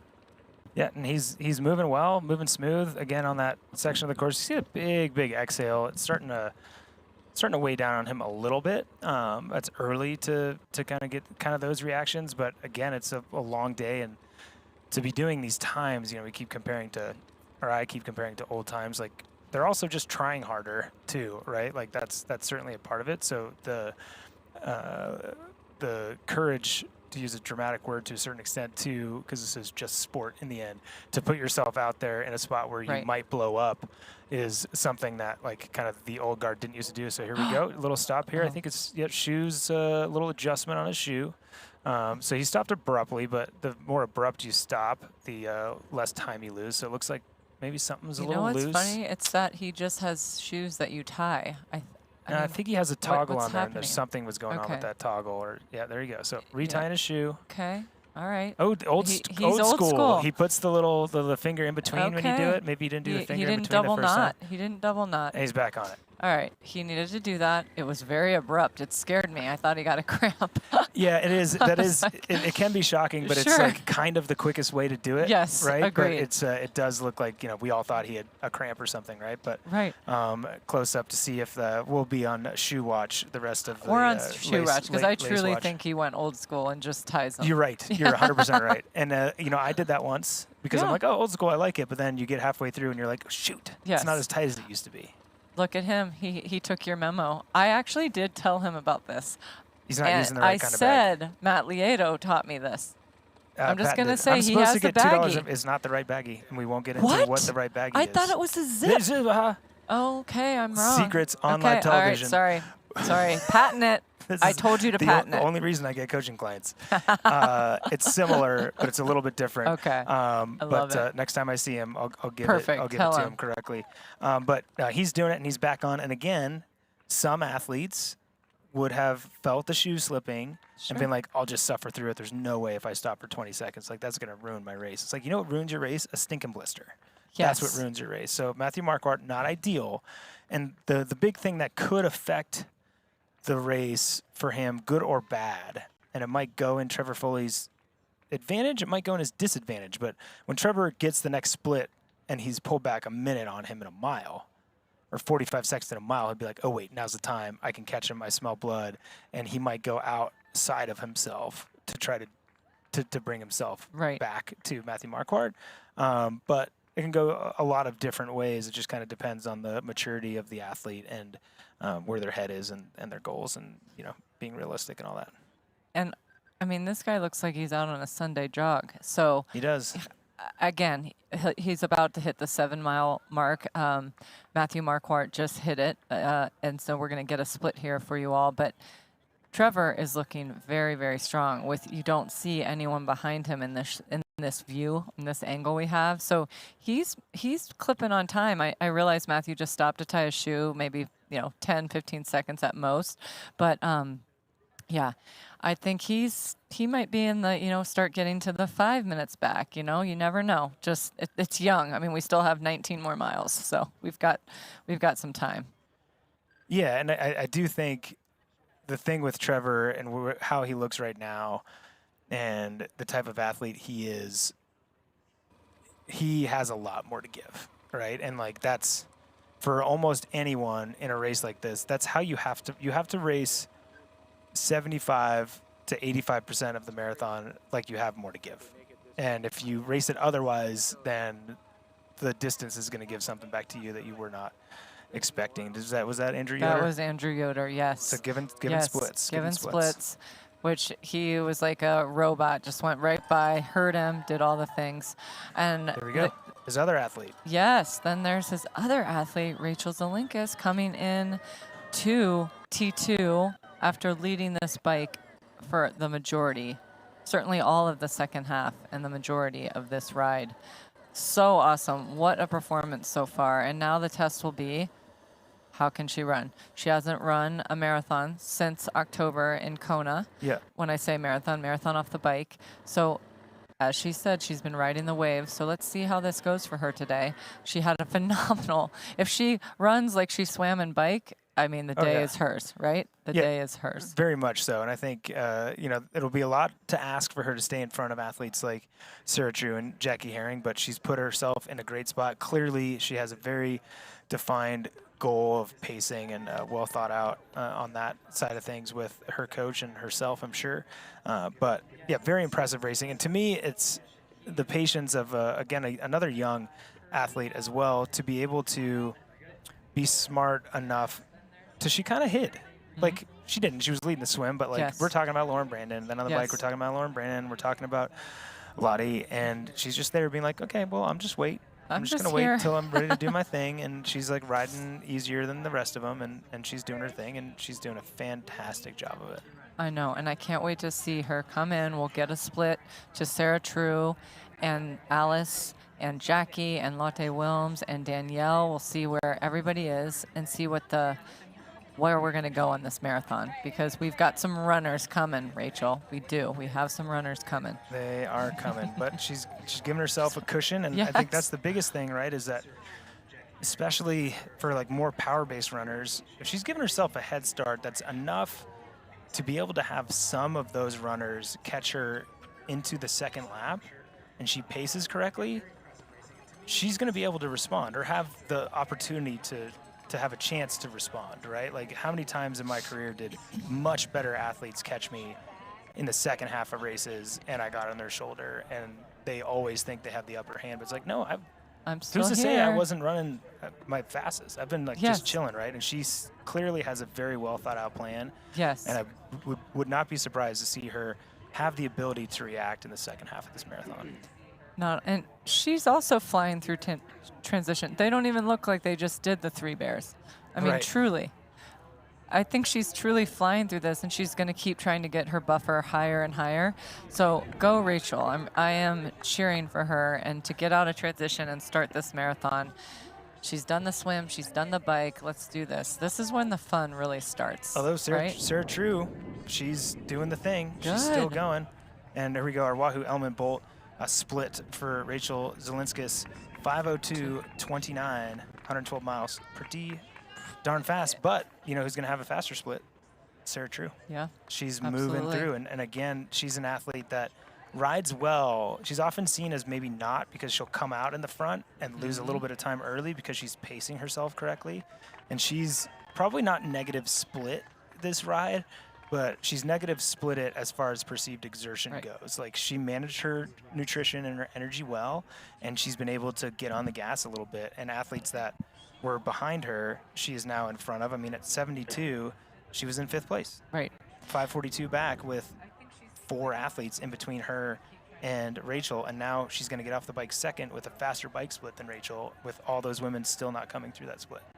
In addition of the 3, the bike is her least favorite. I know it. It's totally. Definitely, because she is great and so talented at all 3. Don't get me wrong, but like the swim and the run is her jam.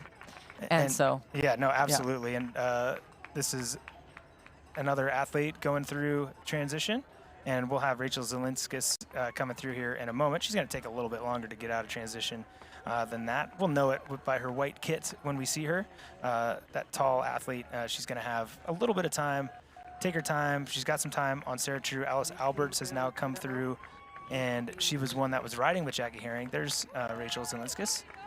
She's got the little headband on to keep her head cool as she goes through. Cool technology there, no pun intended.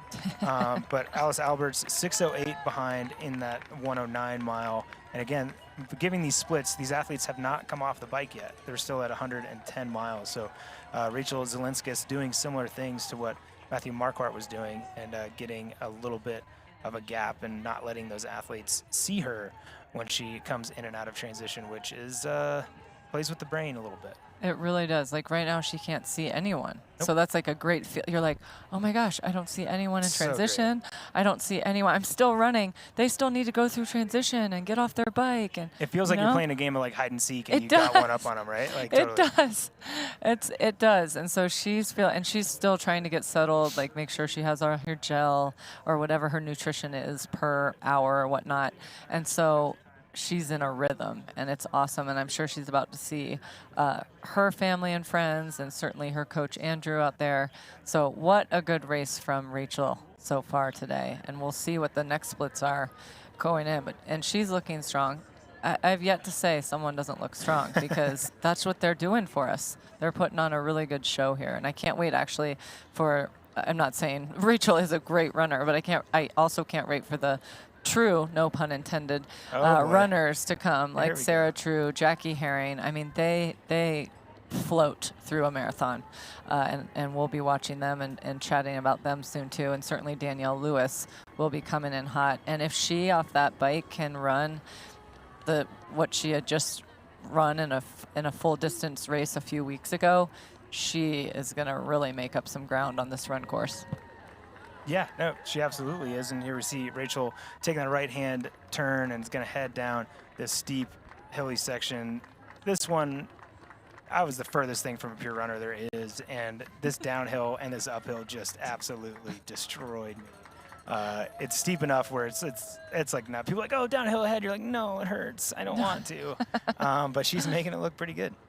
She really is. And I actually prefer uphill sometimes versus down. It hurts my quads so much. Oh, you're like a little baby deer trying to just get down it. I much prefer going up. Same on the bike actually as well.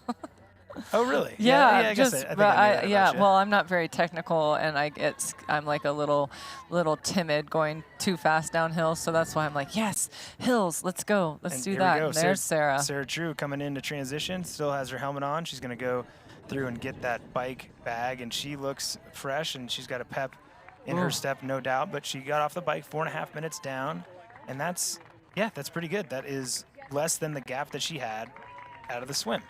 There's the ponytail. Bop, bop, bop. Boop, I boop, love bop. it. Yeah, I totally. love it. Doing it. Yes, so here, I mean, she made up even more time there. And yes, she fast. I mean, again, more ladies are coming through, but her bike outsplit Rachel's by about a minute or whatnot. So crazy splits. Also, is it kind of insane, and she'll probably be shaking her head, but you would never in a million years, and it's going to sound like I'm calling her out, but she probably just hasn't been swimming, that Sarah True would lose 5 minutes in the swim? I've never heard of such a thing, no, to be honest. It doesn't exist. I don't know. And honestly, maybe with her script, I mean, she is a swimmer, and she is really fast. So maybe there are some circumstance, maybe, right, everyone faces a battle we don't know anything about. Maybe there was something, sometimes you might have a cold and you just don't feel, or maybe she hasn't been able to put in the time in the water with a bunch of other stuff she has, and she did just enough to get by. I mean, there's so many things, but I've never seen her lose 5 minutes to a front pack.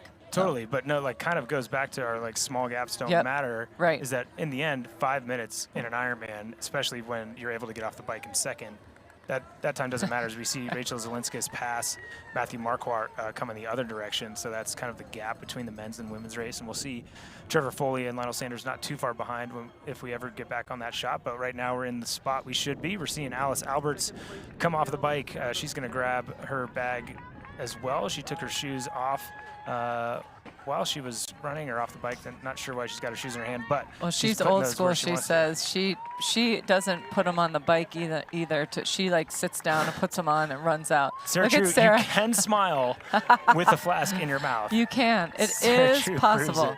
It is possible. Dude, look at her go. So awesome. So there you go, Sarah True out at it.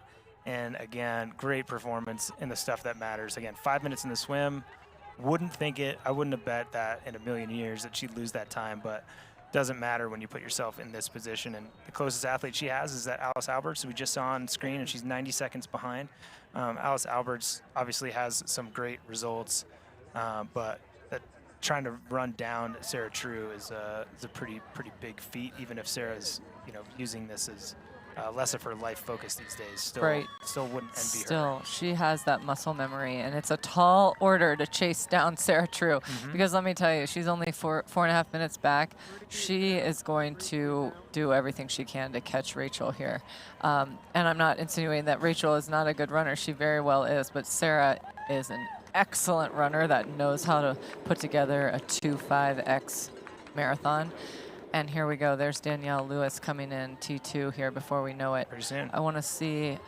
And just looking real quick at Alice Alberts' splits, she's done a ton of Ironmans for how long she's been a pro. Like literally only races that she did in 2022 and 2023 were Ironmans. So she's got 7 Ironmans as far as I can tell as a pro under her belt.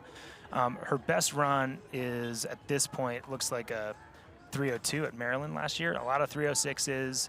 And again, if she runs a time like that, she's going to be very competitive and put herself in a great position for a podium. But with someone like Sarah True in front of her, somebody like Lottie Wilms behind that have run under that 3-hour mark, right? It's going to be hard for her to move up much. Like those spots might flop around a little bit. But Alice Alberts has her work cut out for her, but in a great position for a podium spot in one of the most competitive races we've seen in North America in a long time. I agree, and she can run in the low, in the low 3.0x, and I know the 2.5x is coming for Alice. I mean, it's just a matter of time, right? So we'll see what happens here, but her coming in third off the bike is the former champion from last year's race, and here's Lottie Wilms coming in fourth, and that's when we need to see if Jackie's next and then Danielle. And so when we come back from this break here in a little bit, we'll be able to see that. But I mean, Lottie looks good too, and getting the bag, get dressed, pull it together, and then here we go with 3, 4, 5. It's going to be a rundown, and we'll be back to check it all out. You know, and we know.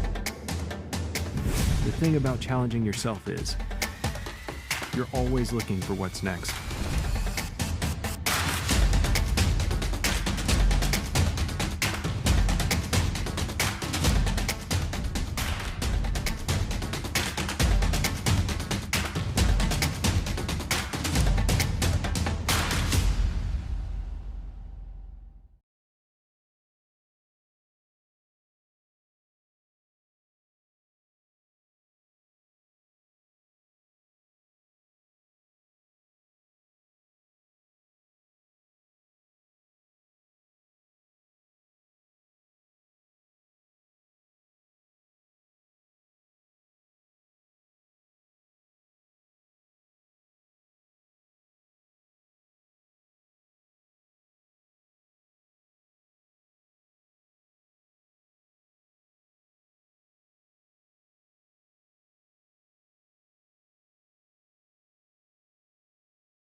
And welcome back to the Athletic Brewing Ironman Lake Placid, part of the VinFast Ironman North America Series. We are here with our men's leader, Matthew Marquardt, going under one of our Hoka banners on the Hoka run course.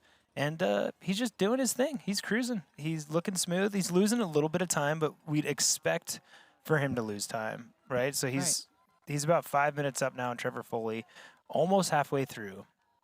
That's a reasonable gap. And like I said before, we don't know what kind of pacing these athletes are doing. If he's pacing to try to even split or close to even split or negative split, then he has a real good shot. If he's trying to get as much time as possible right now, yeah, he's not going to be able to hold that on.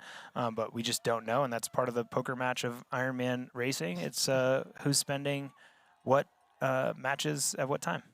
And obviously, we've been talking about him all day long. I'm not bored of it, to be honest, right? I mean, just cranking away, smooth as ever. And here's the deal. He's almost halfway, and he's still got a 5-minute lead. Okay. Can he'll see at a turn where he is. He might have to give it a little bit more that last 5 miles or whatnot. But, I mean, if he just stays consistent like this, we'll see where Trevor lies. I mean, Trevor's made up some time, right? I mean, 3 minutes at mile 10.1. So that's impressive. And Lionel real close behind. So it'll just keep ticking away, and we'll see how these next few miles roll. Yeah, no, it's there's a lot left to go. You know, if everybody keeps holding their pace, Trevor's gonna win by a fair bit, but that also has Trevor winning with like a 2:32 marathon. Probably not gonna happen. But let's take a look at our Morton top 3 fastest males transition time. Arnaud Guillot 150, Killeen at 151, and Justin Reale at 152. So the competition inside of competition T2. Nice work, guys, and some fast splits over not short transitions. And on the women's side from Martin is our top 3, and that's Penny Slater, Alberts, and Daron, all within 15 seconds of each other.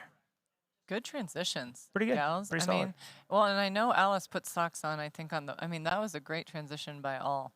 And I you know why Justin Reale had a fast transition? He put his socks on for the bike, so he didn't have that step, you know. That's a good And call. he was sitting in a tent Yeah. before that, so he That's had right. a little bit more energy. That's right. More energy to go a little faster in there. But this guy still cranking away at the front of this race. What are we getting at? Almost the halfway mark.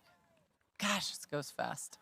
I feel like they just got out of the water, truly. So, all right, they're in it. They've done 2.4 mile swim, 112 on the bike. About probably is hitting mile, maybe 12-ish right now. So yeah, still looking strong. He did the same thing in Texas, right, where he was looking strong. So can he keep it? That is what we need to know. Yeah, it's that steady pace, and he's up kind of on top of the little plateau there, and it's going to be more of a flatter section of the course as we see our women's leader, Rachel Zelinskis, at the front of the race. Now she's over 2.5 miles through, and through the first 2.3 miles, she's lost a little bit of time, so 3 minutes to Sarah True. I believe that was 4.5 when we started the run, and she's 4:41 in front of Alice Alberts, so holding pretty good on Alice Alberts, just about a minute lost, but in a great spot. And again, there's only those 2 athletes that are behind her at this point, and then the gap opens up a fair bit. It's almost 10 minutes back from that first split from there. So she's put herself in a really good position to try to get a podium at this like highly, highly competitive race. Absolutely. And with Sarah True behind her, kind of reeling her in, that's huge. Alice is holding her own, but then remember we have the duo, Jackie Herring, Danielle Lewis coming through. Those girls, let's see what their split is, because they're going to be trying. Jackie, too, she knows how to catch.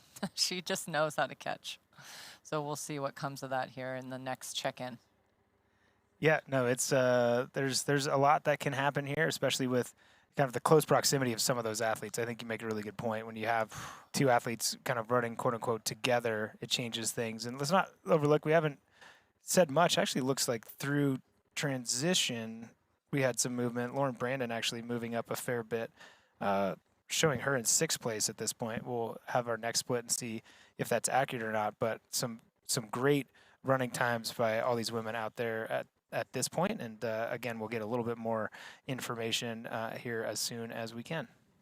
Awesome. And she's still keeping cool. She chose to put the headband on. Typically, you don't, being that it's not even 70 degrees there yet, you wouldn't need that. But she's like, no, I race faster when I'm cooler. So she put that on. And that's what she probably trained with, is used to living in Arizona. It's hot there. So she's probably trained with it. So we'll see how she keeps ticking along. And we really look forward to seeing everybody when we get back from this break. Your new vehicle, Mr. Lawrence. The VinFast VF8. All the latest tech? Precisely. Whoa! Cut. Great delivery, Joey. I've had a lot of practice saying that word. It's pretty cool, huh? The VinFast? Yeah. It's got action. 402 horsepower.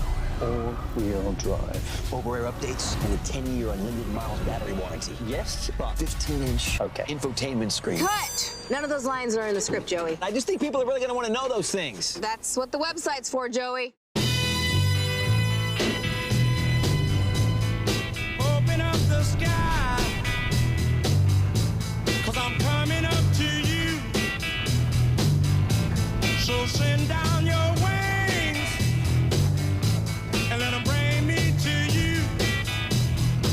You know I'm standing at the station, ready to go. Oh, big old aeroplane, I'm trusting your soul. Get on up, big bear. The feed is everything you need to fuel your workout. Hydration, bars, gels, chews, high-performance supplements. We even have breakfast shakes. Ready for your ride? Totally. Let's go. Gels every 20 minutes. just started training, or plan to be a world champion, we've got you. Thanks, Speed Coach. Don't forget to hydrate. We'll help you pick your fuel for your run, ride, or triathlon. Shop today to get a free water bottle printed with your name. Visit thefeed.com. Fuel your workout.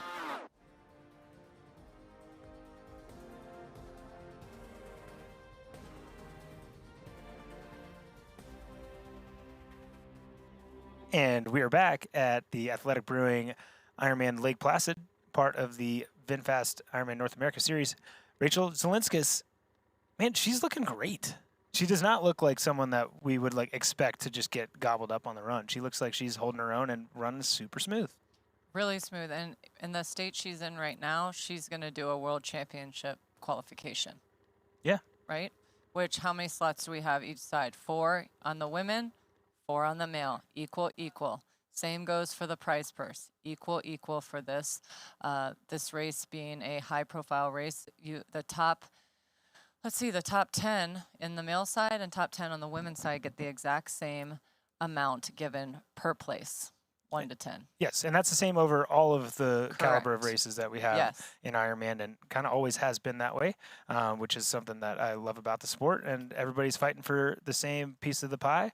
And we still have camera now on Danielle Lewis. She's trying to work her way through the field, and it looks like missed her at the first checkpoint, but she's going to come through the second one here pretty soon. Jackie Herring has gone through at 8:43 behind our leader, running very similar to Alice Alberts in front of her. And then Lotte Wilms at 10:30 back, so she's fading quite a bit. So Lotte looks like she's probably out of that hunt for the podium position unless we have big swings. But right now, the athletes that have gone through that 2.3 mile mark, it's Sarah True that has really made the move. Right now, we're looking at our men's race, and that is Arnaud Guillot with Chris Leiferman just behind. So those two athletes have been running very, very solid together, both capable of low 240s, if not high 230 runs. At mile 10, they were 10.5 minutes down. With Leiferman just 8 seconds back. So he's just bridged up on this big hill up to Arnaud Guillot. And these two, if they get momentum together, certainly a podium possibilities for both of them. I mean, they're in 4th and 5th place, so that's somewhat obvious, but it's still 4 minutes to Lionel Sanders and then a further 1.5 minutes to Trevor Foley. So definitely going to have to do some work. But if these two keep their momentum up, it's going to be in the cards for them. But Arnaud Guillot just got bridged up to by Chris Leiferman, but looks like he's putting in a little bit of an effort to stretch the American on this hill. Well, and I wondered if Chris was trying to, stay in his pocket, kind of he's really tall, Sure let him block any kind of wind or get a little draft, a little momentum off of him, because they're both going up a good clip up that hill. So it'll be interesting to see. Do you like running with people in an Ironman? Depends who they are. Yeah. Yeah. Yeah. I'd say generally, if it's someone that I don't mind, then it's a good time. You kind of feel like you're out for a Sunday run. Certainly had some of those races, but if it's someone that's caught me, maybe I'm not as excited about it. You're like, wait, why But I are try to you make here? it last as long as possible, too. So. Like you said, if someone passed you, you try to get up on their shoulder, like, no, I'm still here. Just do it, yeah. Right? Then it might get in their head, oh, wait, I spent all this certainly. time catching this guy, and he's still with me. What happened? Yeah. So That's good. too funny. But this is a cool shot of Matthew Marquardt from the side there now, from behind. Still moving, still doing the thing. He's gone now through 12.2 with Trevor Foley 4.5 minutes down.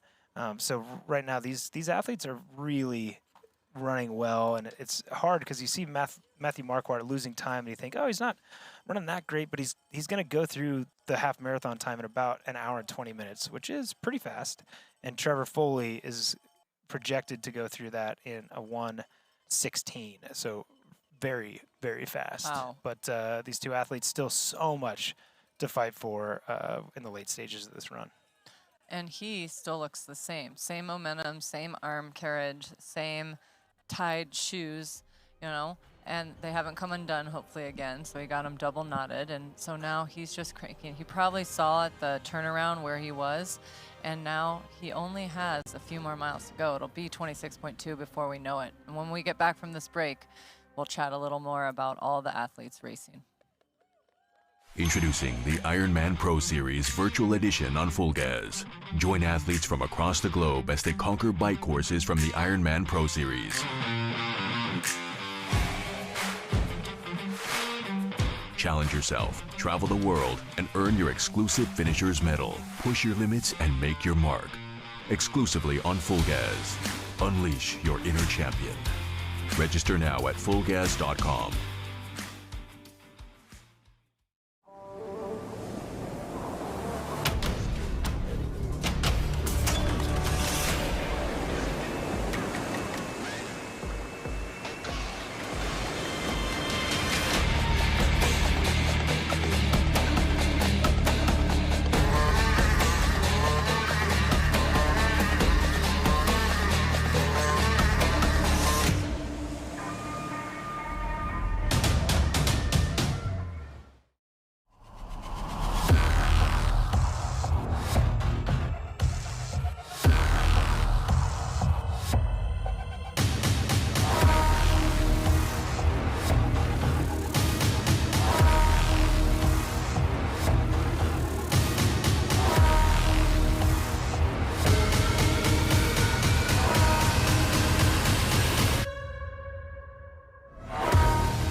And we are back at the Athletic Brewing Ironman Lake Placid, part of the VinFast Ironman North America series, here with our women's leader, Rachel Zelinskis, and she's still moving along, still has a lead over Sarah True, but Sarah is coming. She's going to feel that weight of Sarah True pretty soon. I'm going to see her on this out and back in not too much time if she hasn't made that turn already. Kind of hard to tell at this point, but she's having a great race. Athletes that aren't having great races, we've got confirmation Kylie Simpson is out of the race.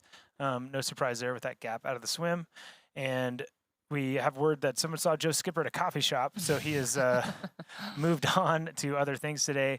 And this is great, kind of our first sight of Jackie Herring. And if you ever had a question of, hey, does Jackie Herring feel good? Is she looking good? She's looking good. She's feeling good. She's chatting with our cameramen and smiling through it. And this is the kind of Jackie Herring that is dangerous the back half of a marathon. Absolutely. And it actually feels weird that we haven't spoken Yeah, much about for Jackie sure. all day, just because, right, she's been coming from not behind, I mean, just a little further back than she's even normally used to. So I knew we were going to be talking about Jackie. It was just a matter of time. And now here we are. And she is going to she knows how to run a marathon, and she knows how to run an Ironman marathon, even if she hasn't done an Ironman minus winning Hamburg a few weeks ago. A long time. Since 2015, exactly. So, and I really, like I told you earlier, appreciated that, she did 70.3 when her kids were young. Her kids are a little older now.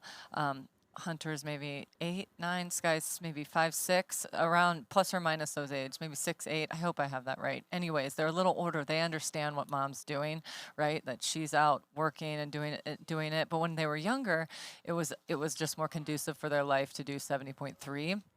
And she said, so she took a little hiatus. She still raced and won a lot of 70.3s in that 9 years she didn't do a full Ironman. And now in 2024, having done Hamburg and won it, her first Ironman back since 2015, her 25th Ironman distance, no less. This is her 26th Ironman distance, and she's looking pretty good for a podium finish, if not the W, because we know she's going for the W here. Oh, no doubt that she is. She wants more points on the board for the Ironman Pro Series, and she's just a winner now. Like, she doesn't go to an Ironman thinking, the best she can do is second place or third place, and not that she hasn't been a winner before, Sure.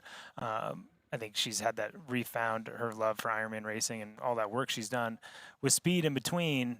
Certainly paying off for her to be able to be at the front of these races, and I mean, she looks, out of anybody today, she looks like the one that's on a Sunday run. She's fine. And that's what's so great. And you know what? Being 6th right now in the Pro Series standings, she, with Kylie out too, and Kylie's ranked 2nd in the Pro Series standings, that's gonna help her even move up even further than she already is, just this race. So, that's what she's going for, and that was her catalyst for coming back to Ironman. Like, wow, my kids are older, I feel in a better space to be able to properly train for a full, and oh, wow, Ironman put this amazing Pro Series on that provides all this extra, all these extra dollars for, racing a lot and racing at certain races, that, wow, this is a perfect timing, and it's really paid off for her.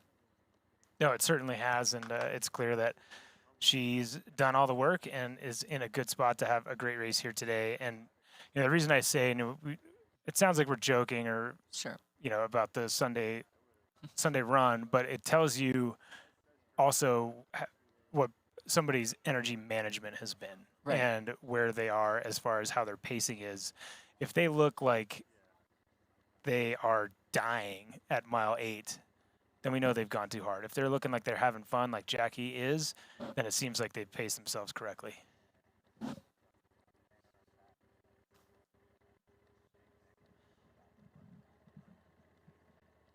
And Rachel Zielinskis certainly has paced herself well to be able to still be in the front of this race here in Lake Placid. I mean, truly, she has a great run form too. Like, just a nice carriage, no drama, and she's just sticking to her plan. And this is where I wonder, is she gonna try to make a move like she did on the bike? Sometimes in the run, you just don't have that stamina to do that. So it's almost better to keep it nice and consistent. I mean, just stay this pace and everything will be fine. Just stay this pace and everything will be fine. Yeah, and it's easier said than done, sure, for sure. But she's going to do her best to do so, and all those other athletes are going to do their best to try to be just a little bit faster than Rachel in the first half. But probably that second half of the run is where things are going to start happening. No, and having Jackie looking like how she's looking, and Sarah looking at how she is, and not to mention Danielle coming, and we'll check a split on Latte too and see what's happening here. But this is where the magic happens. I mean, there's so much that can happen in the next hour and a half in both sides of these races. So this is where Ironman gets hard, and this is where you go into a kind of like a dark goth path, patch of just hurt. And and why people get nervous in Ironman, in my opinion, is they know they're going to feel that hurt, but they also know they're going to be able to prevail through that hurt. And that's almost the biggest accomplishment. Whether you win, get last, 5th, there's nothing better than finishing what you started when you're in that pocket of doom. Why do we do this again? Yeah, I'm not sure. Right? I'm exactly. not sure sometimes. No, it is. And that's what I love that Jackie said she missed.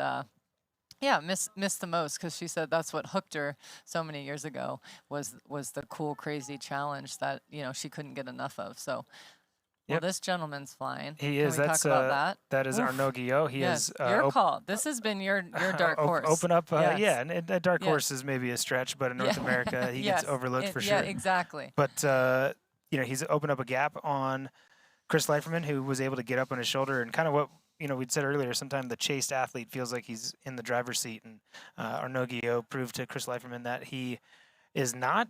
Once he got up on his shoulder, he put a little bit more effort in and spread out the gap a little bit. But do want to touch on that women have gone through 4.7 miles, and Zelinska is obviously still in the lead, but now just 90 seconds over Sarah True, and Alice Albert's 3.5 minutes back. So pretty soon, Zelinskis is going to feel Sarah True coming up over her shoulder, and is going to have to kind of maintain as much composure as possible and keep on going as well as she can.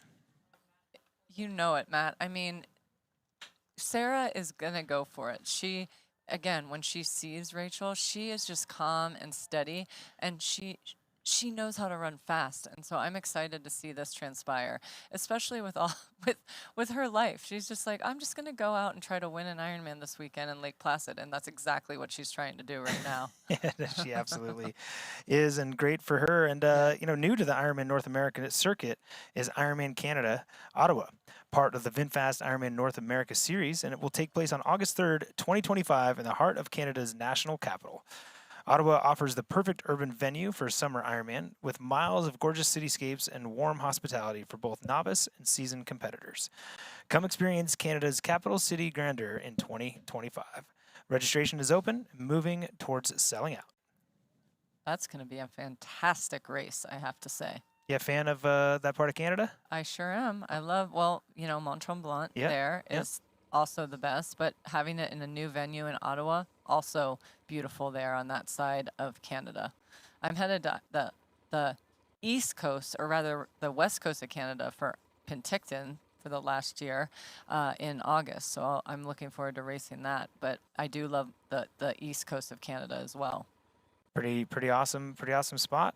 Matthew Marquardt running really well with a lapped athlete, and he's now gone through 13 miles, 4 minutes ahead of Trevor Foley. So their respective splits halfway through are 118 for Trevor Foley, 122 for Matthew Marquardt, and right in the middle is Lionel Sanders at 120.32, but he is 2.5 minutes behind Trevor Foley at this point with just over a half marathon to go, and it is going to be a fight, no doubt, between these athletes. And Arnaud Guillot running just a little bit faster than Lionel Sanders, but a further 3.5 minutes down, running in 4th place. I'm starting to get a little nervous. What are we nervous about, Meredith? I'm just like, I'm nervous for them. Like, it's so much work goes into this, and they're at the most vital part, like the second half of the marathon, that, and I mean, I speak from experience long ago. If you lead an Ironman the whole way and you get past like the last 1 mile for the win, right, or the last half mile, or the last like final shoot, whatever. It's just so much goes into it, and that's what you're training for. You're training for this moment, this back half of the marathon, because that's where so much can happen, and that's where the hurt really prevails. Oh, it certainly does. Here's Chris Leiferman. He experienced a little bit of a hurt, certainly when you try to bridge up to somebody and see yourself do so and then get dispatched. That's always a challenge, but he looks like he's running really, really well still, on 2:40 pace, both of these gentlemen, with Leiferman just losing 30 seconds after that uphill to Arnaud Guillot, but he's kind of refound his pace, and he's going to try to bridge back up to the Frenchman as best as he can.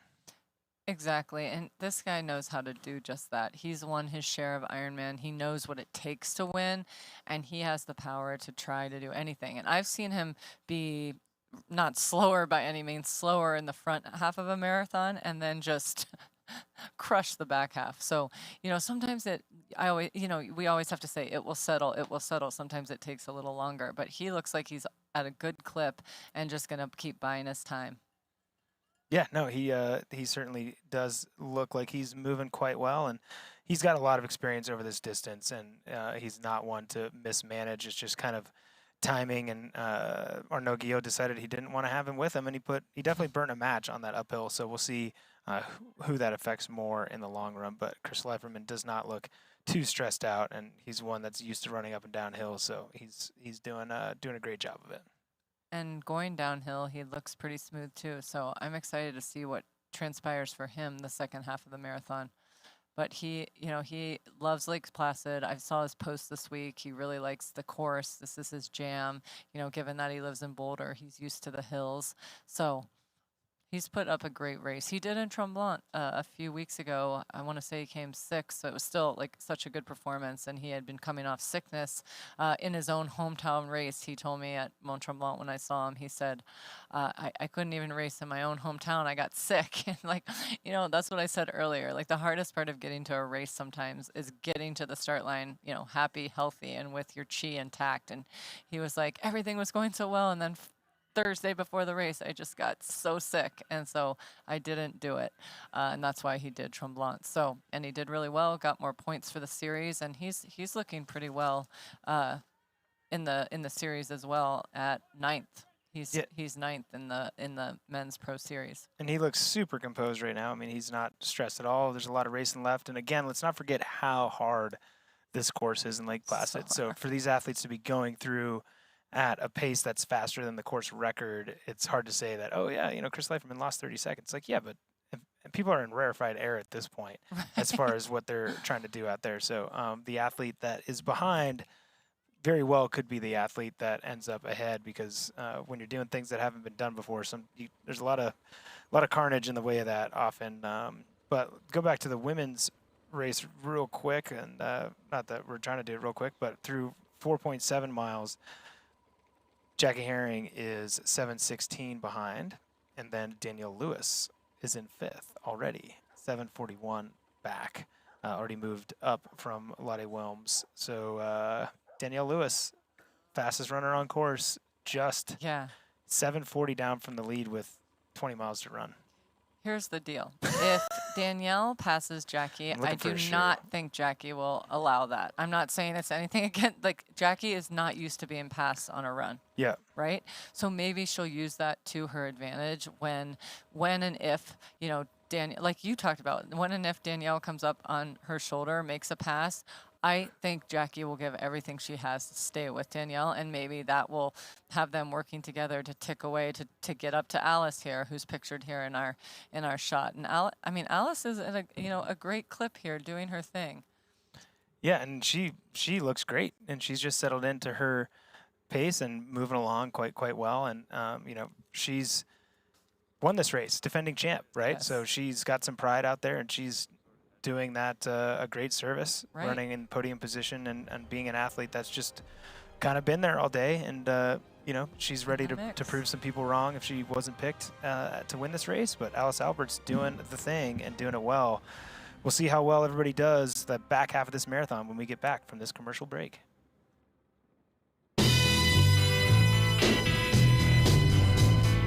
Open up the sky, 'cause I'm coming up to you.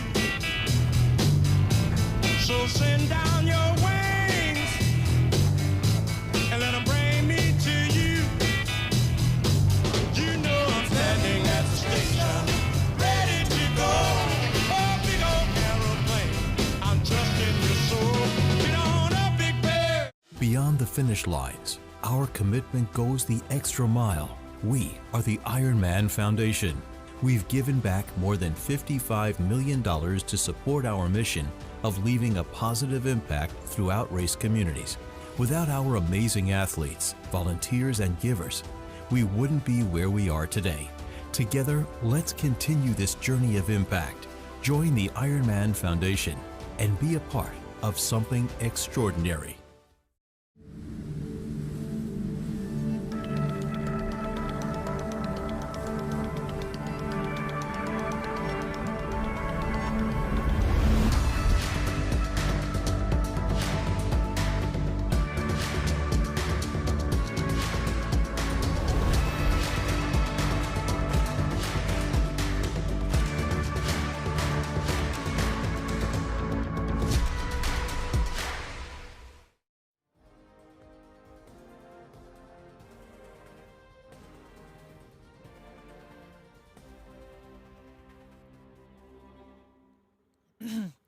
And welcome back to the Athletic Brewing Ironman Lake Placid. We're so happy to have you here.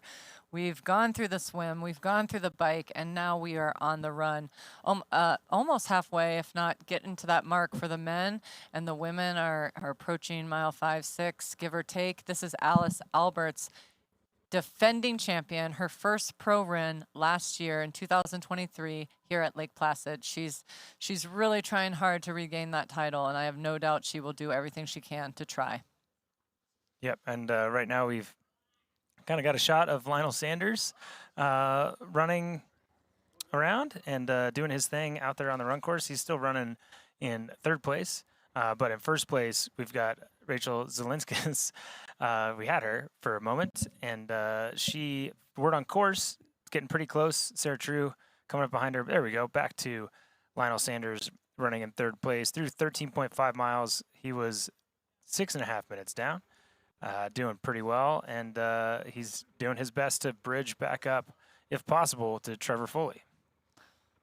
Great men's race going on right now, and not to mention, same with the women. I mean, Alice, I don't see anyone behind her right now. That would be Danielle and Jackie are the duo that are trying to catch Alice, and she is just really something else. You know, I asked her what her biggest pain point was with her job, and she said, you know, as a young married woman who would like to start a family someday, and with her body being her job, that's been a challenge for her, because she realizes, wow, so much goes on if I like go skiing, or if I do things like this is my body and my body's my job. And she's like, that's new to me, coming from someone who was a nurse or is a nurse or has that degree. So pretty neat.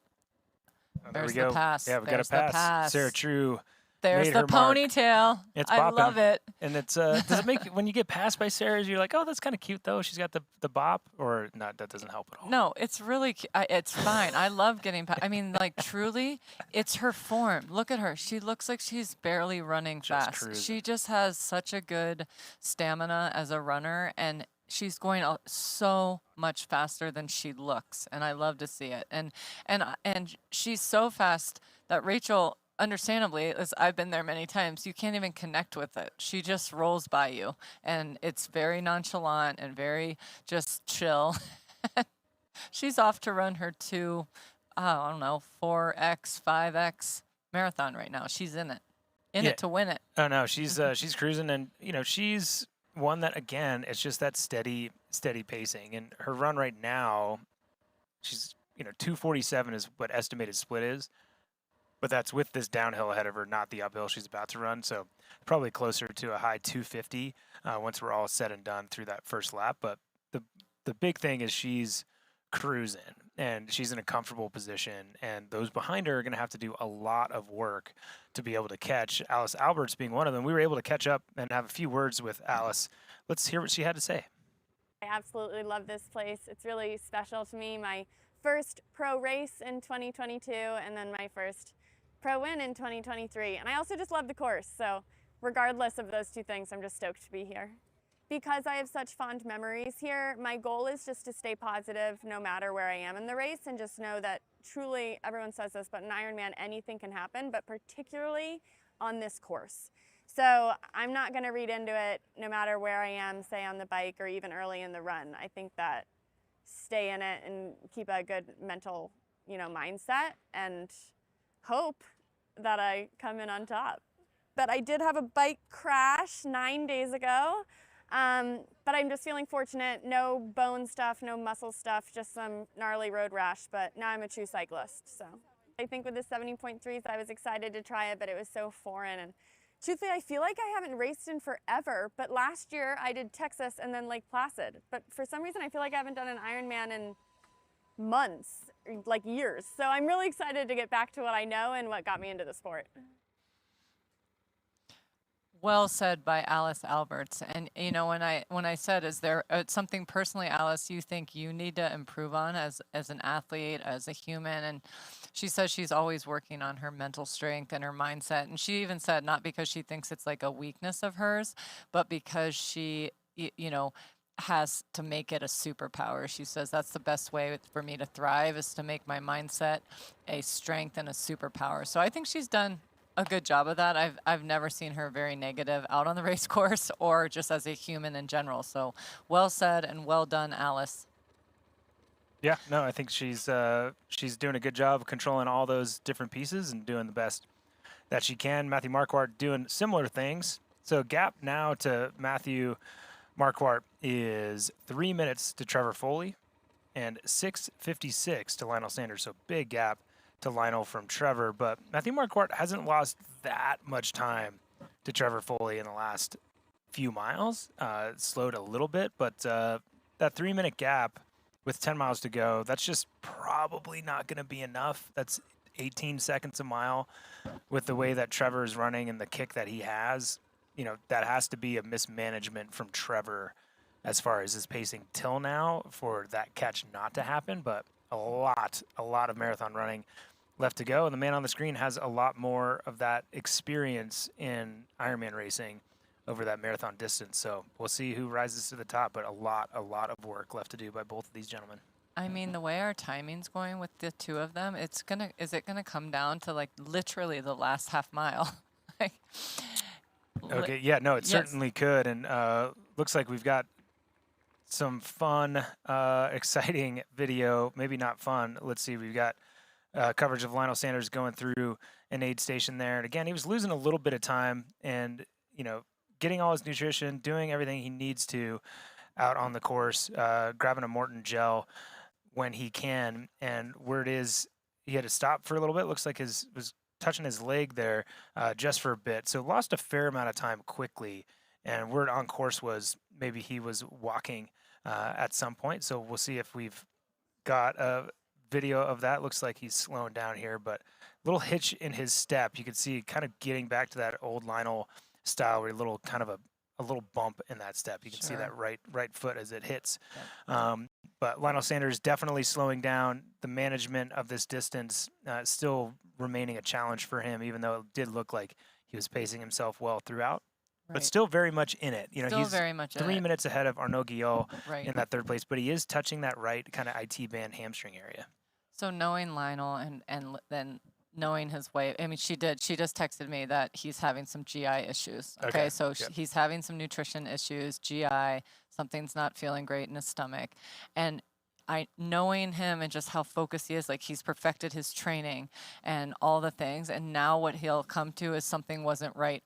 This is where he'll learn something maybe wasn't right with his nutrition this round. Like maybe he'll learn, okay, what did I have? He'll write it all. He'll write it all out and what went wrong that caused some GI distress. You know, I mean, that's like, right, another component of Ironman: swim, bike, run, recovery, nutrition, right, of the pillars of performance outside of those things. But that's what he'll have to focus on, and that is a bummer because everything went so well with their training and everything's still going well. He'll come out of this. It's just he'll want to pinpoint why.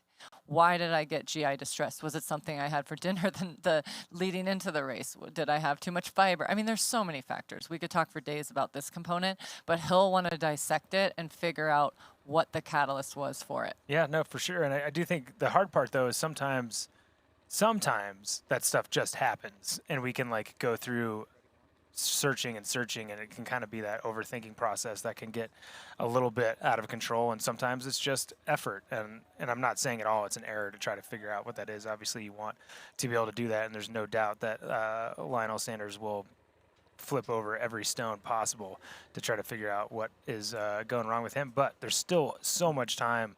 You know, him winning this race is still not out of the question if he's able to turn around and the other athletes start experiencing their own issues. But certainly a podium position and a qualifying spot for the World Championships in Kona is still very much within his reach right now, running in third place.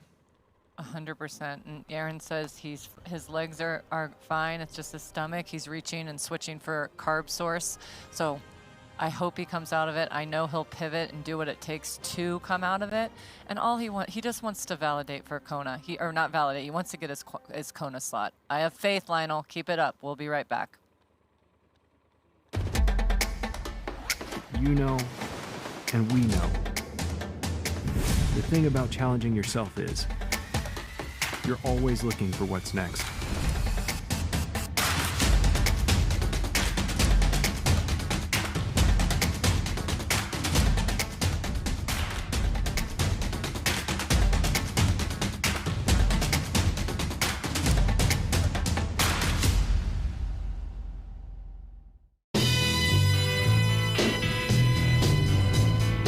Open up the sky,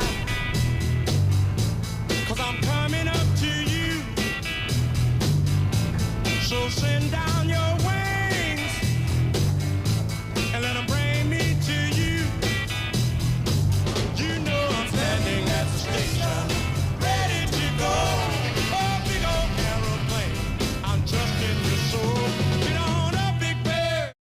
feed has everything you need to fuel your workout. Hydration, bars, gels, chews. High-performance supplements. We even have breakfast shakes. Ready for your ride? Totally. Let's go. Gels every 20 minutes. Just started training or plan to be a world champion? We've got you. Thanks, Speed Coach. Don't forget to hydrate. We'll help you pick your fuel for your run, ride, or triathlon. Shop today to get a free water bottle printed with your name. Visit thefeed.com. Fuel your workout.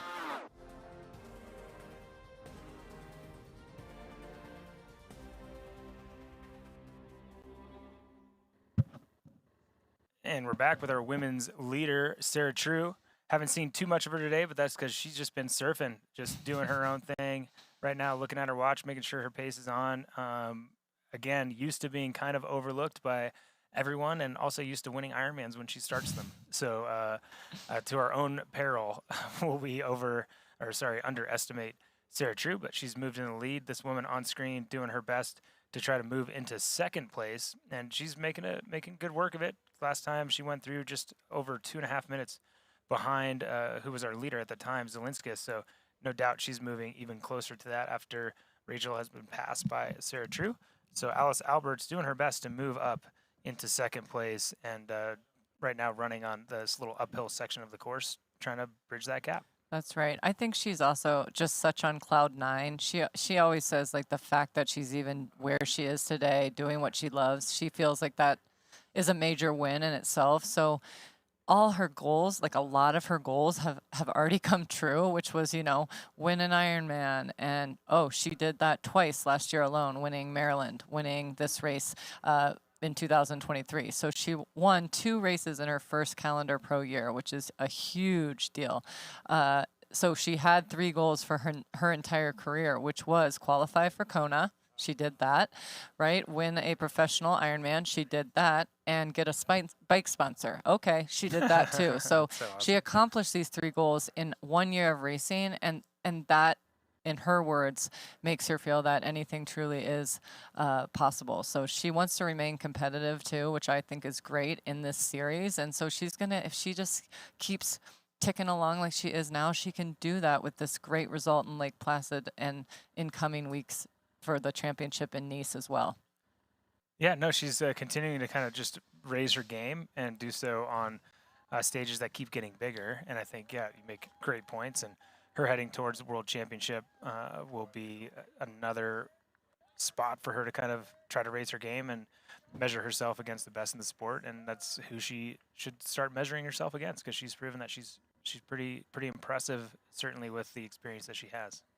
Absolutely. And Sarah just, I mean, this is another thing we say a lot, smooth, comfortable, is making it look easy, right? Yep. But that is what she's doing. Like, I would love to know how she feels right now. Like sometime, with all this technology coming about, there'll be some kind of like little mini drone that like we could fly by her and be like, Sarah, how are you feeling? Tell us. And she can just tell us real quick, and we can be like, okay, she looks good, but she feels terrible, or vice versa. So that will happen in time, I promise. But anyways, I'm excited for her.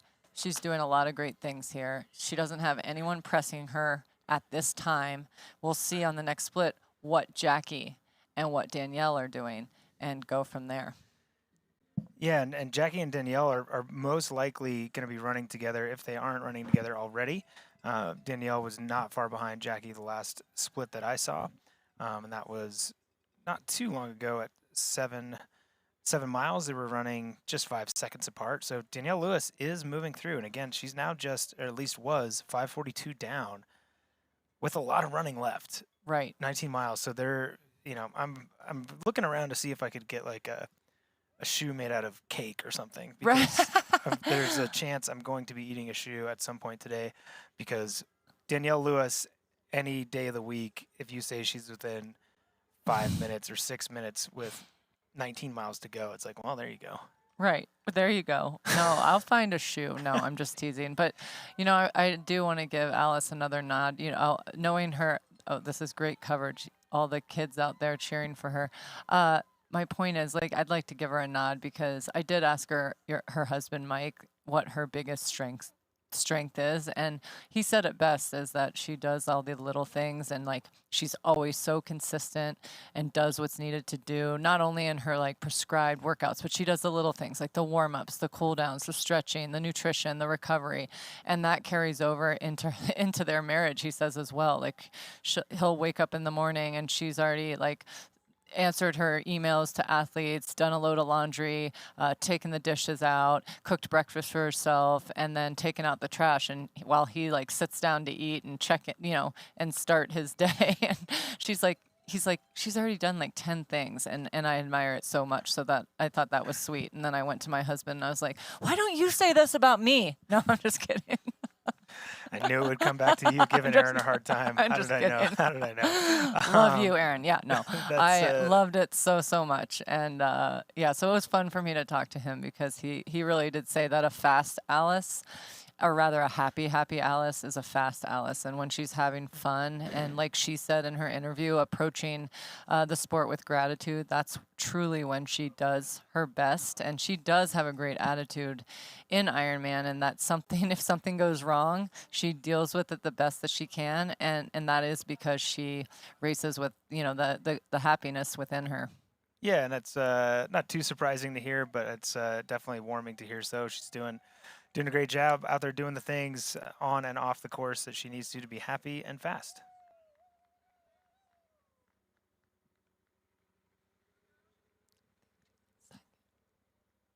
And still waiting on a split for her, but Zelinskis has gone through 9 miles, now 1 minute and 27 seconds behind Sarah True. So those two athletes moving pretty well. Haven't had that split on the athlete on screen, but we're going to see her cross the mat here momentarily, and then we'll have a split for her as well. But no doubt she's hanging in there. But again, there's going to be some shadowy figures pretty soon of Danielle Lewis and Jackie Herring, and kind of what we were saying, or I was saying earlier about Lionel Sanders, like, oh man, you do not want to have those two athletes behind you running a marathon. Oh, That's not goodness, fun. no, you don't. And Alice knows that. She knows that. She's like, I just have to keep this pace, or when I feel ready, I got to go a little faster, whatever. She's going to have to dig, and she's going to have to dig really hard the next X amount of miles, because those two gals coming that's a lot. That's a lot. That's a lot of fastness there. So, and she knows she'll do what she can. Yeah, no doubt. She's going to, and honestly, like looking at the time and the paces that we've seen, she is running really well and pushing in the sections of the course that are hardest. So she's pacing herself appropriately for this race. This should not sound like a surprise, because she won this race. She knows what it takes to win here. So that gap to those athletes isn't coming down too quick. We don't know if it's gotten smaller yet, because they haven't come over that mat either, but we can't see them behind.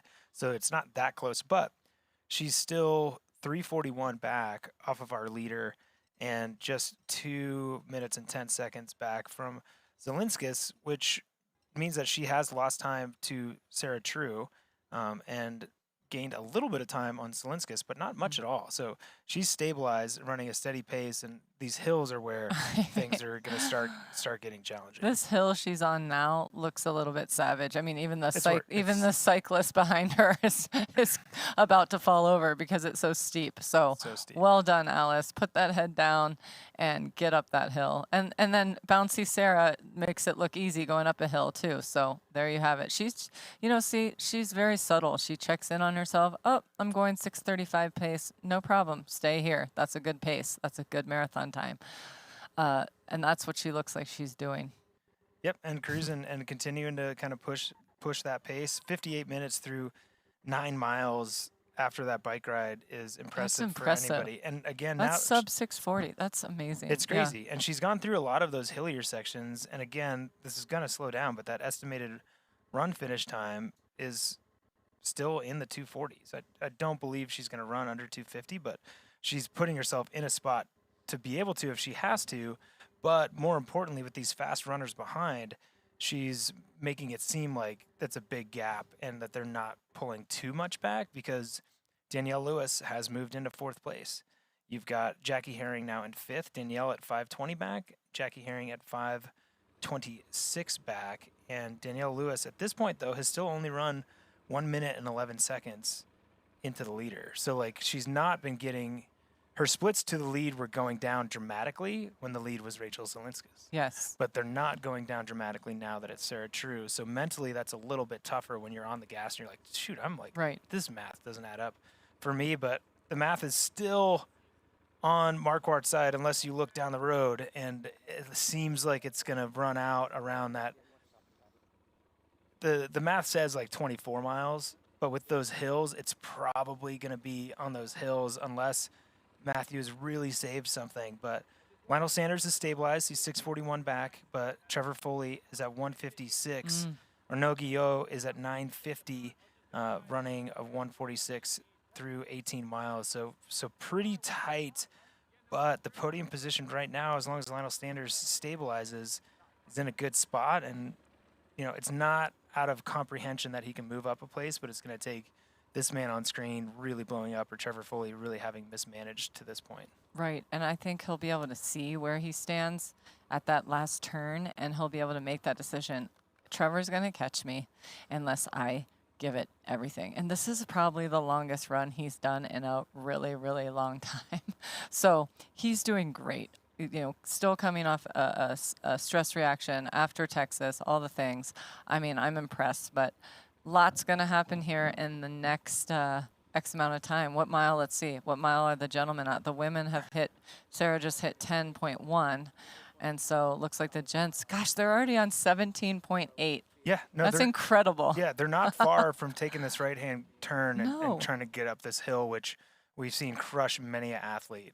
And, you know, like we said, Justin Metzler was leading till that section of the course. Right. And, again, it feels like you're almost home because town's right there, but it's so far because you got to go past the race and the race finish and then out and back and come back. But Lionel Sanders looks like he's moving well again. Maybe he's fixed some of those issues, but not able to be maybe on the gas as much as he wanted to. Often when it's gastro issues, the only answer is like getting rid of what's on board or just slowing down. Right. And I think he's just slowed down a little bit. It's a combo, right? And I'm like really certain that what's fueling him right now is, even Erin, his wife, said, like, he is truly the most dedicated athlete since having their son Levi also. I mean, there's like a new level for Lionel. Like, he was already so self-motivated, but now after having Levi, even Erin said he just has this new level of motivation, and because he knows like the time spent away from training means something. You're away from like special moments and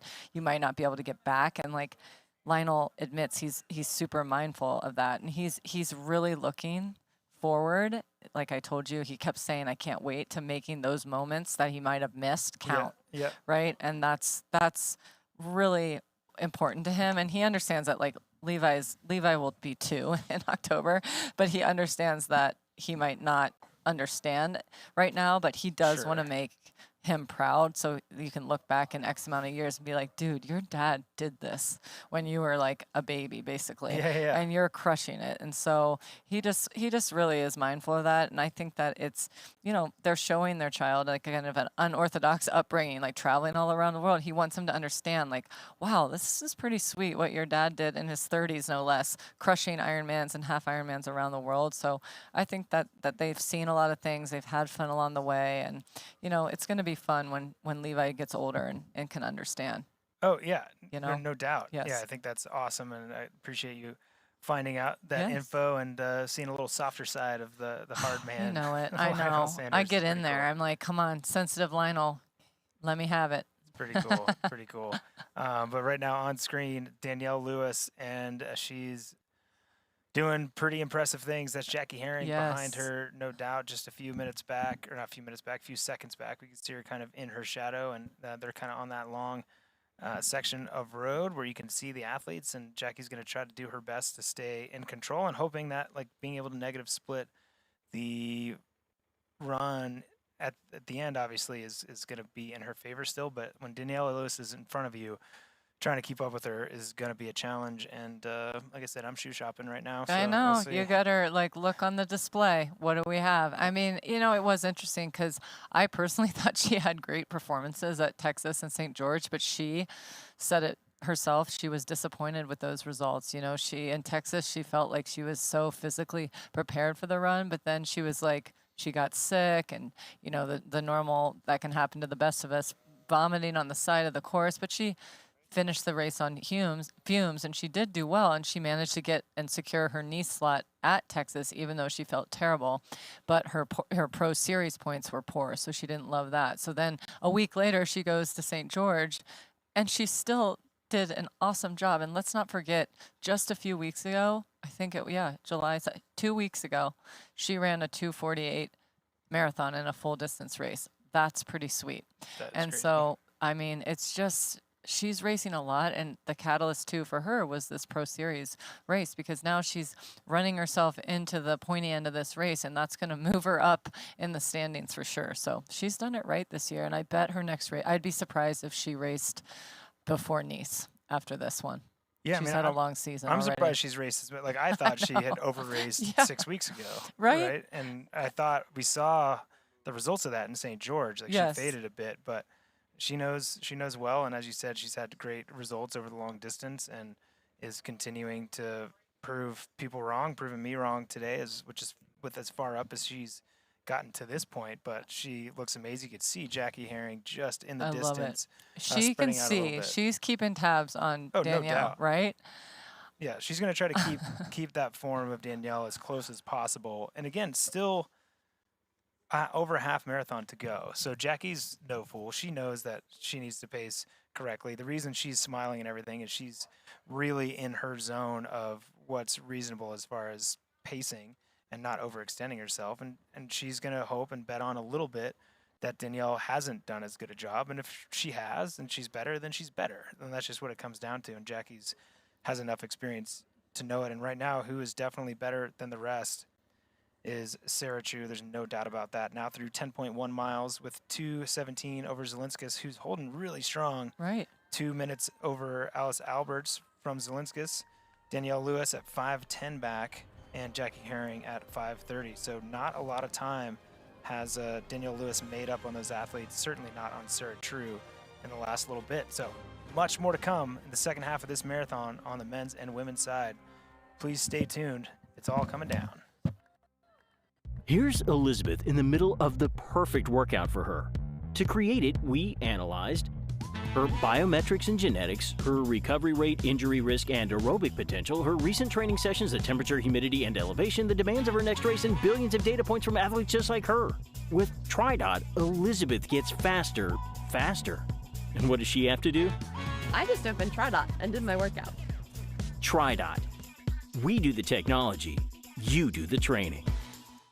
Hey man, do you have a non-alcoholic beer that actually tastes good? I think you mean athletic.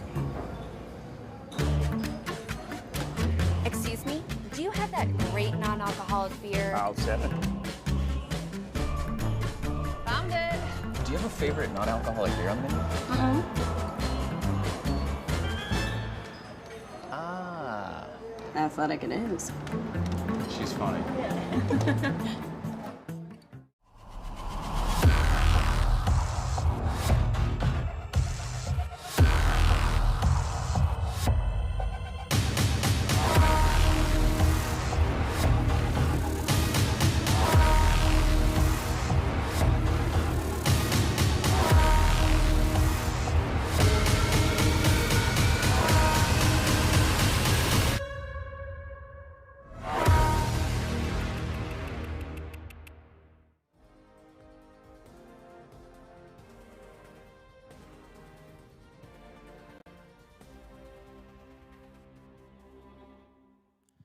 And we are back at the Athletic Brewing Ironman Lake Placid, part of the VinFast Ironman North America Series. We're here with our third place runner, Lionel Sanders, and things are getting tight. It's all coming together here just in the last few miles of this race. I mean, I can't believe they're on 20.2, and Trevor Foley is only 48 seconds down from Matthew Marquardt. Is a pass coming? Yes. Oh my goodness. And Matthew looks so fast too. It's amazing. All right. We're going to wait for it. It's going to be great.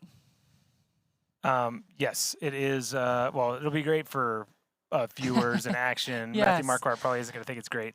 But Trevor what if Foley he does might. what you did? What if he stays on his shoulder? Let's see. He looks strong. For the record, Yeah, I've I never know. did that and then won an Ironman. So let's not. Well, you gave it a go. hope How about He that? did what I did. Yeah, for sure. Had some battles out on this section of course where he is, and came up with not too much.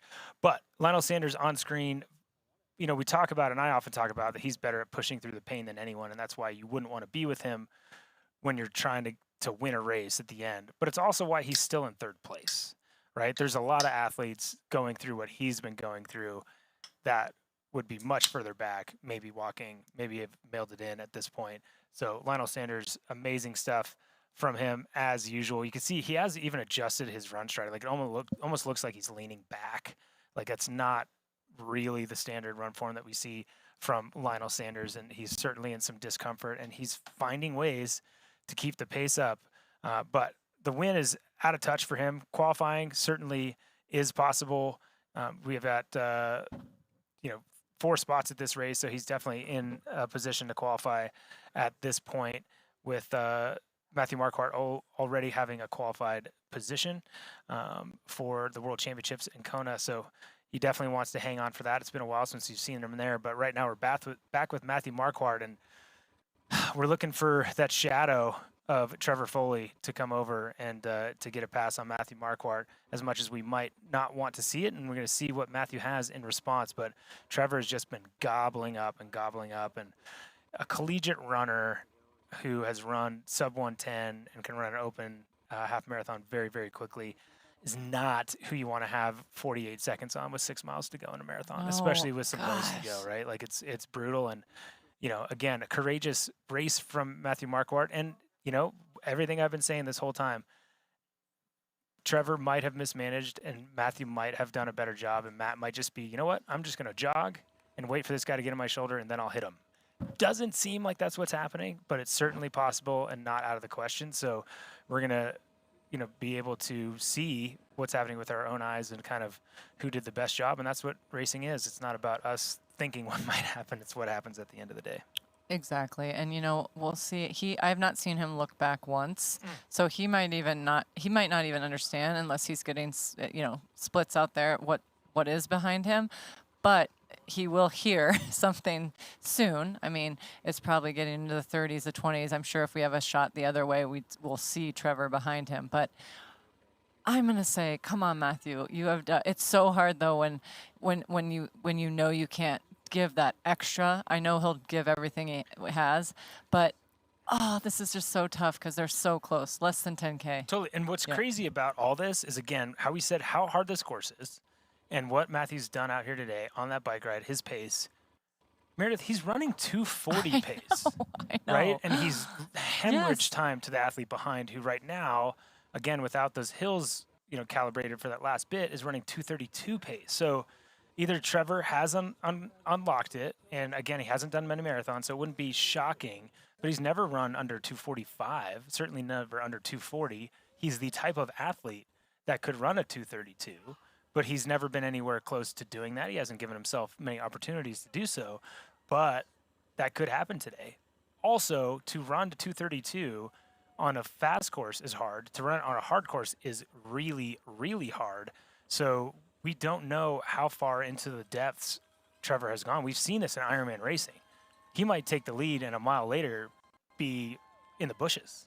Right? Because to do what both of these men are doing is to put themselves on the absolute edge of what they're capable of. And that's why we have that moniker, anything is possible. But the other thing that's possible is just completely exploding. So either of these two athletes could be walking here really, really shortly. And we don't know until we know, as they say. We don't. But,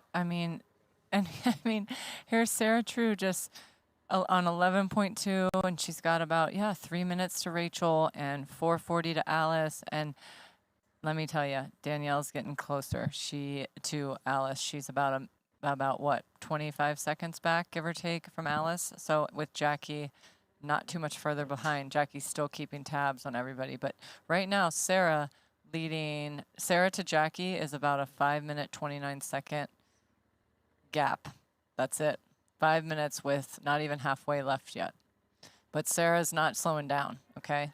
I don't see her slowing at all.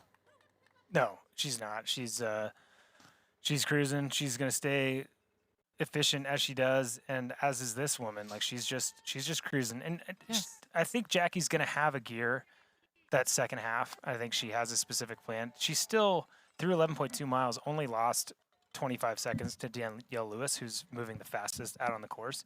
Right now, Jackie is running the same pace as Sarah True through almost a half marathon. So 5 minutes in a half marathon, if you've been kind of saving it and really hoping for it to come to you that last half, like she's going to be able to move a lot of time. But that's a lot to ask to pass a Danielle Lewis and an Alice Alberts and a Rachel Zielinskis to put yourself in a position to win this race. But never doubt Jackie Herring. I think never doubting. We did, just to keep you all updated, get word that Lawton Wilms is out of the race. That's unfortunate news. Such a good run, such a good swim bike, and I'm sure maybe the accumulation of all the racing added up on this very hard course, but we wish you all the best, Lot. Thank you for giving us a great chat the first, 6-7 hours of this race, and we hope you recover well. But Jackie is definitely keeping her tabs on Danielle, about plus or minus 30 seconds ahead of her. So she's not going to let her go. She's just going to do her thing. I mean, Jackie is very down to earth, very calculated in terms of she's just going to do what she does best and keep it simple. She is the most keep it simple person. Do the work, do it with grace, organized training. This is the first year she chose to be with a coach, Ian O'Brien. They're still finding their way as coach to athlete, and she said she really enjoyed, learning from him, and everything's going well right now because she's doing well. And so I think that's good for her to have someone. She doesn't even ask questions. She just does what she's told. She's like a perfect athlete. Just do what's on the plan and then go home. It's perfect. That's amazing. Yeah. That doesn't surprise me Right. at all. And I think, certainly paying off. And for Sarah True, no doubt, it's paying off for her to just stay consistent and being able to kind of look back at all the years she's had of experience. We'll see how close this is. So it's coming down, but it's not coming down quickly, right? So it's certainly Matthew Marquardt knew that he had to stay strong through these hilly sections to have a chance to hold off an athlete like Trevor Foley. So the gap is coming down, but it's not coming down quite as quick as it has before. It's probably under 25 seconds. But man, when they get to the steep part of this hill, Trevor's probably going to hit him, and it's going to be hard to respond. But again, still a lot of running left after this section of the course. Right. But here's a little downhill coming into this uphill here. No doubt Matthew Marquardt is going to get a lot of cheers through this aid station. He's also going to get a lot of, hey, man, he's right behind you. So it's not panicking, still having that proud form, making it look to Trevor like, man, is it harder to pull this guy back than I thought it was, especially on this hilly section? Like Matthew Marquardt on this hill is brutal. So this, to me, is the hardest part of the course. And he just has to lean forward and run as hard as he can to get up to the top of this hill before possibly getting passed by Trevor Foley. And, continuing to push it 22 miles in, and he is doing everything he can to hold on to that pace, pushing up this hill. And we're going to go to a quick commercial break and hope that we can catch the action on the other side of this break.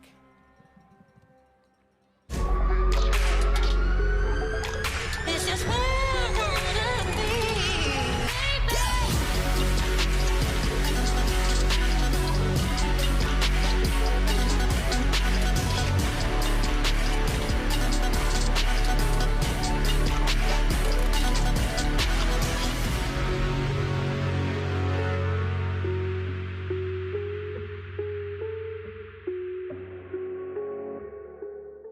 Beyond the finish lines, our commitment goes the extra mile. We are the IRONMAN Foundation.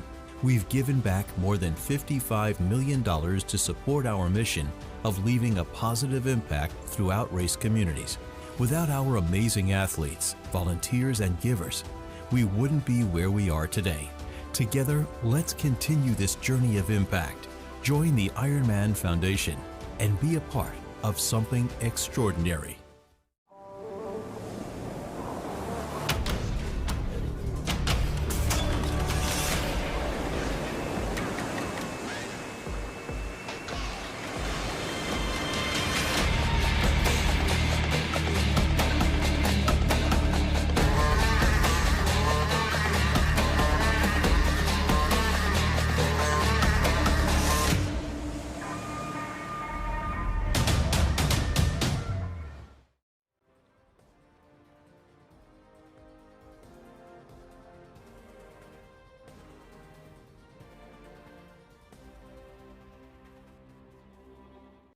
And we are back at the Athletic Brewing Ironman Lake Placid, part of the VinFast Ironman North America Series. And that big hill, the test, has come and gone, but there's so much running left to do. But man, I am impressed by Matthew Marquardt. He is doing the thing. We've seen this many times before, but man, he is eating pain. You can see his face. There's the grimace. Yep. He had more to go. It does look like Trevor's turnover is getting a little bit slower, but kind of the rope-a-dope. Like the athlete gets closer. He knows that he knew that hill was coming. So he's like, I got to save some energy so I can go up this hill as much as possible, because Trevor thinks he's just going to roll me on this hill. But I do not want to let him do that. But it's 11 seconds at mile 22, and Matthew is going to make it as hard as possible. And he knows, too, the splits to Lionel, right? So he's a smart athlete. He probably is getting splits to Trevor, but as a smart athlete, he will ask, what's the split to third? Because he wants to know, can I go till I crack myself so that if I fake out Trevor and he doesn't catch me, I win. If I don't fake out Trevor and I went way too hard, I have some time to pull my stuff together and get across the line. But dude, Matthew Marquardt is an absolute warrior right now. Been leading all day. Like was obviously in the swim with some other athletes, but once we got on into transition, he was out by himself, 45-second lead, off the bike, all by himself, outsplitting these guys in a group, and has the boldness and the courage to be out front. And he's not just saying, yeah, you ran at Florida, you can run quarters like nobody's business. I'm going to make it really hard for you to catch me. And on the same thing, like Trevor's either cracking or he's being real patient. Both of these young athletes are showing me a lot today. Oh, man. I mean, the grimace, again, I think, I know this is a long run for him today coming off this, but he has had such a great race. He's having a really fast marathon right now, too. Crazy. Trevor, here comes his push. He's making a push now. He looks like faster than he did coming down that hill. But Trevor's going to make the pass soon, and let's see what Matthew is able to do. And he might be like, all right, I've got 4 more miles. I'm 6 minutes ahead of Lionel. Yeah. Even if I lose arbitrarily a minute a mile to Lionel, I'm still going to come in second, right? And that's a great day. That's a great day financially, a great day for his sponsors, a great day for him. He's already qualified for, for Kona. And so it's a great day. He moves him up in the Pro Series. So he knows that. He's going to keep doing what he can do in this moment when Trevor comes by, and we'll see how he reacts. Yeah, no, he absolutely, he wants to get across that finish line first. He's not an athlete that's won an Ironman before, and he's gotten that second place. He does not want it anymore, right? So I think you're right in saying he's going to dig himself a grave to make it as hard as possible on Trevor Foley. And it's a poker match, or it's a competition of the most pain tolerance, or who's willing to hurt themselves the most. That's what this is right now. And Matthew Marquardt is playing cards that Trevor Foley doesn't want to have to be playing against, but Trevor's playing great cards too.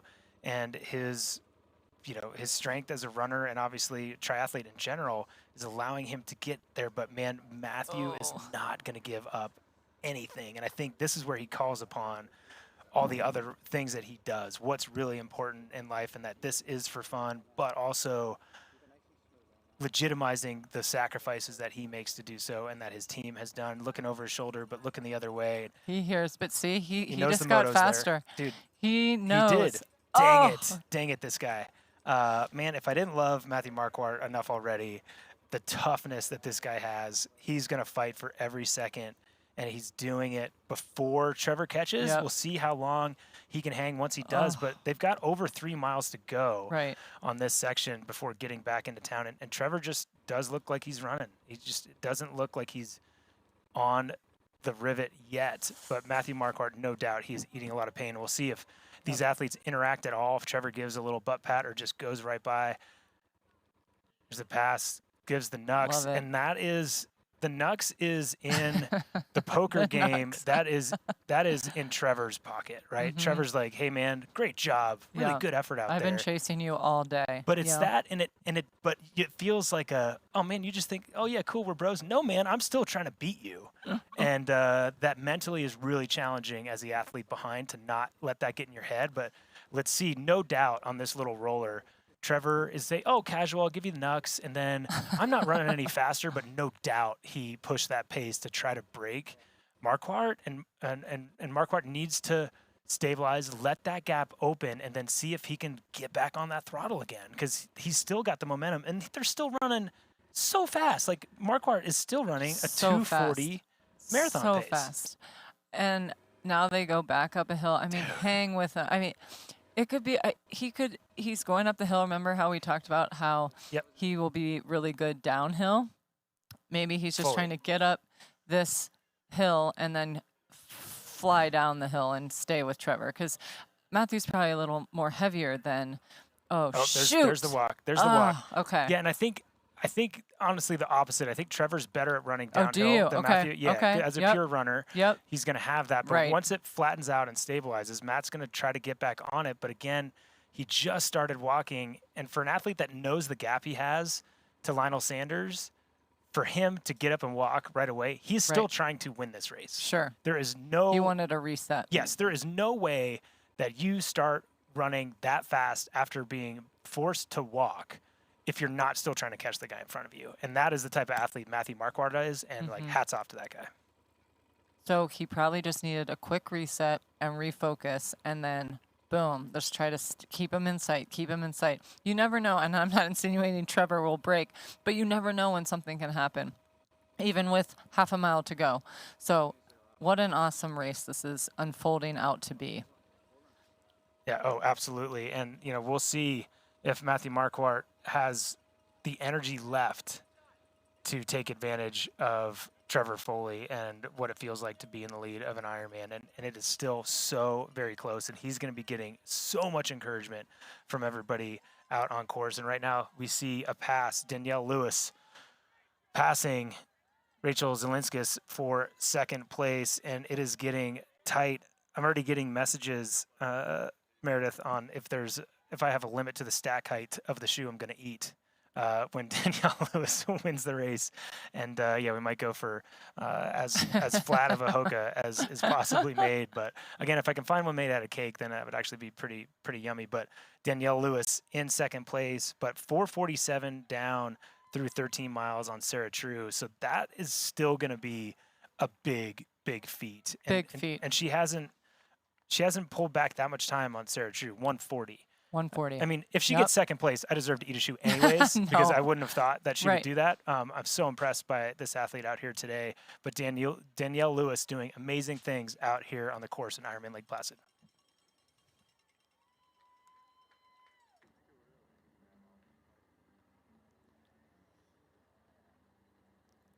And there's our leader, Sarah True. Just went through mile 13.5, so over halfway through this. Still looking as strong as she did at mile 1. And we are going to see what happens here in this split to see how far Danielle is from Sarah. See what that gap is. Do a little math these next 12.5 miles, give or take, and we'll just go from there and just see how it shakes out. It's going to be another battle. Same for 1 and 2 on the men's side, same for 1 and 2 on the women's side, but everyone's holding their own, keeping tabs on everybody. We'll just keep chipping away at it. Yep, so that's stretched out. You know, that's a reasonable spot. We see Lauren Brandon there making her way around the course, and we see Trevor Foley in the lead. Matthew Marquardt, I'm guessing right now it's close to 20 seconds, 25 seconds up this little hill.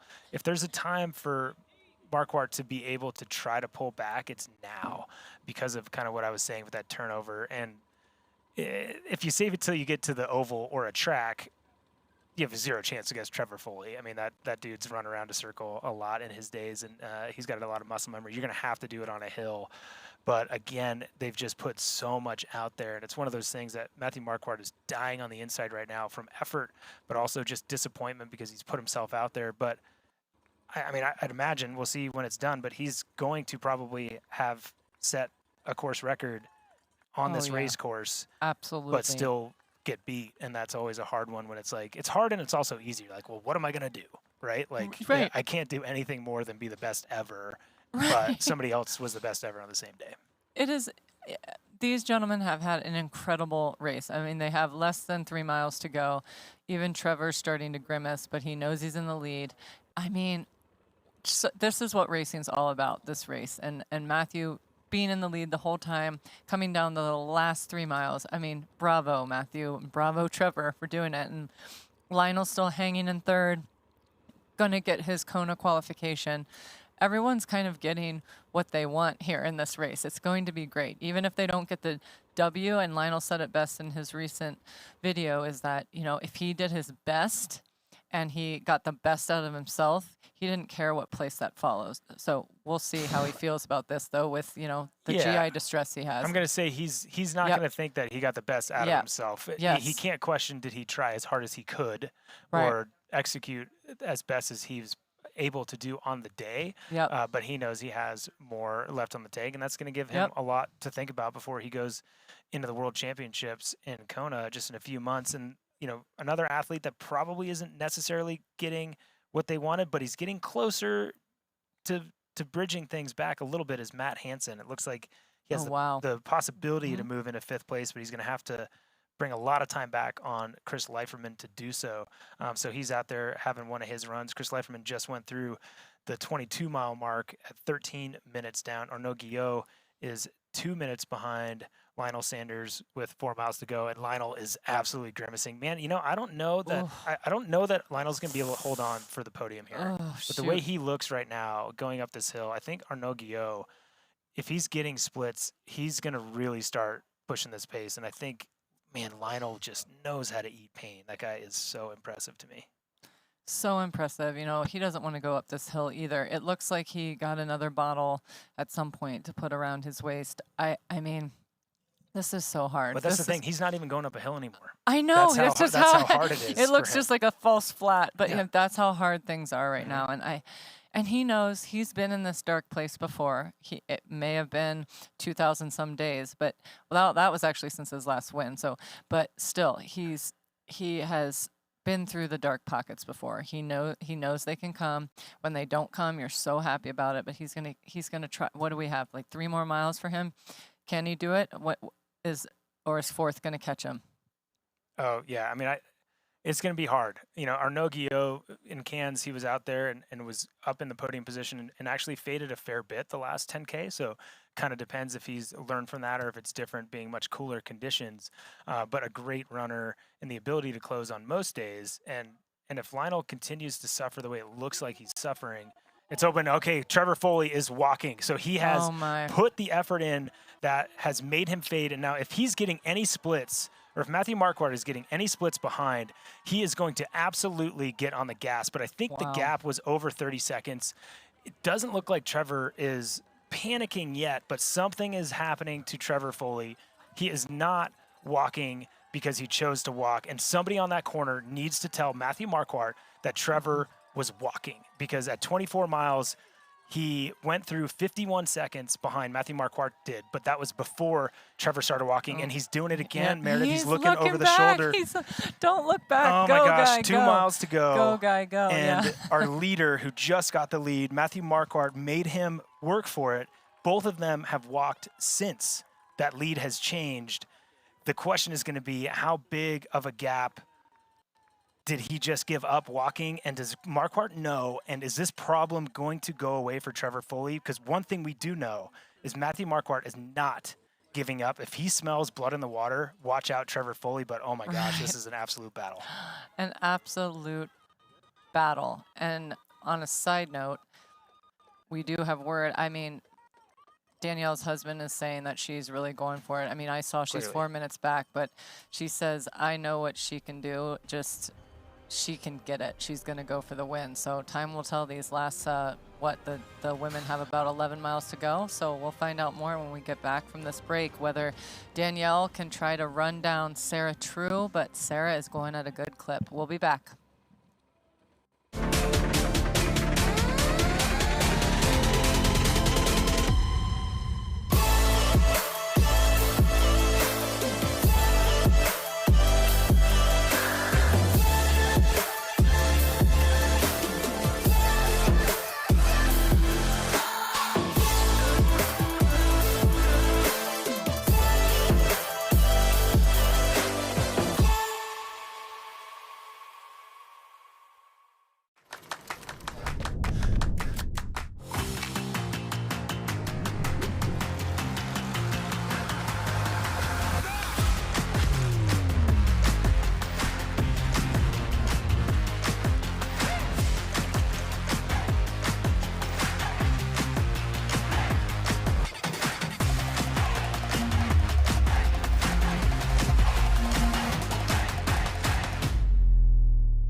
Welcome back to the 2024 Athletic Brewing Ironman Lake Placid. We are here in these final miles of this race, especially for the gentlemen with maybe less than 2 miles to go. Trevor Foley in the lead, Matthew Marquardt a little bit behind, give or take, got past, but he's going to hang in strong and try to do everything he can to get second. I know it. Oh, he's not hanging in to get second. He is trying to win this race. And I'll tell you what, if somebody at that corner relayed 45 seconds later to Matthew Marquardt, he's walking or he just walked, Matthew will find another gear. Whether or not it's a gear, I mean, Trevor is not running well right now. That is not an athlete that's running 2:32 pace. He's slowed down. Maybe it's only 2:45 pace. But whatever it is, he pushed 2 past Matthew Marquardt. We know Matthew reached his limit when he passed him, but the question is, does he know he's suffering? Does he have enough to alter his effort to try to get back to the man on screen, Trevor Foley? But Trevor Foley is not running Trevor Foley run right now. He is hurting, and he should be. Again, what we said, if you're going into rarefied air, setting course records as they are doing out here, it's going to come back at you if you do it wrong. And right now, he is paying for it. And I'm so curious to see how far back Matthew Marquardt is. But Sarah True feeling the heat a little bit, moving that top to the sports bra vibe. And she is trying to stay cool. She knows what she needs to do. It's not a new thing for Sarah, but still in the lead of this race, running very, very well. And you know what it is? It's probably a little humid there. Even though the temperature isn't necessarily high, I bet the humidity is high. And smart, you know, she knows she's in this last push. So she's going to do everything that she can to stay cool, stay comfortable, get her nutrition. I see some form of food in her hand. Check her watch. She's checking in on herself. Her form still looks good. Her ponytail's epic. Like, nothing could be better with Sarah True right now. Now, does she know that Danielle is closing a little bit more each mile? I don't know. But I don't think she's in a space, and this is just me observing. I don't know what she's feeling, obviously, that I think she can even go faster, Sarah, than what she is at this moment if she was to feel the heat. So we'll see what she sees here in the next few miles, pending where Danielle is coming. Yep. No, there's, she needs to run that steady pace. She needs to not be racing right now. She needs to run Sarah True pace and what she's capable of to be able to hold on and then get into race mode if things get close at all. And I think Sarah knows that. This is not news for sure for her at all. But you know, she's doing the thing, and it's getting very close for her. Certainly on that men's race, Trevor Foley went through 25.2 miles. We have not seen the split to Matthew Marquardt, but it does feel like it's a little bit more than 30 seconds. But we'll get splits right now. Danielle Lewis on screen. Yeah, and last check, you know, she was about 4+ minutes back. So we'll just see how that keeps chipping away, if at all.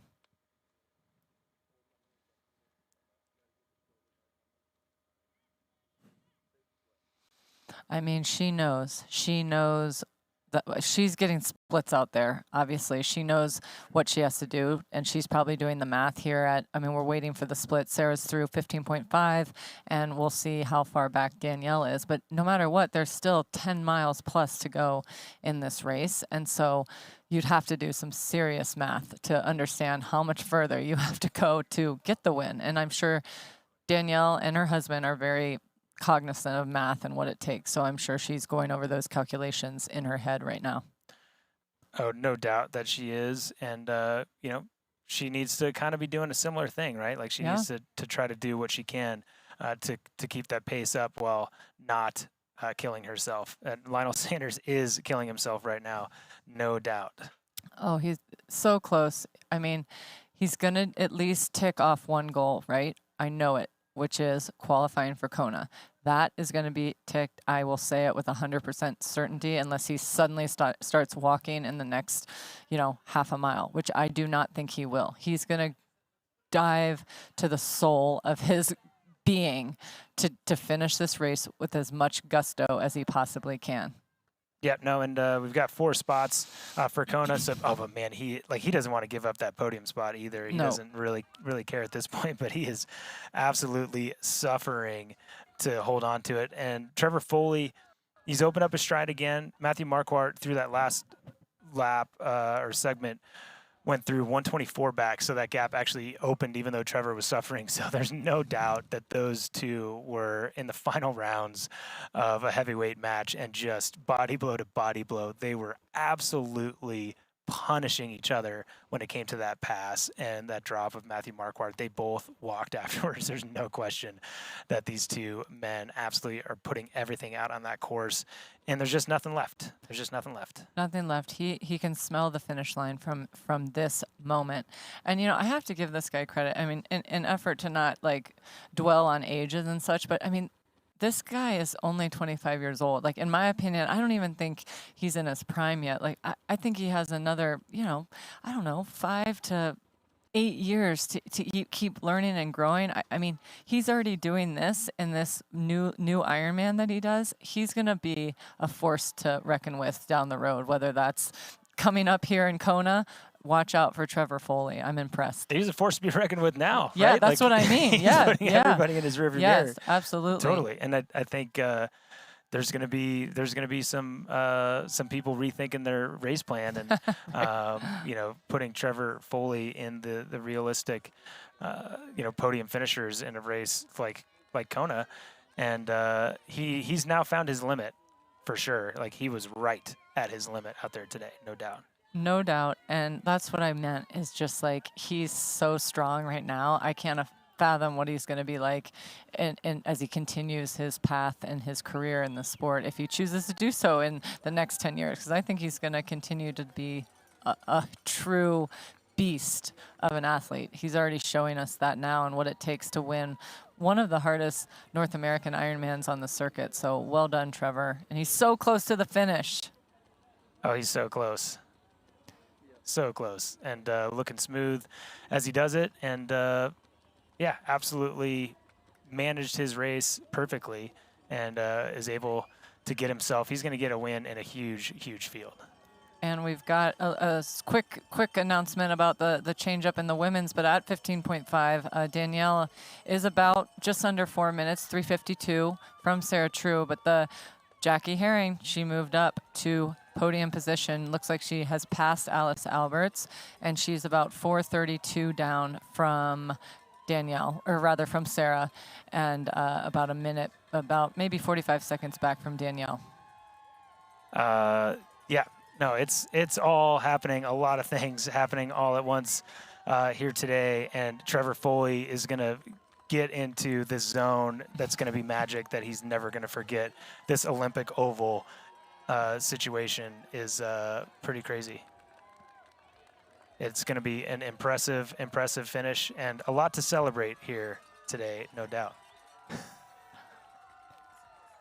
And wow. Yeah, isn't that crazy? Wow. But Trevor Foley, he's about to hit the oval, and this is if we haven't seen it before, and this is what the athletes were like going by, right? They were like trying to go by this and be, man, I want to be at that finish. They hear everybody at the finish line at the oval. People are cheering for these athletes as they go by, and they're like, dude, I still got like 5 miles to go.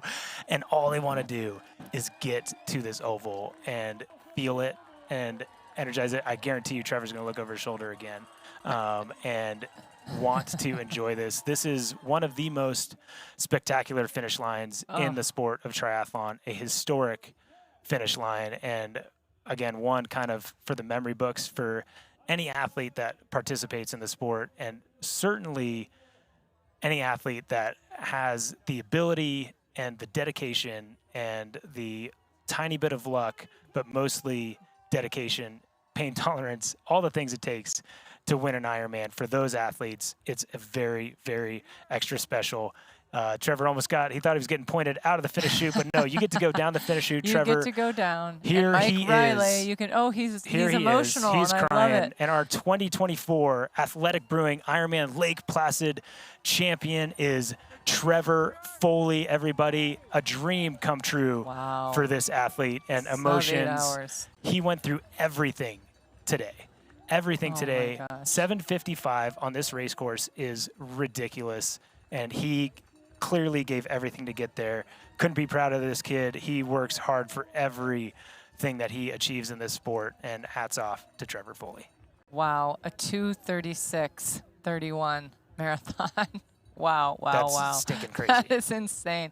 I think he's crying because he's in so much pain, right? And like he realized how awesome that was when it's over. There's right? a lot of things happening right now that could make him cry. Oh my gosh, this is what a great race. I mean, 2:36:31, and that means Matthew coming, only a few, like not even 2 minutes back, will definitely have a very fast marathon still as well. What a good shot.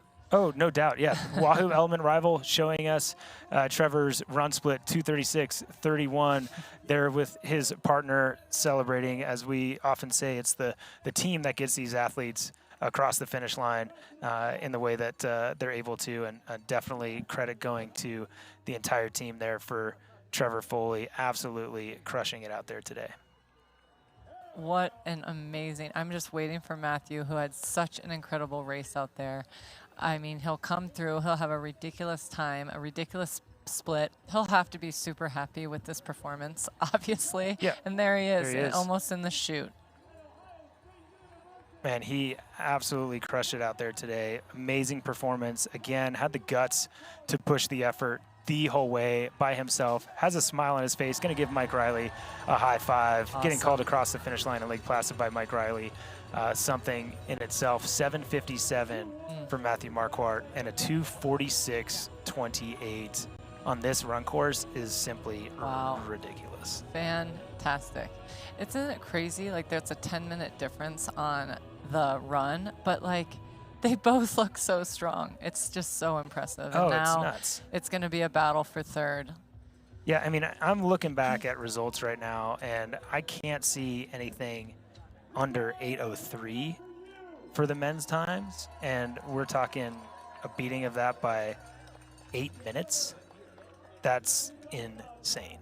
Absolutely insane. I bet Matthew needed to lay down. That's usually how we feel at that moment. So well done, Trevor. So well done to Matthew.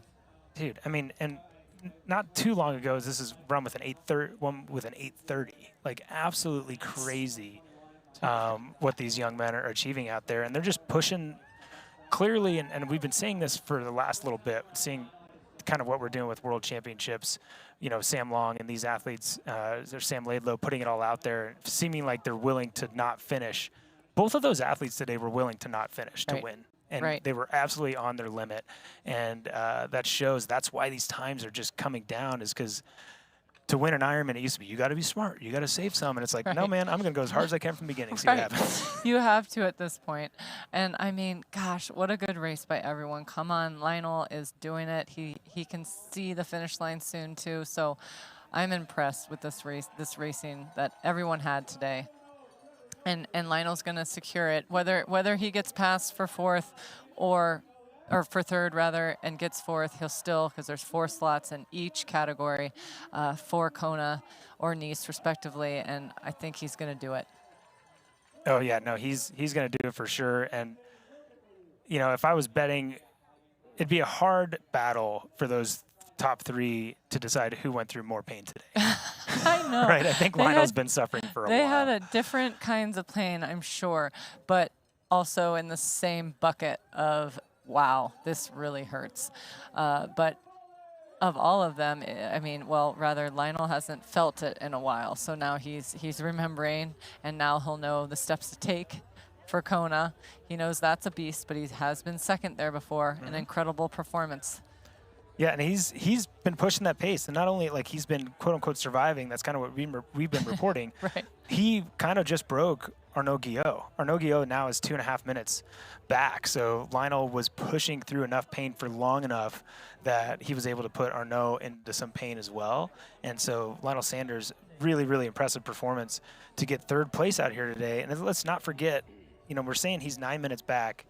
I'm saying Trevor went 7:55. Nobody's gone under 8:03 before. So Lionel's going very close to what would almost always win you this race. That's right. With the struggles that he's had today. So crazy and impressive performance by Lionel Sanders. Absolutely phenomenal. And pretty soon we'll know how Matt Hansen is rolling through the field as he does, like a gazelle. Because we know, let's see, at the 24, he had moved up to 6. So he was really close to Chris. So we'll see. We'll see if he knocks that down. But right now they're going for that. They're thinking about the Pro Series points too. Yeah. And can I run into 4th to get that last Kona slot? But if you think about it, Matthew has his already. So really, it'll roll down one. Yeah, no, it is going to roll down. So there's athletes obviously still out there really looking for that. And I tell you who knows exactly who has spots, and it's the athletes out there. That's right. That's right. They know more than anyone, like what they need to do and who has one and how they can secure it and how much pain do they need to go in this next X amount of time. And I'm pretty sure, talking to Arnaud Guillot, that he had not qualified. I'll have to double check that, but talking to him in Cannes, that was part of the reason he wanted to come out here. Again, I could be wrong, but if my memory serves, that was a lot of his motivation to come out here. So he's going to be able to get a spot as well. So it's gonna roll down a little bit, but again, the athletes are going to know exactly who has it. I'm impressed actually right now with Jackson Laundry. He dropped time pretty quickly at the start of that marathon, whether or not that was on purpose or he was hurting. But he's held on right now, and he's still running in 7th place. And kind of depending on who takes spots and who's got their spots already, you know, he's in the running, even in 7th place to get a spot to Kona. Which is very cool. I mean, come on, guys. We're almost there. And then in the women's race, I did get word that Jackie had a tough, from her husband, he texted me, she had a tough first loop, but now she's feeling great in the second loop. So, and she's run herself up to 3rd. So we'll see once we get Lionel and all through the line how the women's side is going at this moment. Yeah, and yeah, that's good to hear. Because that does mean that she has more in the tank, and you know we might still have a battle for 2nd place. And I'm going and just looking through from information that I know about qualifying spots on the men's side. That it seems like Chris Leiferman would have qualified at Cozumel last year, and with a 2nd place finish. Matt Hansen has qualified. Looks like Jackson Laundry should actually get a spot to Kona even in 7th place. So that's something that who has, like, again, adjusted his planning a little bit and, you know, dipping his toe in the Pro Series and wanting to do well there. That's going to be an important race to be a part of for your career, and then also obviously for those points in that series. But great stuff from all those athletes fighting for every second. But Lionel Sanders definitely fought for every bit out there today. And I thought his execution was great. Sometimes the body just doesn't show up the way he wanted it to, and there's something going on with gastro with Lionel, and if he can get to the bottom of it, it'll get gotten. Absolutely, and we're only in July, and he has a few more months to get it right, and he will. He'll be so dedicated and determined to do it. It'll consume him in a good way to figure it out, because he will remember this and he won't want to feel like that again. Don't we all say that? But he won't, and he'll keep learning and growing as everyone does. But doesn't make it any easier right now. But he can see it. He's close. He's closing in, Matt. Oh man, I don't envy this guy. And what's crazy though is that he's still moving well. Like he's going to have a pretty decent run split, and I don't say decent to be disrespectful, but you can see how hard it's been for him to get across that finish line. He's still going to run in like the 2:45 zone, which is crazy on this. Again, this course, it's crazy how fast they're running. Yes, he. So you're so delusional. Did you see him look? Wait, which way am I going?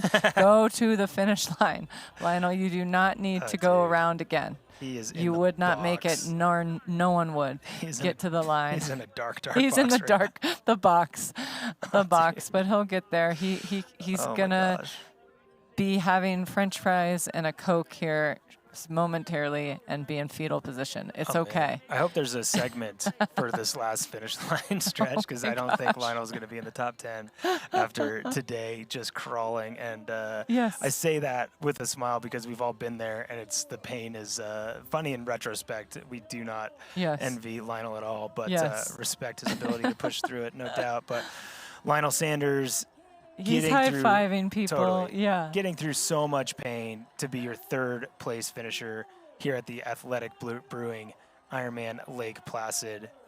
He's going to get his spot to Kona. He's going to get some points on the board, and he gets to stop. I think that is that's he's number one. Excited about. He gets to stop. He did it. And, I mean, like you said, he still ran a 2:46. Dude, that's crazy. A 2:46.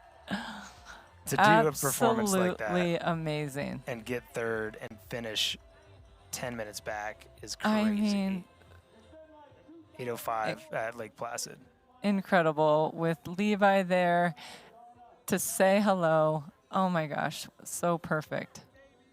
2:46. I mean, impressive when you had to stop to deal with stuff and also you feel terrible. So he can only improve on that, that's for certain.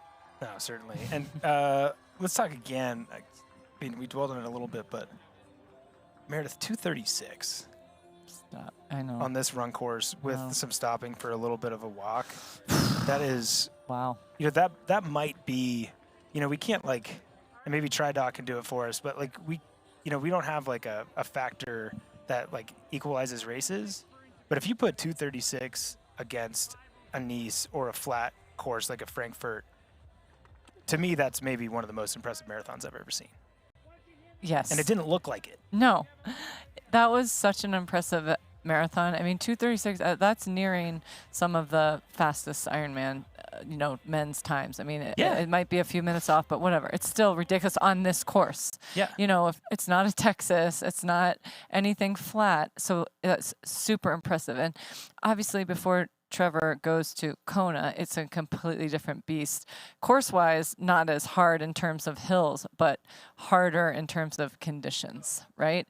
And so he'll have to, I mean, this was perfect racing conditions, temperature-wise. So all the athletes qualifying will have to, that haven't done Kona, will have to learn, well, how can I do that performance in 86 degree with basically 100% humidity that feels like 120 degrees off the lava. Yeah, I mean, it's crazy. Looking back at results, in 2018, this race was won I think it was 2019, by someone who's a fast runner and won kind of because of his running ability. And he ran a 2:58. 2:36. Exactly. And that's 20, I mean, it's 6 come years on. ago.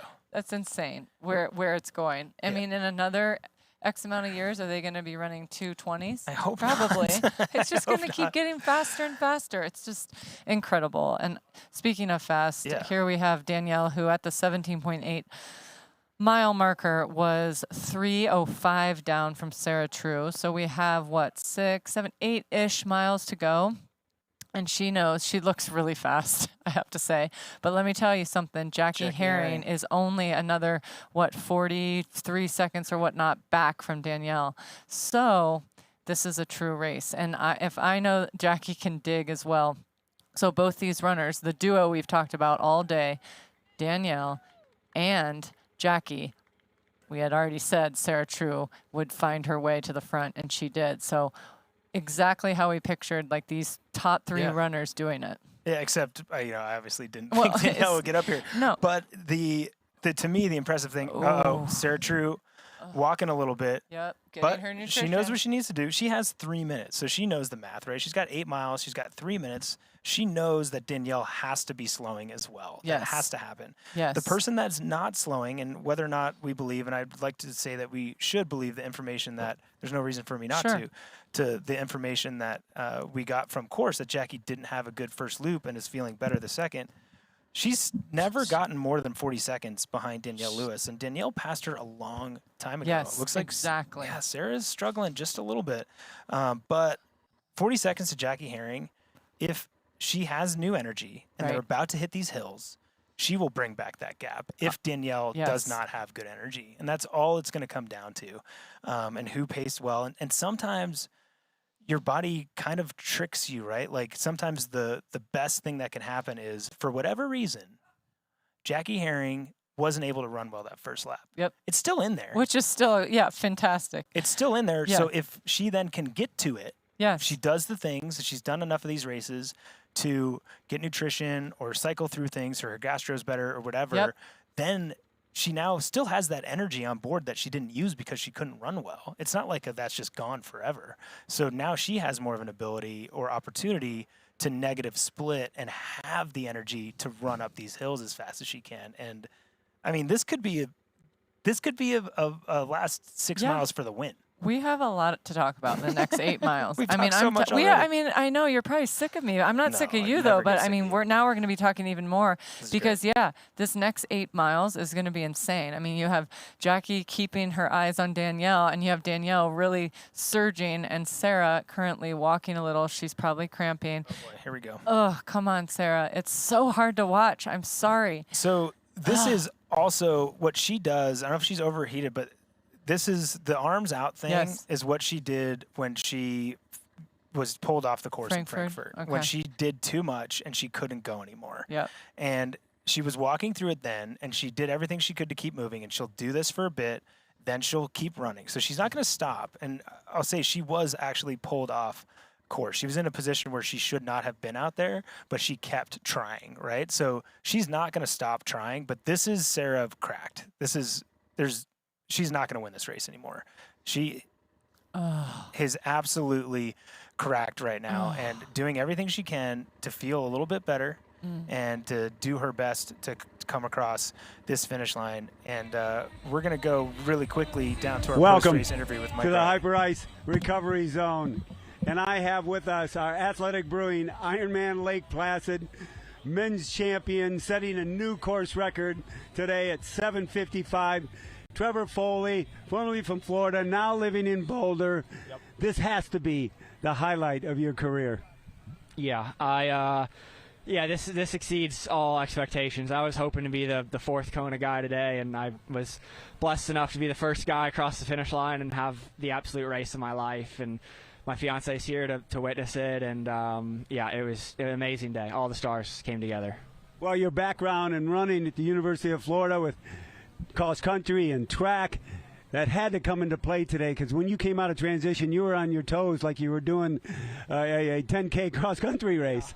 I ran at the University of Florida for 3 years under great program, and arguably one of the best track and field programs in the world, and that really helped me from the age of 18 to 22, and I really call upon that now. I like to think I have some pretty good form and some pretty good run pedigree to call upon when things get hard, but things are pretty easy for a while, and then you just gotta call on all the hard work at the end. So, well, Trevor, you're only 24 years old, and I'm seeing this new crop of Ironman athletes that are young, coming out of different sports, and that background you had. Why'd you come in to try Ironman? Why'd you want to do that? Yeah, I I actually quit the NCAA team with 2 years left of eligibility. It was during COVID, and I just started. I had nothing to do. I was just working a valet job, and I was watching Talbot Cox and Lionel Sanders Kona videos, and I was like, damn, that looks so cool. Just biking on the Queen K, and I ended up I had this weird feeling in my head, and that I could be good, and I quit the team. Did it for a year. I got to sit under arguably one of the best, Lionel Sanders, for a year in Tucson, and now I'm just steamrolling, and I'm just completely blessed and have a great team around me. Well, Trevor, you steamrolled this course today. Congratulations on the championship here in Lake Placid. And to go 7:55 on this course is really, really good. Congratulations. Thank you. I just want to say thanks to my family, my team, all my sponsors, and Sophia. Thank you so much to everybody. Trevor Foley, everybody. First place, and I'm bringing in number 2, Matthew Marquardt. Sit down, Matt. There you go. Matthew, I said earlier. One second. I said earlier when I talked to you about setting the foundation for this race and setting the pace, and you did that. And your answer was, I just go as hard as I can for as long as I can. Yeah, that's pretty much true. I mean, I try and be a little smarter than that, but yeah, I mean, I'm here to race, and I'm here to push my limits, and that means not holding back and doing what we think we can do in training and trying putting in a little bit more and surprising yourself. So that's what I set out to do today, and super proud that I was able to do that. And I think the only problem, though, is that I keep thinking this is going to get easier, but each race it becomes more and more painful. So yeah, that one hurt a lot, but that's what this is all about. Well, when you go faster and faster, it gets a little painful. You looking forward to Kona? Yeah, absolutely. I mean, Kona's the focus, and super excited about the training that I can put in the next 3 months and seeing what happens there. So I think this race set a really good foundation, and can't wait to race against the best of the best of the best in the world and see where I stack up. Well, congratulations again, Matthew, and going sub 8 hours. You also broke the course record. Matthew Marquardt, everybody.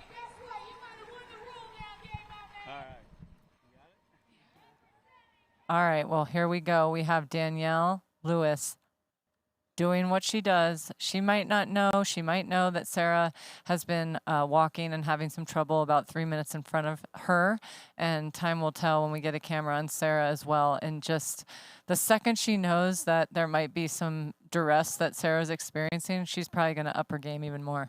Yeah, and actually we'll have video here, but we do have video of Sarah standing, and she actually has already been passed by Danielle Lewis. So Sarah's, I'm sorry, I missed that. Oh, okay. no, you're fine. Yep. Sarah's trying to hold it together, do what she can to keep moving forward. She's not look happy at this point, as you would not, but we are going to see her get passed here by Danielle Lewis, getting encouragement from the men out on course. But again, this is what we've seen her do before, when she literally has nothing left in the tank, and she's not in a great spot right now. We hope that she's able to take care of herself, and there's people out there watching her, because this is actually being pushed to the limit, is what is going on with Sarah True right now. And Danielle Lewis has been able to take advantage of that and has moved into first place. I mean, the fact that Sarah was just bent over, probably feeling like she was going to throw up, and is running again, that's everything. I mean, she is digging to her depths of her soul to continue on like this. So I am very impressed. I mean, I've talked to her before after Frankfurt, and I know she was not well in that race, and she was not far from the finish line, but I know she'll do what it takes, even if she has to walk it in. She's close. I know it's still, what are we, 10K plus away, but if she can do everything she can just to take some breaks and get to the finish line, I know she will aim to do just that. Oh, she definitely is going to do everything she can to get to that finish line. She's worked too hard today in her preparation to get where she is to do otherwise, and she just doesn't know how to do anything different. But she's got a long way to go. I know. She has a really long way to go. So, her getting a podium is out of the question at this point, unless something kind of miraculous happens. When you're at that point, of energy loss. I mean, she's not at mile 20 yet. She still has to go up these hills and then do an out and back. Like her getting to the finish line is going to be a quote unquote win today. But there is going to be blood in the water with those athletes behind, and we'll get more shots and more footage of the athletes chasing. But there's still a race now. The race for first. You know, she's getting encouragement again from athletes passing, cyclists behind her. So she's still in third place at this point, but we're going to see a battle. As you said, Jackie Herring only 40 seconds behind Danielle Lewis, the last split that we had. Right. I mean, who does that affect more? Does that affect Jackie more because she has maybe a little energy on board, more energy on board? Be like, wait, this is for the win now? Yes. I'm going to go as hard as I possibly can. This and is she very will. different. Yeah. Jackie will see what's happening, and she will dig as well to her depths, like everyone of course does. But when she sees this unfolding, it's like, wow, I'm in second right now, and I see the winner, or rather the leader, about 45 seconds in front of me. What can I do? And I've seen her be able to reach it. Yeah, no, and I saw a similar thing in St. George. She fought so hard at the 70.3 and almost was able to get second place, but fought so hard for it. Do not want to be chased by Jackie Herring. Also don't want to be trying to chase woman on screen Danielle Lewis, but we'll see when we get back. Introducing the Ironman Pro Series Virtual Edition on Full Gas. Join athletes from across the globe as they conquer bike courses from the Ironman Pro Series. Challenge yourself, travel the world, and earn your exclusive Finisher's Medal. Push your limits and make your mark. Exclusively on Full Gas. Unleash your inner champion. Register now at fullgas.com.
Welcome back to the 2024 Athletic Brewing Ironman Lake Placid, part of the VinFast Ironman North America Series.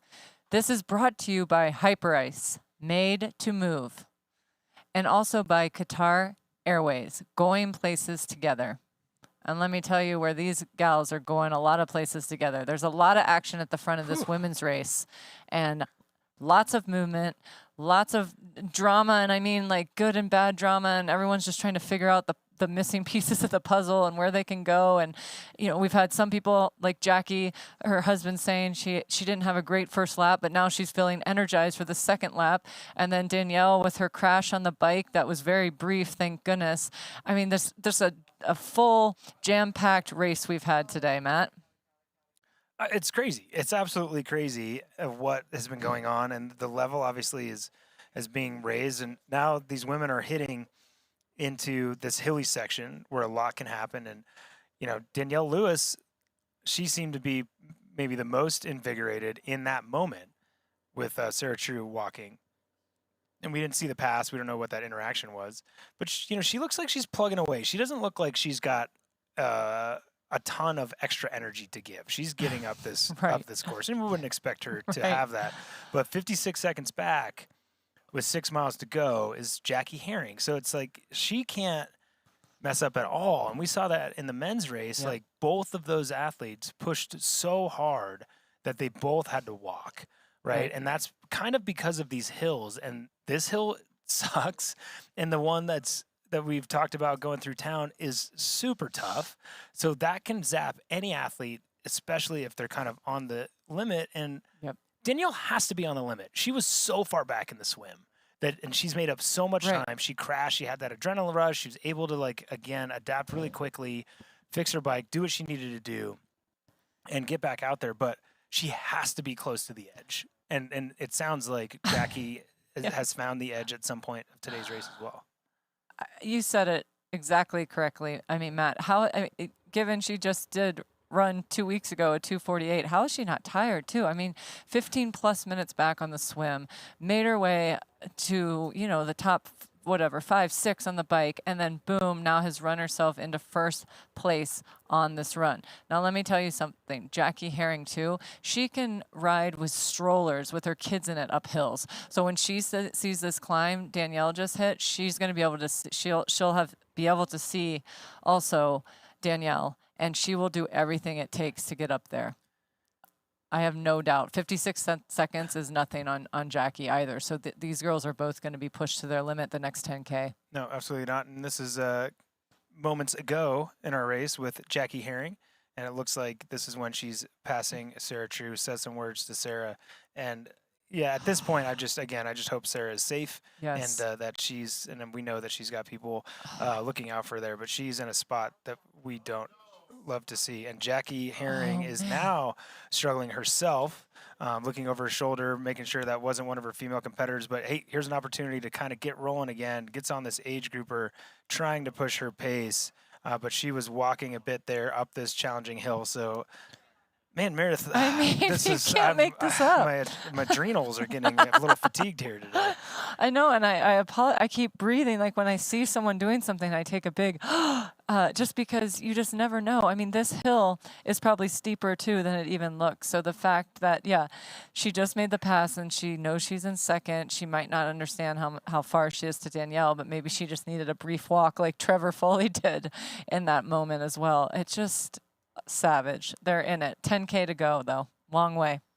Oh man, it is a long way, and I appreciate you saying that because we think, and I get kind of tricked too because town is right there, but again we forget that you have to go past. So it's 10K, at least 42 minutes for these athletes right now at this pace. Anything can happen, especially when it's the 42 minutes at the end of a 9-hour-ish day. A minute is nothing.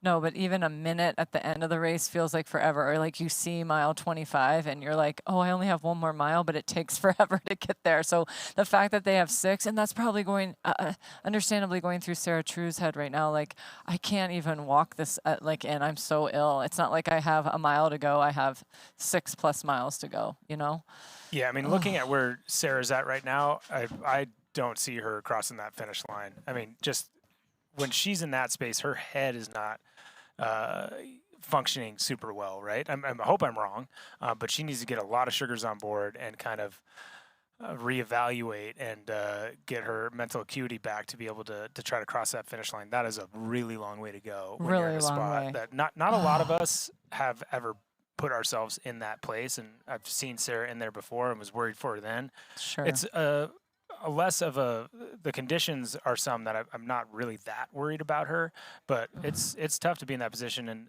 there is Jackie Herring. She knows what she needs to do. She needs a little bit of Morton gel, getting that in and moving forward, trying to get all the sugars in because she knows it's still 10K. She's going through a rough spot, but she knows the rough spot could be harder for Danielle here pretty soon. Yes. And her husband did say he's kind of up the road here. So you know what? Jackie might get a boost from seeing her kids, Hunter and Sky, and also her husband, Mark. And I think that will, help her get through. But man, she's struggling. And you know what? She struggled on the first lap. This is what I mean, right? We know about Ironman. It's like you have these, I feel great. And then literally, just like Sarah, I felt like she went from hero to zero in like a hot second. Like it can happen so fast. It can turn so fast. So Jackie probably is just in that downward patch of I don't feel so hot, but hey, maybe at 22 miles to go, I know I only have 4 more. So something happens to your body. You're like, I can do it. I'm going to get there. Yeah, no, you got to do everything that you can. And, we're going to see, and none of these athletes want to see an athlete in the position No. like Sarah True's in, but you're going to see paces pick up again from athletes behind that maybe thought they were out of Kona contention, or sorry, Nice contention, Sure. or spots for podium in general, and you're going to see kind of a revived energy from some of those athletes a little further back, but a lot left to race for here in Lake Placid. Your new vehicle, Mr. Lawrence, the VinFast VF8. All the latest tech? Precisely. Whoa. Cut. Great delivery, Joey. I've had a lot of practice saying that word. It's pretty cool, huh? The VinFast? Yeah. It's got action. 402 horsepower. All-wheel drive. Over-air updates and a 10-year unlimited miles battery warranty. Yes, but 15-inch infotainment screen. Cut. None of those lines are in the script, Joey. I just think people are really going to want to know those things. That's what the website's for, Joey. Hey, man, do you have a non-alcoholic beer that actually tastes good? I think you mean athletic. Excuse me? Do you have that great non-alcoholic beer? I'll set it. Found it. Do you have a favorite non-alcoholic beer on the menu? Ah. Athletic it is. She's funny.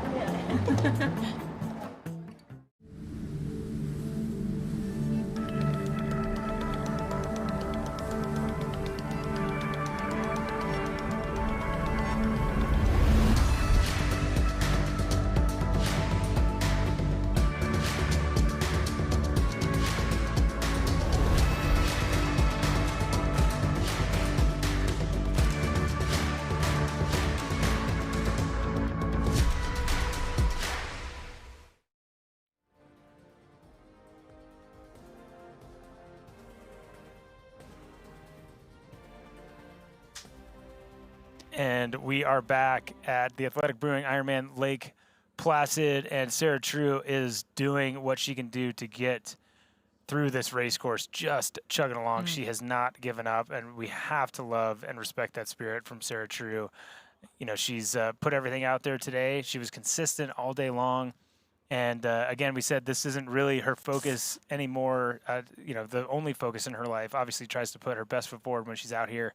And it's a tough one for her today, and we hate to see her struggling with that, but she's still holding good position at this point. Just, yeah, a lot left to go, and she actually has been passed now by Rachel Zelinskis, so she has not gone through that 20.2 mile mark yet, and you can tell when she's running downhill, when you're an athlete like Sarah True and you're running that kind of pace downhill, you are in a world of pain, and man, amazing for her to get through. And again, she does this thing where it's a kind of a cooling thing, I believe, where opens up her fingers, will straighten her arms out. We used to see another Cameron back in the day doing this, and it's a way to try to feel like you're getting energy back, but you could tell she is in a very, very bad spot right now. Man, the fact that she's continuing on is so impressive. I think I'm sure she has people worried about her, and making sure at this aid station she gets a bunch of water and everything. So.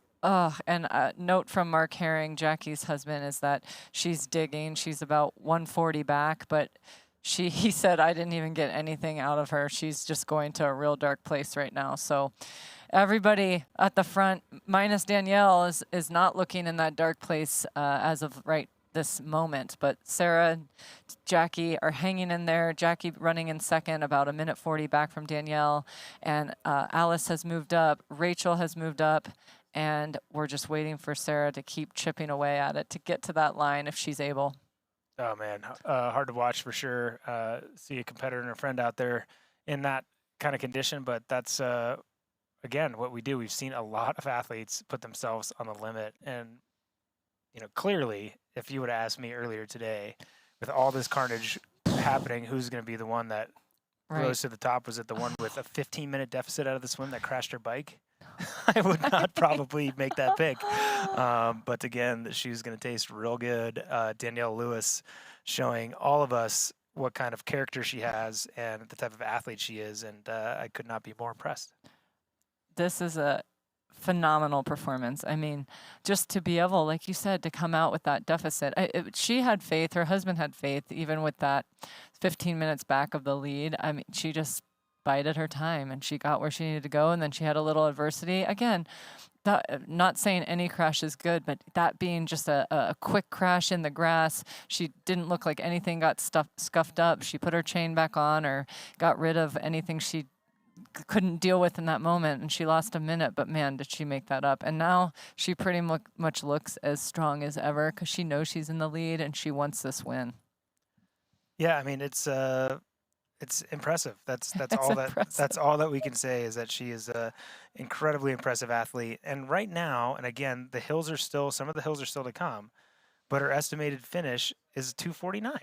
So she is flying right now. And she's got this big hill, this short, steep hill that we've seen some athletes go up earlier in the day. And she still has some work to do, but man, she is absolutely moving on this race course. And Sarah True did make it through that next timing mat, but she was in the lead at the previous one, and she's now 12:45 back in 5th place.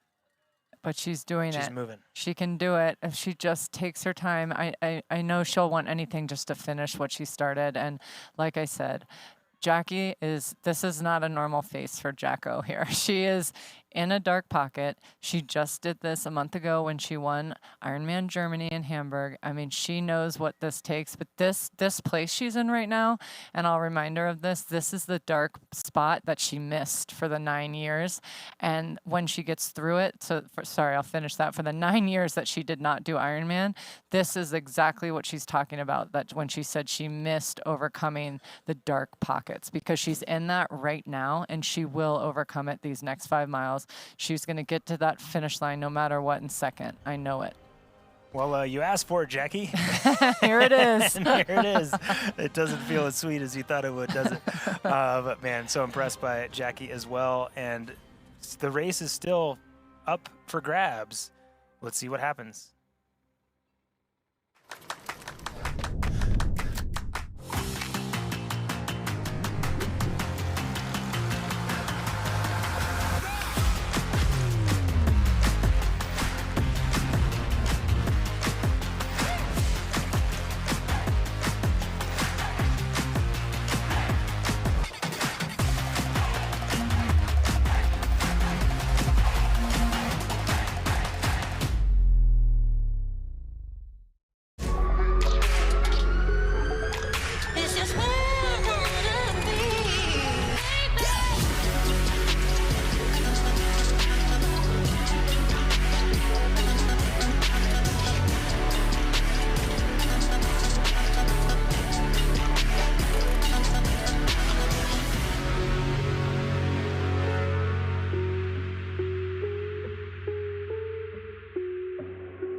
Welcome back to the 2024 Athletic Brewing Ironman Lake Placid.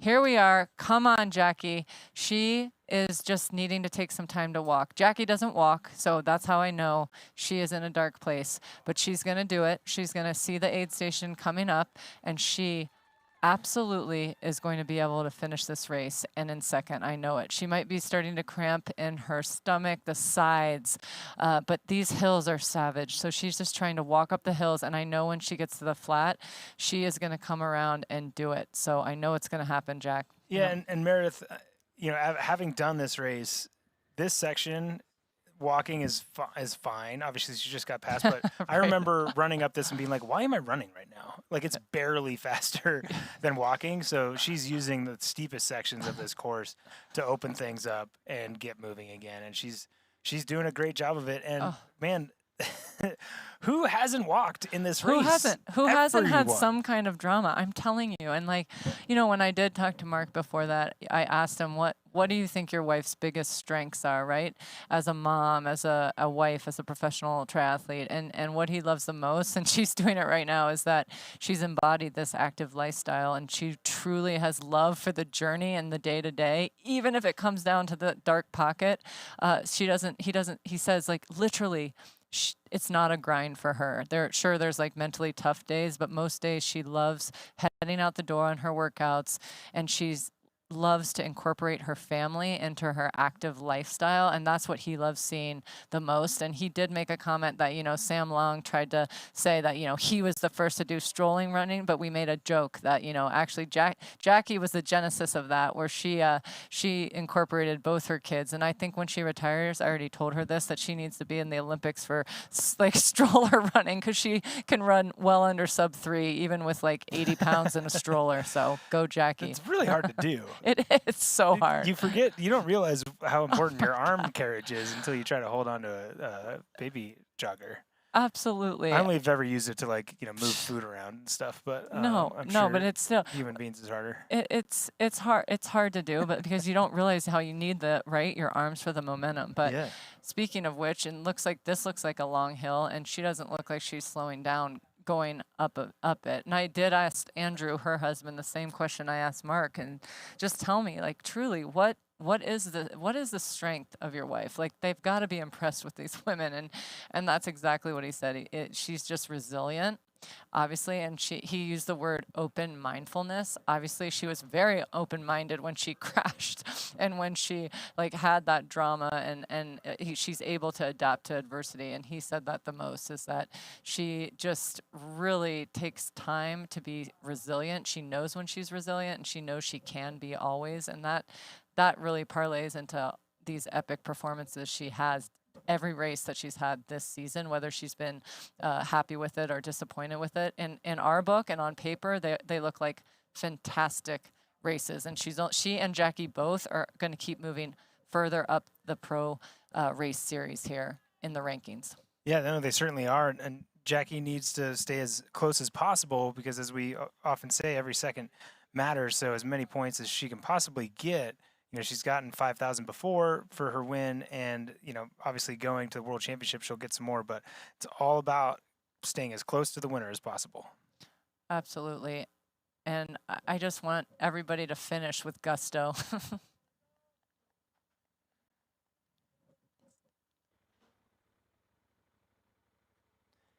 And Jackie's back at it. She's found her stride again. She's maybe a little bit, sometimes it takes different things, like the form that normally has you run fast. You know what? You're like, today I'm going to lean forward more. I'm going to use gravity and see what happens. And she's using all the things. It's great. That's exactly what she's doing and what she did. She needed to walk a hill. She's having self-chats for sure. Like, come on, let's get up the hill. Once I get to the top of the hill, I'm going to run like I know I can. And she's in it. And she's got a buffer. I mean, she has a buffer to Alice, and Alice is going to keep. Yep.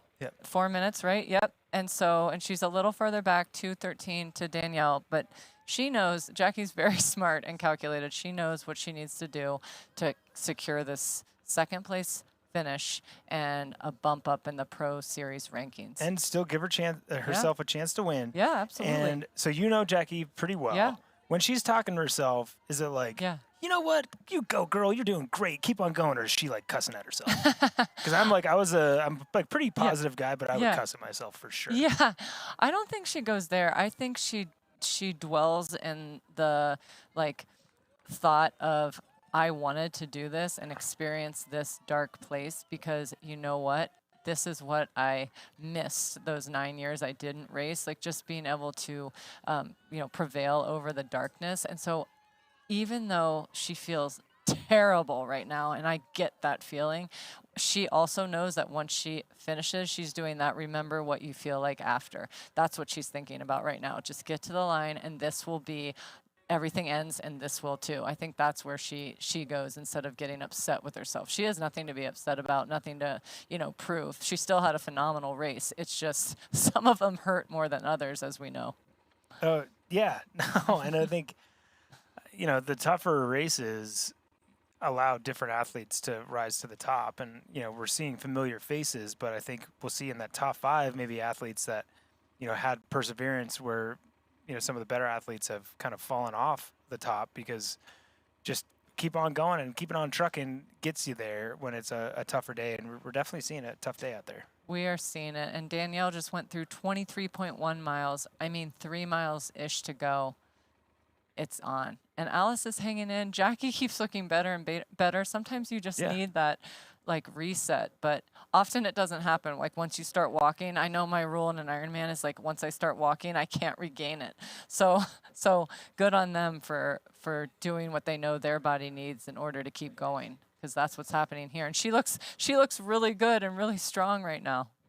Oh yeah, she totally does, and she's doing all the things that she knows to do, what she has control over to try to put herself in a better position to perform. And that's the thing with Ironman racing is it's a competition of strength and fitness, but it's also a problem solving thing. You gotta be able to think, and I think that's part of the hard part about where Sarah's at. Sure. Is that she's at a spot where she still has reflexes to be able to do the things that she needs to do, but the problem solving when your brain is in that spot from that lack of sugar, it's really hard to get through. It's really hard to come back from that. Yep. But I'm laughing because with Jackie, her husband said, and this is what a funny thing is, if she goes back and listens to the broadcast, I said, is there anything really that drives you nuts about Jackie? And who knew? I didn't even know this about her, that she has this thing about everyday noises, like brushing teeth, the dog drinking water, typing on a keyboard, ice in the cup, chewing even quietly. She can't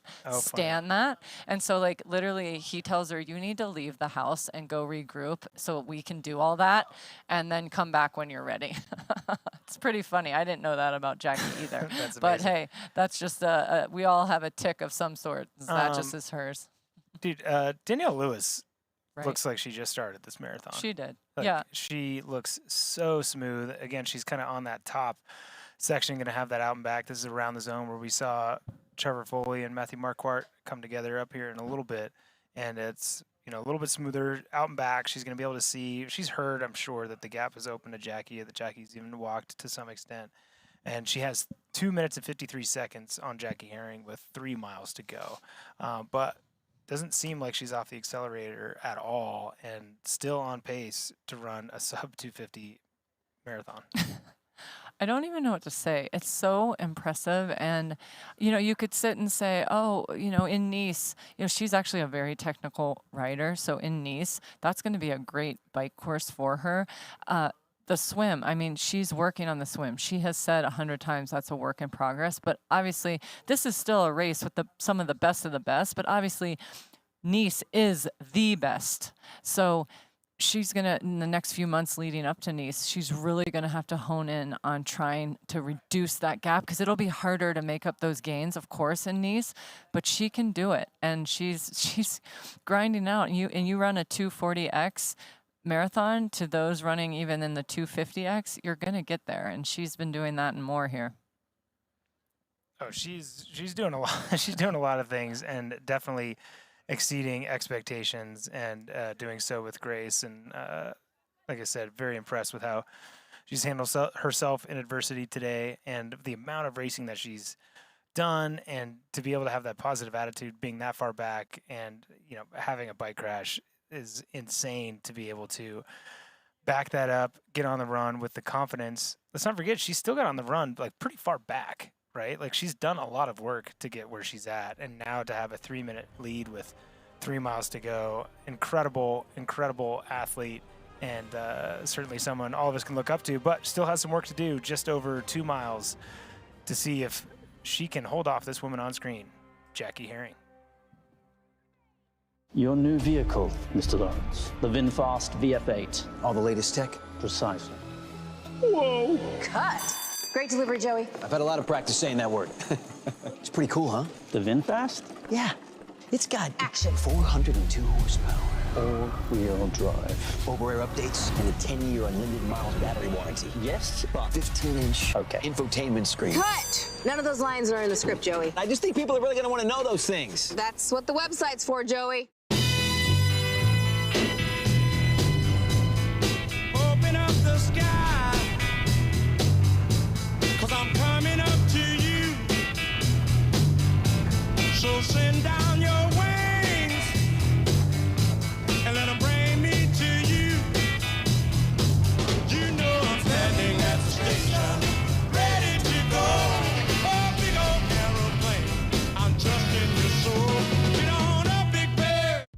Elizabeth in the middle of the perfect workout for her.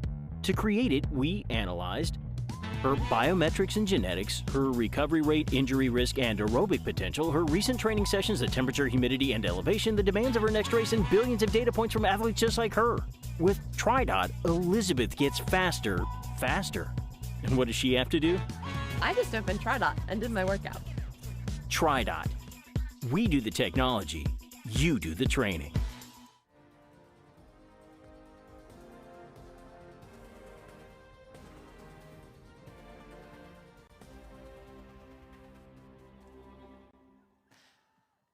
Welcome back to the 2024 Athletic Brewing Ironman Lake Placid. We have Danielle Lewis, our women's leader, on the screen, just cranking away like she was about 8 hours and 47 minutes ago.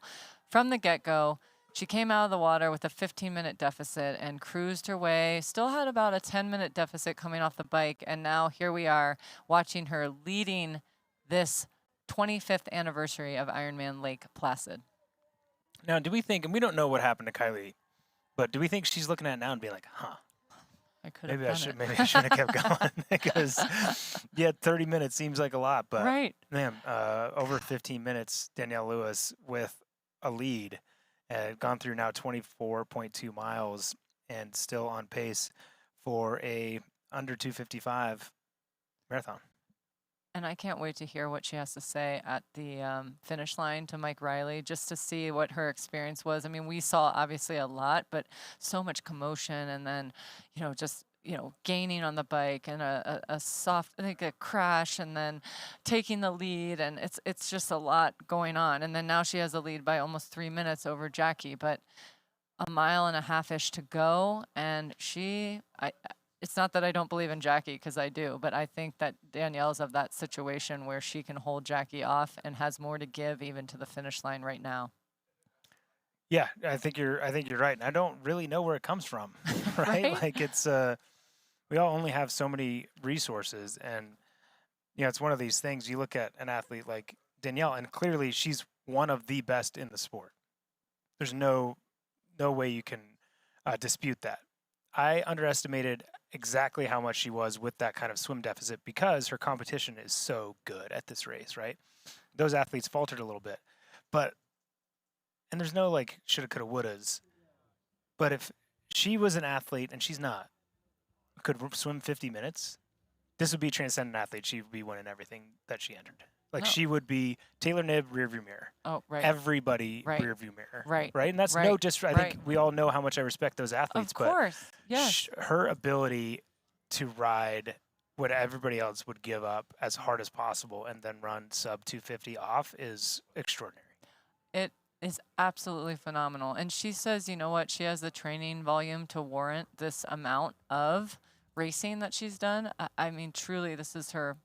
Oh, I've lost count. Third Ironman in the last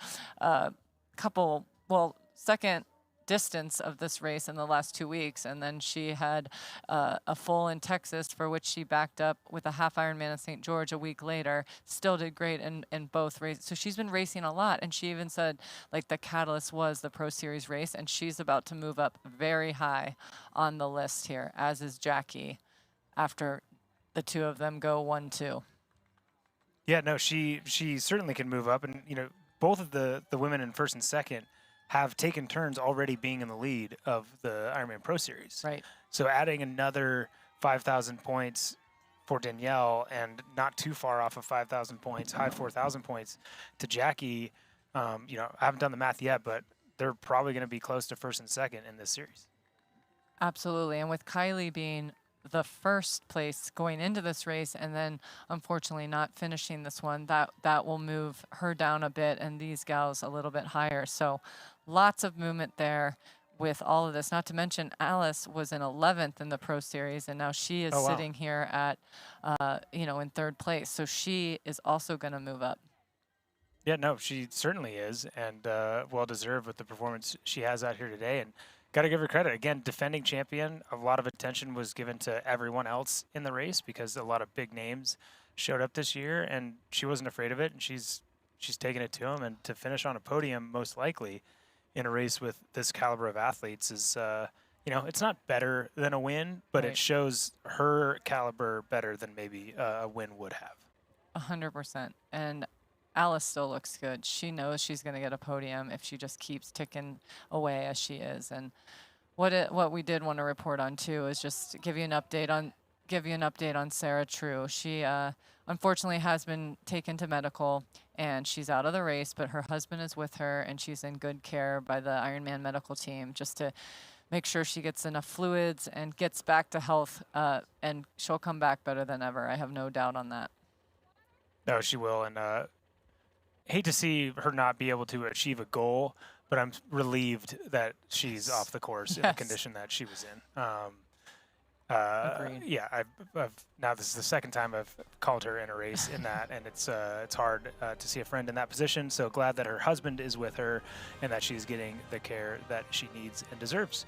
But Alice Alberts running in third, doing the best she can to stay on the podium amongst a very, very talented field out here today. Introducing the Ironman Pro Series Virtual Edition on Full Gas. Join athletes from across the globe as they conquer bike courses from the Ironman Pro Series.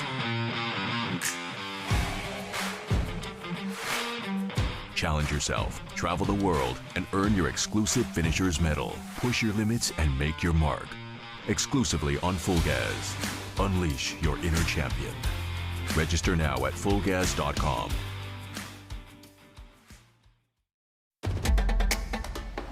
You know, and we know. The thing about challenging yourself is, you're always looking for what's next.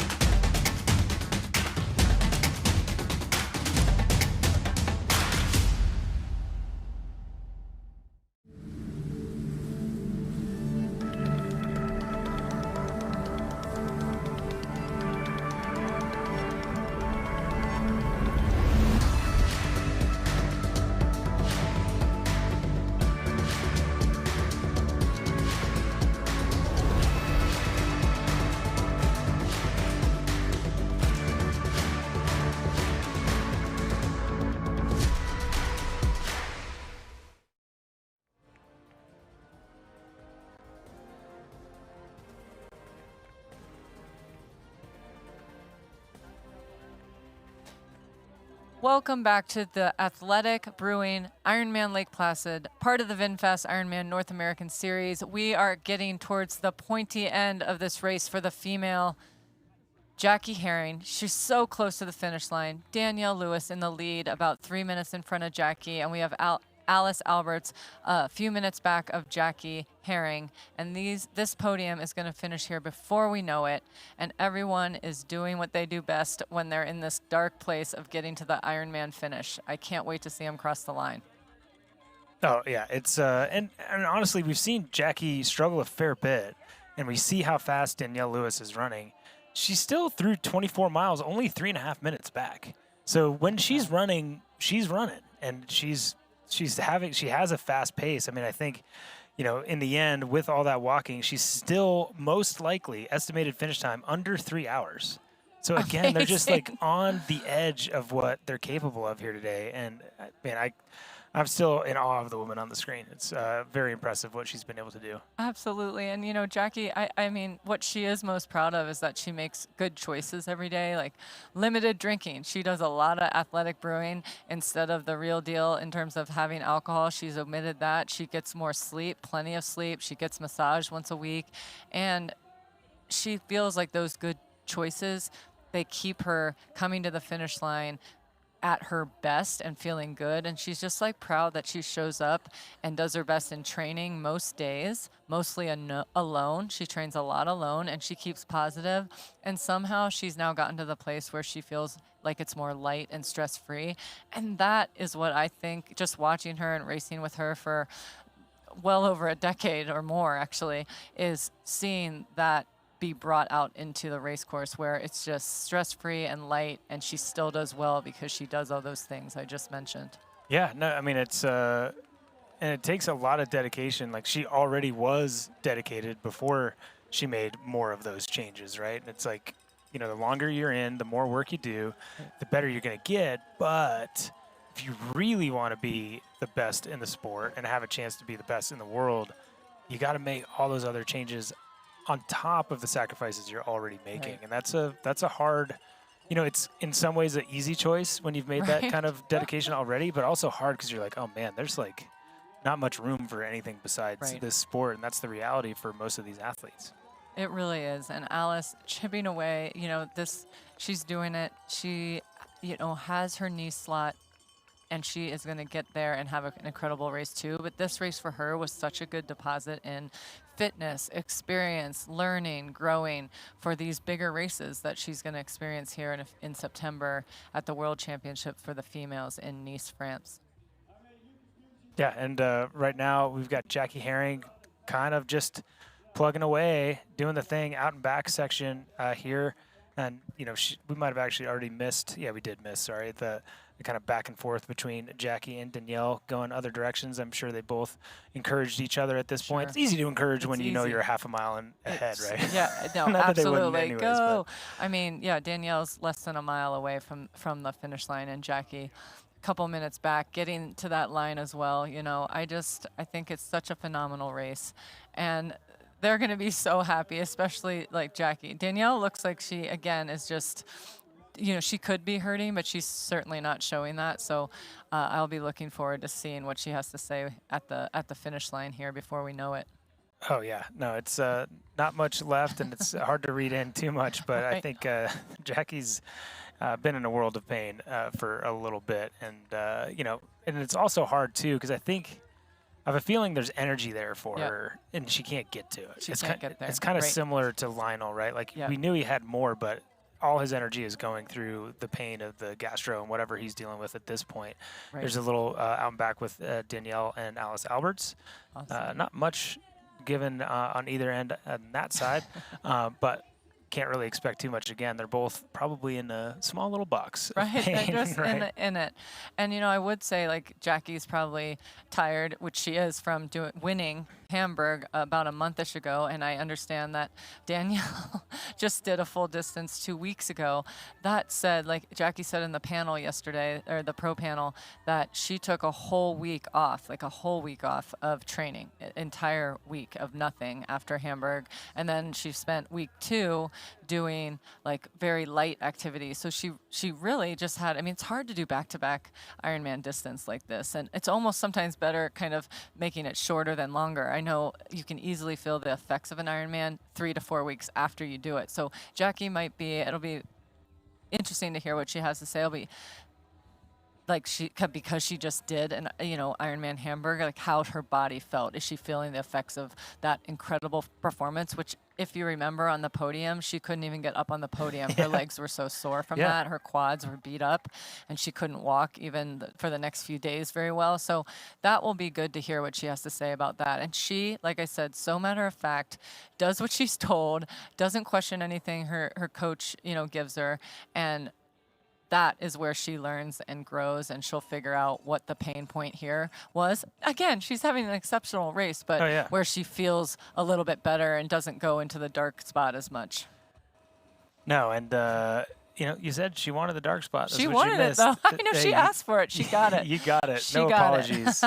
You take that, Jackie. You get what you asked for, but and she's gonna with the dark spot, and the reason we joke, but the athletes want it, is they prove something to get past it. Right. And this oval is going to finish, this oval finish is going to feel extraordinary for her. It's going to feel extraordinary for this athlete. Like, are you kidding? Right. One of the biggest gaps, I imagine, for a while she's had out of the swim that she had to make up. Stinking crashes her bike, head over heels, crashes her bike, has to get back on the course. And then I'm still going to win an Ironman? Like, are you kidding me? Like that. A big Ironman. That's going to feel a lot. Yes. Those downs and those challenges and those hardships are going to make this one much sweeter and prove to her that, hey, on a day where everything's smooth and the swim is good and whatever, I can do the same thing. There's no reason I can't do this in a bike run combo. Right. And she is doing it. That was the best sign to just see. Go left for a loop 2. Yeah. Go right to the finish. Love that sign when it's the second loop and you go to the finish. So she's in the chute. She's doing it. She's going to be the 2024 Athletic Brewing Ironman Lake Placid champion. And what a race for Danielle Lewis. Oh, absolutely. Oh, it's the first time I've seen her. I think she just tripped over her own feet, just like so giddy that she's at the finish line. Yeah, there you go. But she is there. She's going to take last little left bender, get as many high fives as she can on the way. Smile comes on her face. Haven't seen much out of her, but smile on her face. And there she is, your 2024 Athletic Brewing Ironman Lake Placid champion, Danielle Lewis.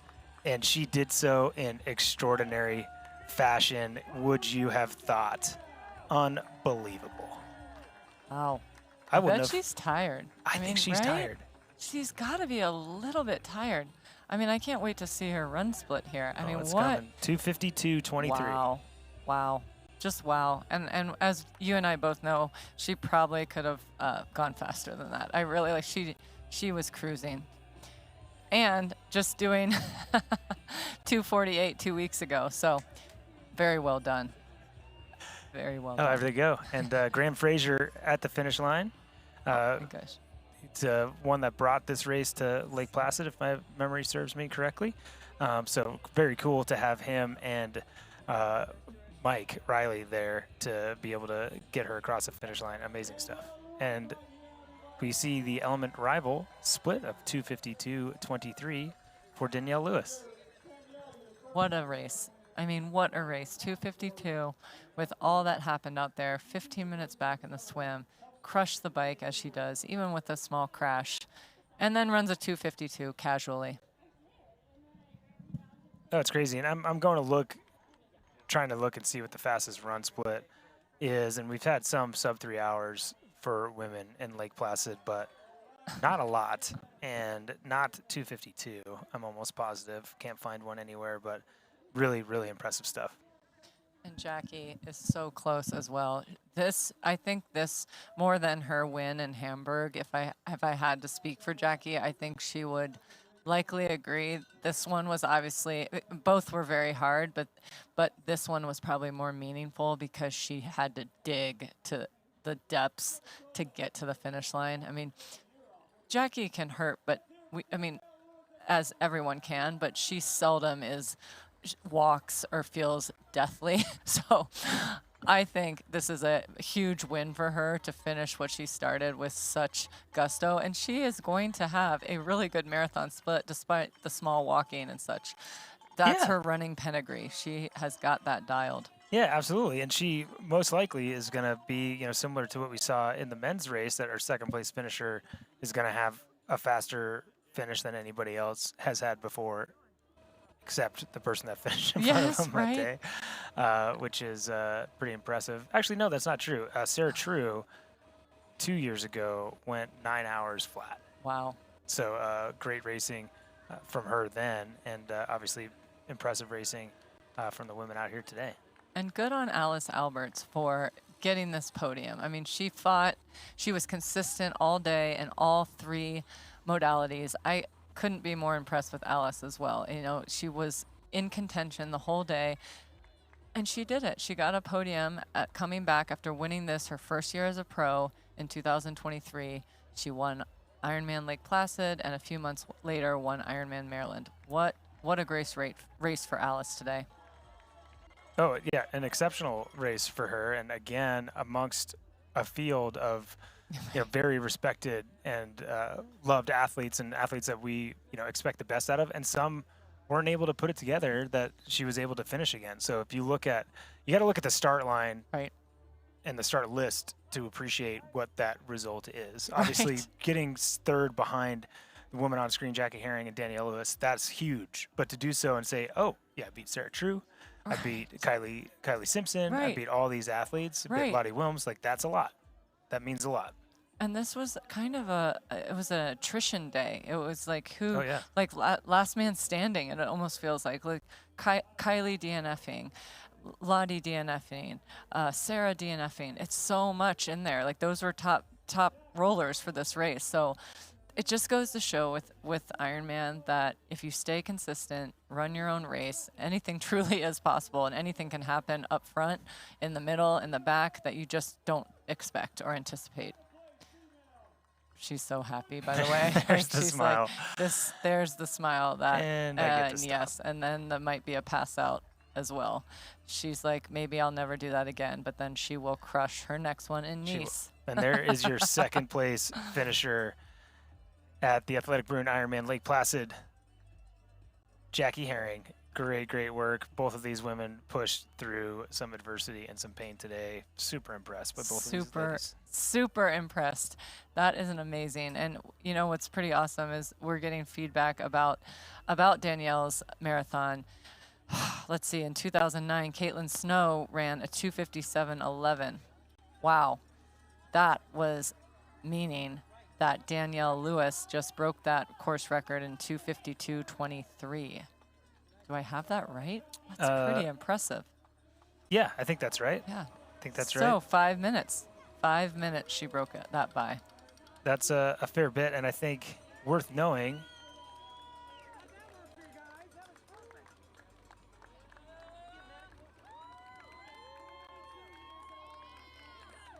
That Caitlin Snow actually didn't even win that that race, and her overall time was 9:41. So I'm not trying to take anything away from Caitlin Snow. That was a totally bonkers run back then. So she was ahead of her time as far as her run went.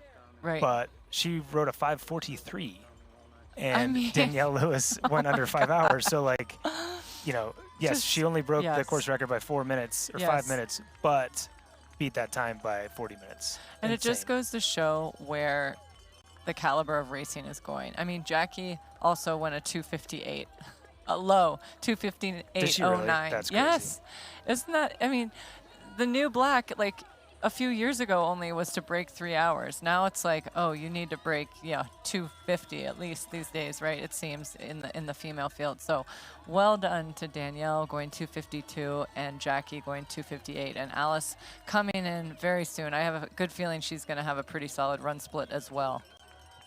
Oh, I think she is too, and I really hope to see her be ecstatic with her finish today. And you know, I think she's one that could come in today thinking, you know, she has the ability. You know what? On a day, if not everybody else is also on their day, maybe I can win. But you know, worth noting, actually, I just found out this morning, my brother coaches Alice Alberts, and perspective is usually runs pretty good in our family as far as racing and what our expectations should be. And I would hope and I would assume that she's going to be thrilled with a third place finish. Again, looking at the caliber of this field and the athletes that she has in the rearview mirror, whether or not they finished or not, doesn't matter. That's what happens. You got to get across that finish line. And now, you know, she's won Ironman, and now she can go and say, you know what? A race like this shows I belong at the world stage, right? Let's go to world championship.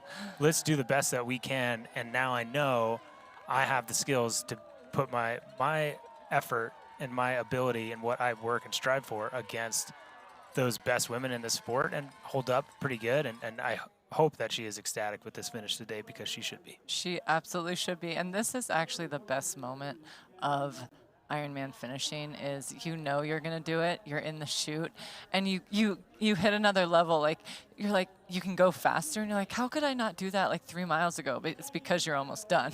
You hit like a new level. You could even sprint right now if needed. I know she could.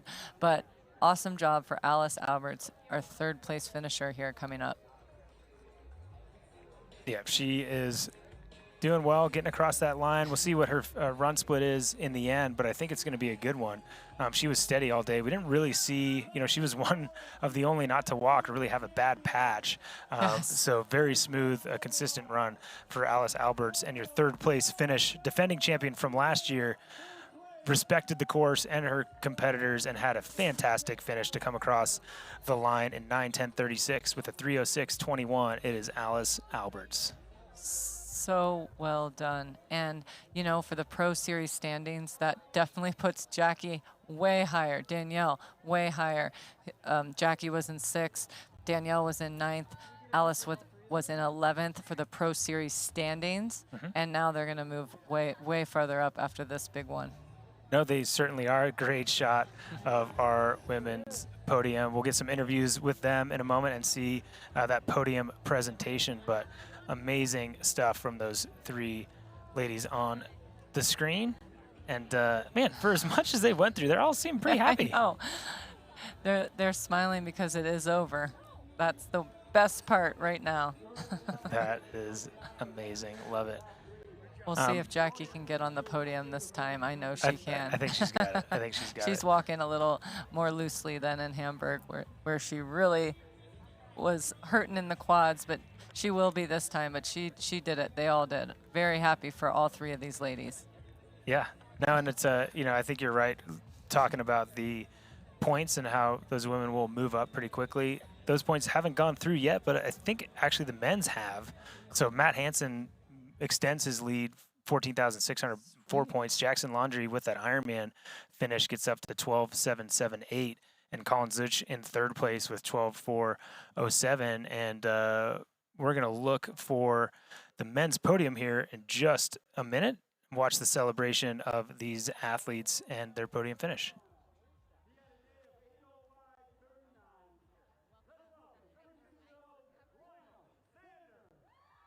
And here we go. It's our third place finisher, Lionel Sanders, playing up to the crowd. He was in medical for a bit, had a rough day, but he's able to get there, and stoked to be done and respectful as always. Really enjoy Lionel Sanders. He's one of the characters in our sport, and gracious dude. And as you said, Meredith, Matthew Marquardt, what a guy. What a guy. In second place. Very humble. He's having trouble too. It's hard work out there. Man, it's just hard work. It's not easy. It is not easy. And they everybody's got their athletic brewing ready to drink or pour over Trevor Foley. We'll see who gets it. And who gets it first, who opens it up. Trevor Foley giving the knucks, and then he's going to get no problem, guys. I'll just take I'll just the go big to the step. top step. No big deal. No big deal. And there you go. Your men's champion is Trevor Foley. So great podium. You've got Lionel Sanders in third place, Matthew Marquardt in second, Trevor Foley in first, and a cheers. And are they going to be nice to Trevor? I mean, I give it up to Matthew Marquardt. Would to be like nice. deal with Lionel's it. Like too literally, tired. I think they can't reach Matt's up too high nice. enough. Yeah, I think that's well said. They're both taking big breaths, just trying to get through all this. So there you have it. Lionel just wants to go to bed. Like literally, I need fetal position stat. That's what he's thinking about right this moment. I love it. Well earned, well deserved effort by those three, and we're gonna have an interview with our top three women here as soon as we can. Amazing performances by these three ladies.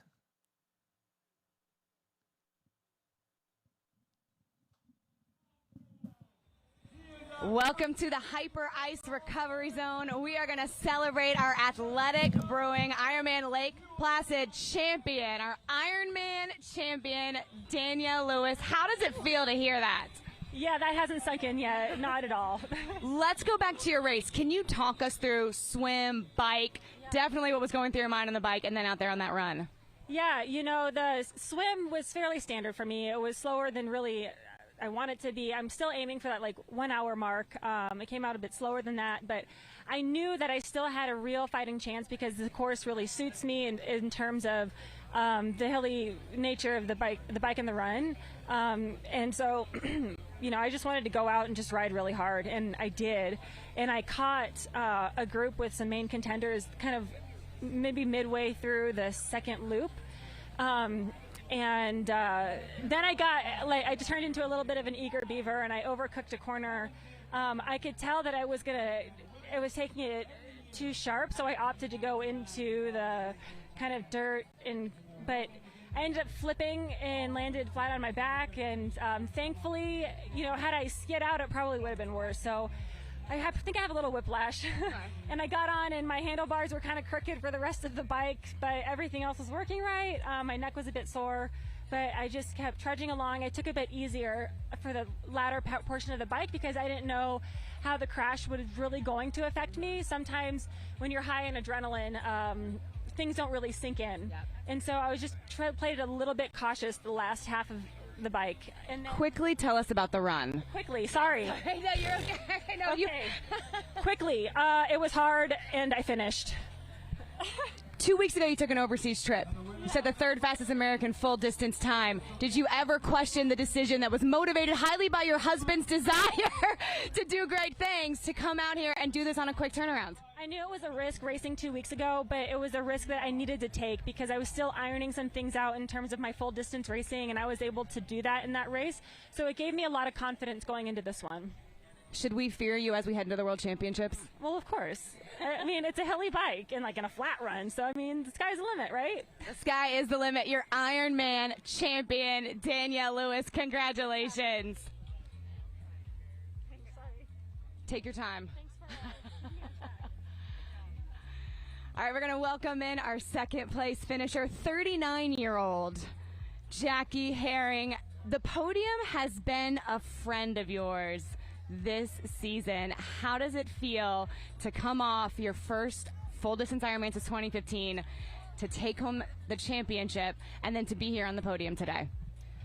I'm really proud that I made it to the finish. Today was like just a hard day. My body was sometimes there and sometimes fighting me, so I had to overcome quite a lot in this one, so I'm really proud to hang on and make it and be on the podium with these great, talented women.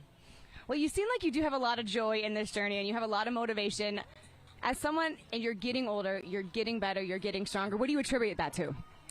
Well, I think in the long distance in Ironman, I think experience and just knowing your body really well just goes such a long way. And I think that's why you see a lot of ladies in their later 30s and even some in their 40s doing so well. I think, yeah, it's the experience and just doing it for so dang long. This is not an easy course. What part of your race went well today that allowed you to be here on this podium? Because I know you said it was hard, but things had to go right for you to finish right in this spot.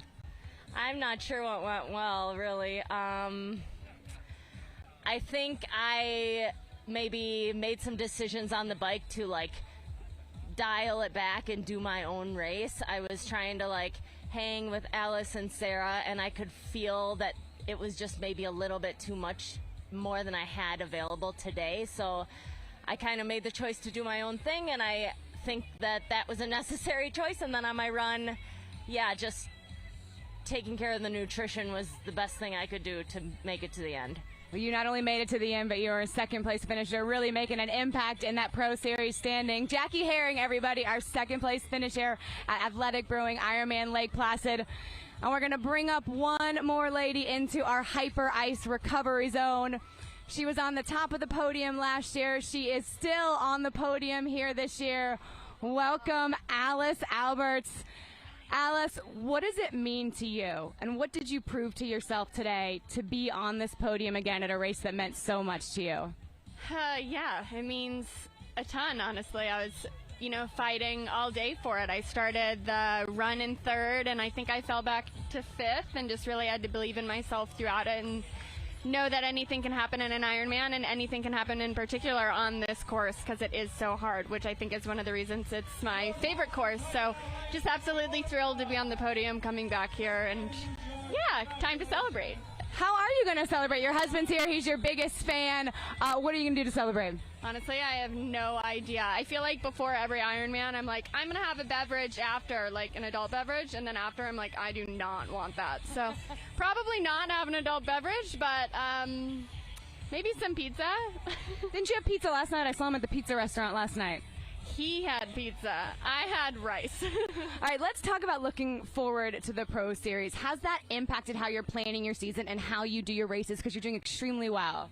100%. When the Pro Series was announced, it honestly was great because it meant my schedule was kind of lined up for me, and I knew I was going to target all those races. And it's been great, too, because it was my third time doing Texas. It was my third time doing Placid, so a few races that I was really familiar with. And I've also really loved that it's encouraged me to do 70.3s. As you know, I'm more of an Ironman athlete, and I actually think the 2 70.3s I did before this have been really great for my training, and I felt a lot stronger today out there, I think, because of it. And just really looking forward to my next 2 races, which are the 2 world champs.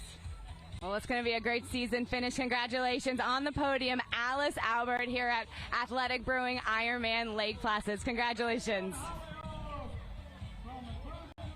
What an awesome spiel from all three of our top ladies of this race. What a race, Matt. It was really fun to get to talk about everybody today. Yeah, no, it was an exceptional race. Kind of didn't know what was going to happen till, the last 10K of either of the races, and some even sooner than that. But it's unreal to see the competition that we had out there and how things unfolded, and stoked to see those three women excited, obviously, about their races, and all going to learn something. But amazing racing, and got some more time to kind of recap things.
Athletic Brewing Ironman Lake Placid, part of the VinFast Ironman North American Series, is brought to you by VinFast, Boundless Together, and by Breitling, aspire for the ultimate finish line reward.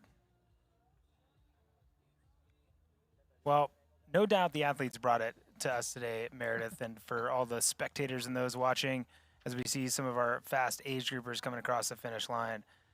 This course is as tough as they get, and in some ways, the athletes made it seem like it wasn't, but at the end of the race, it was very clear that it was. There was a lot of moving parts today. We saw it first. We had a first class seat to it. Sure did. And we got to talk about it. We got to see it. We got to feel it. We were hurting for people as well, even though we're not doing as strenuous activity as they are. But what a joy to get to watch and see. And here we have third place, Alice Alberts. What a phenomenal race for Alice today. She's got to be happy with this performance. It'll move her up in the series from 11th place of the standings. We'll see where that moves her up to based on time and points. Second place, Jackie Herring. She can get on the podium here a little bit better than in Hamburg, but still struggling. Nope, she's still struggling. She That's might going to be sit. her trademark. She might sit again. Doing perfect. the stair style. Oh, that one's tall too. Perfect. Problem solving, Jackie. We're going to do it. We're going to get there. There we go. She's like, I I'm thought she going was to gonna stand in shimmy front. across. I'm going to stand in front. Yeah. Maybe a boost. The old hand boost. There we go. Dude, I love We all this need so help much. in this regard. And we've all been there. That's why we think it's funny. Yes. All do the squat position. Man, hey, good job, Jackie. Man, this is Jackie's thing. We're Second place. Alice is spilling her athletic brewing on her. Jackie can't get on the podium. We're still having drama here, but we've got this. And the first place winner of the 2024 Athletic Brewing Ironman Lake Placid is Danielle Lewis, also who will move very far up in the pro standings here as well. What a race for these ladies. Here she comes. Let's see. Is. She'll just sprightly get on up there. Yep, no deal. problem. What's your problem, Jackie? Good gosh. I love it. Awesome. So there you have it. Alice Alberts in third, Jackie Herring in second, Danielle Lewis in third. Well done, ladies. I'm impressed. Very great racing today, Matt. Awesome stuff across the board. They each pushed through their own adversity, and I think Alice Alberts made good points. She got off in third, and that's how racing is. You drop back, you think maybe you're going to get fifth or whatever, and then you come down. There you go, in the air. Just going for the see who can put their athletic brewing as highest as possible in the air. And I do think maybe we're going to get Jackie Herring needs to get a podium in her house so she can practice going up and down on the podium. Next time she'll have better performance. But more action and some recaps when we get back from this break. The feed is everything you need to fuel your workout. Hydration, bars, gels, chews, high-performance supplements. We even have breakfast shakes. Ready for your ride? Totally. Let's go. Gels every 20 minutes. Just started training or plan to be a world champion? We've got you. Thanks, Feed Coach. Don't forget to hydrate. We'll help you pick your fuel for your run, ride, or triathlon. Shop today to get a free water bottle printed with your name. Visit thefeed.com. Fuel your workout. Here's Elizabeth in the middle of the perfect workout for her. To create it, we analyzed her biometrics and genetics, her recovery rate, injury risk, and aerobic potential, her recent training sessions, the temperature, humidity, and elevation, the demands of her next race, and billions of data points from athletes just like her. With TriDot, Elizabeth gets faster. And what does she have to do? I just opened TriDot and did my workout. TriDot. We do the technology, you do the training. Introducing the Ironman Pro Series Virtual Edition on Full Gas. Join athletes from across the globe as they conquer bike courses from the Ironman Pro Series.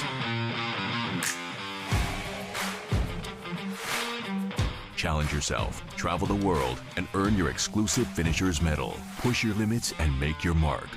Exclusively on Full Gas. Unleash your inner champion. Register now at fullgas.com.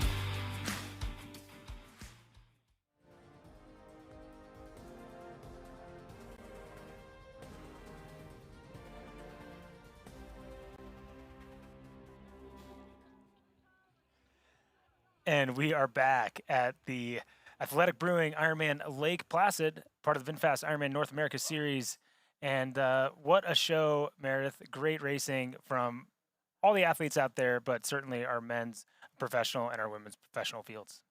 What a great day. I got to spend it with you talking about these very hardworking, like-minded individuals. So couldn't have been a better day in my book. Yeah, no, it's pretty good. We got some surprises out there. Not everything we thought would happen happened, but some of our favorites rose to the top. Some had adversity, but amazing stuff by all the athletes out on course. Let's take a look at the men's recap and see how it all went down. And off into Mirror Lake, as we said earlier, one of the best swim venues you could ever dream of, but gets a little bit tight. So tight racing to start, but didn't take long for things to kind of separate out a little bit. We had Josh Amager make his way to the front of that swim course. Matthew Marquardt was in there as well. And these athletes, kept moving, moved their way around. They had that little cord underwater, make it a little bit easier, didn't they? Totally. And we saw first into transition was Matthew Marquardt making quick work of that transition and then out on the bike, Meredith. And he went to town from there. He rode like I've never seen him ride before. Lionel, though, Trevor Foley, nearby, but more like 8 minutes down on it, right? So they get onto the run. They have a lot of work to do to build into 8 minutes on Matthew Marquardt. Yeah, and Matthew, took the lead and didn't take it lightly. It looks like Trevor was taking it lightly, but his mood changed a little bit later in the race as he had to just go to the depths of himself to be able to pull back Matthew Marquardt after an 8-minute deficit. And your champion, first-time winner, Ironman Lake Placid, Trevor Foley. Unreal performance by that young gentleman. Put it all together. Matthew Marquardt put everything out there today. Both of these athletes, no doubt, found their limit today. And Lionel rounded out the podium, got his ticket to Kona, and had a fantastic day, even if he didn't feel at his best. No, and then Arnaud Guillot, fourth place. Chris Leiferman ended up holding strong for fifth. Matthew Hansen, great run for sixth. Got some more points on the board. Jackson Laundrie, Tor Bendix Madsen. Bart Arnault moved himself into the top 10 as well, as did Colin Zuch. Amazing. Yeah, and let's take a look at what happened and how the day unfolded for the women's race, Meredith. can't wait to recap this amazingness, everybody. What a day for all the ladies out there. They too started in Mirror Lake. They had a wonderful, beautiful morning. Lauren Brandon led most of the swim with Rachel Zelinkis. They went back and forth, great teamwork and camaraderie out there. Little chop on the second loop, as expected, as you're passing age groupers and finding your rhythm. And out onto the bike, they had a little bit of rain in the morning, but then it settled. We had Danielle Lewis coming 15 minutes back, the eventual winner, 15 minutes back, had a little crash on the bike, but got herself right back up and finished it out. Yeah, she certainly did. Showed that she can push through a little bit of adversity. Rachel Zelinkis, though, held strong, so strong over the late stages of the bike and early stages of the run to hold that lead. Alice Alberts got off the bike in third place on that run and held on as long as she could, as did Rachel, only to get passed by Sarah True about midway through the marathon. But still a lot more to happen on the race course as you see Danielle Lewis passing Rachel Zelinkis as well. Yes, so Danielle took the lead from Rachel Zelinkis. Jackie Herring really kept Danielle into it. And then at the end of the day, Danielle won, took the Ironman victory here on the 2024 Lake Placid Ironman. What a day for Jackie in second. And Alice Alberts crossing the finish line in third, your defending champion, held strong, made sure she finished on the podium again. Rachel Zelinkis ended up finishing in fourth place, held strong as well. Regan Halliwak finished in fifth, Nina Duran in sixth place, and Erin Shankles in seventh place. What a day, Matt. So much fun. Amazing athletes out there. I do have one thing we wanted to talk about is the series standings. Yeah. What happened? Who went up? Yeah, some movement. So Matt Hansen improved his lead by a fair bit.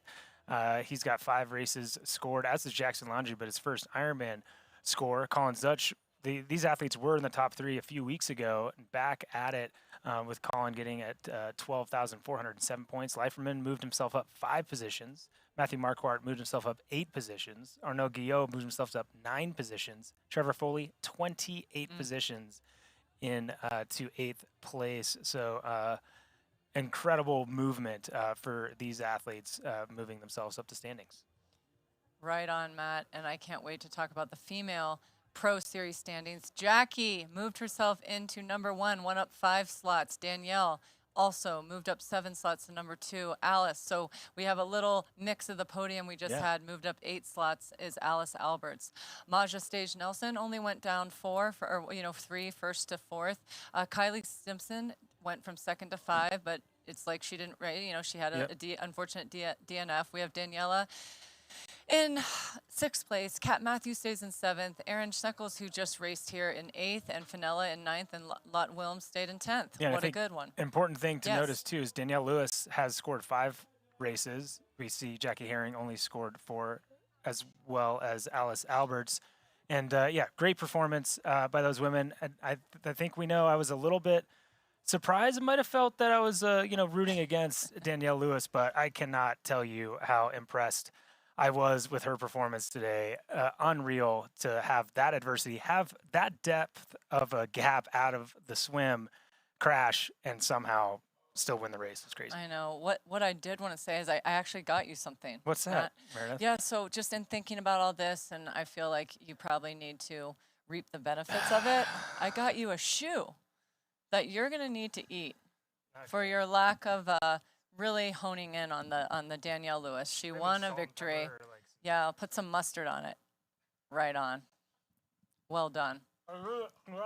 Her husband will be happy. Yeah. Well done, Danielle. Well done, everybody. Tastes like chicken.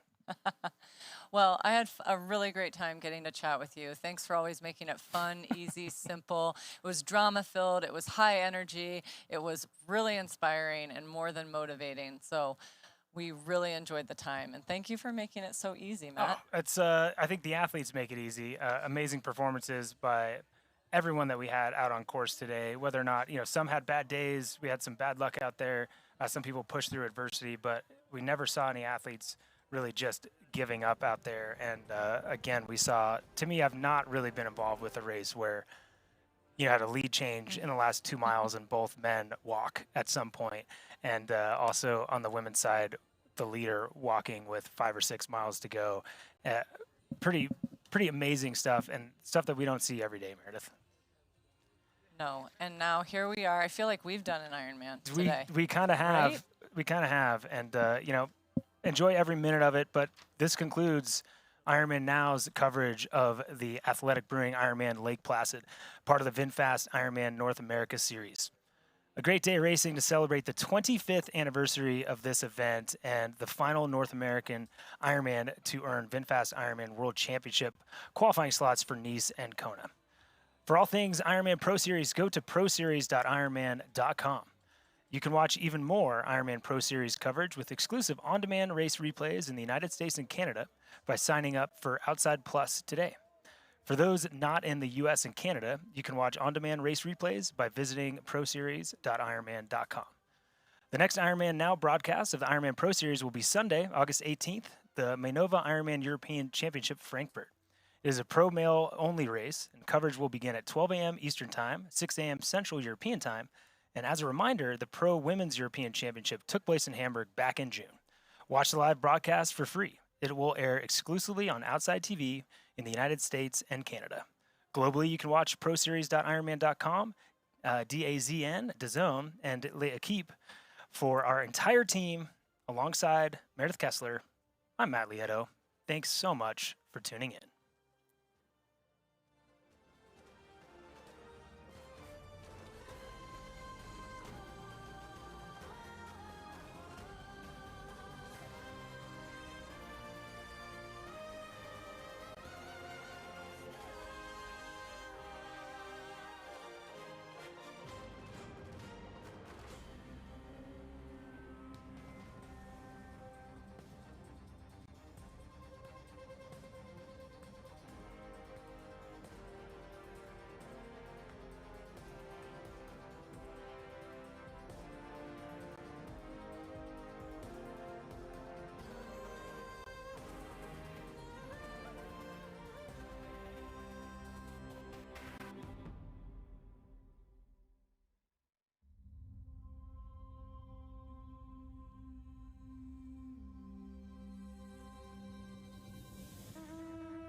This copyrighted the World Triathlon Corporation may not be retransmitted, reproduced, rebroadcast, or otherwise distributed or used in any form without express written consent of World Triathlon Corporation.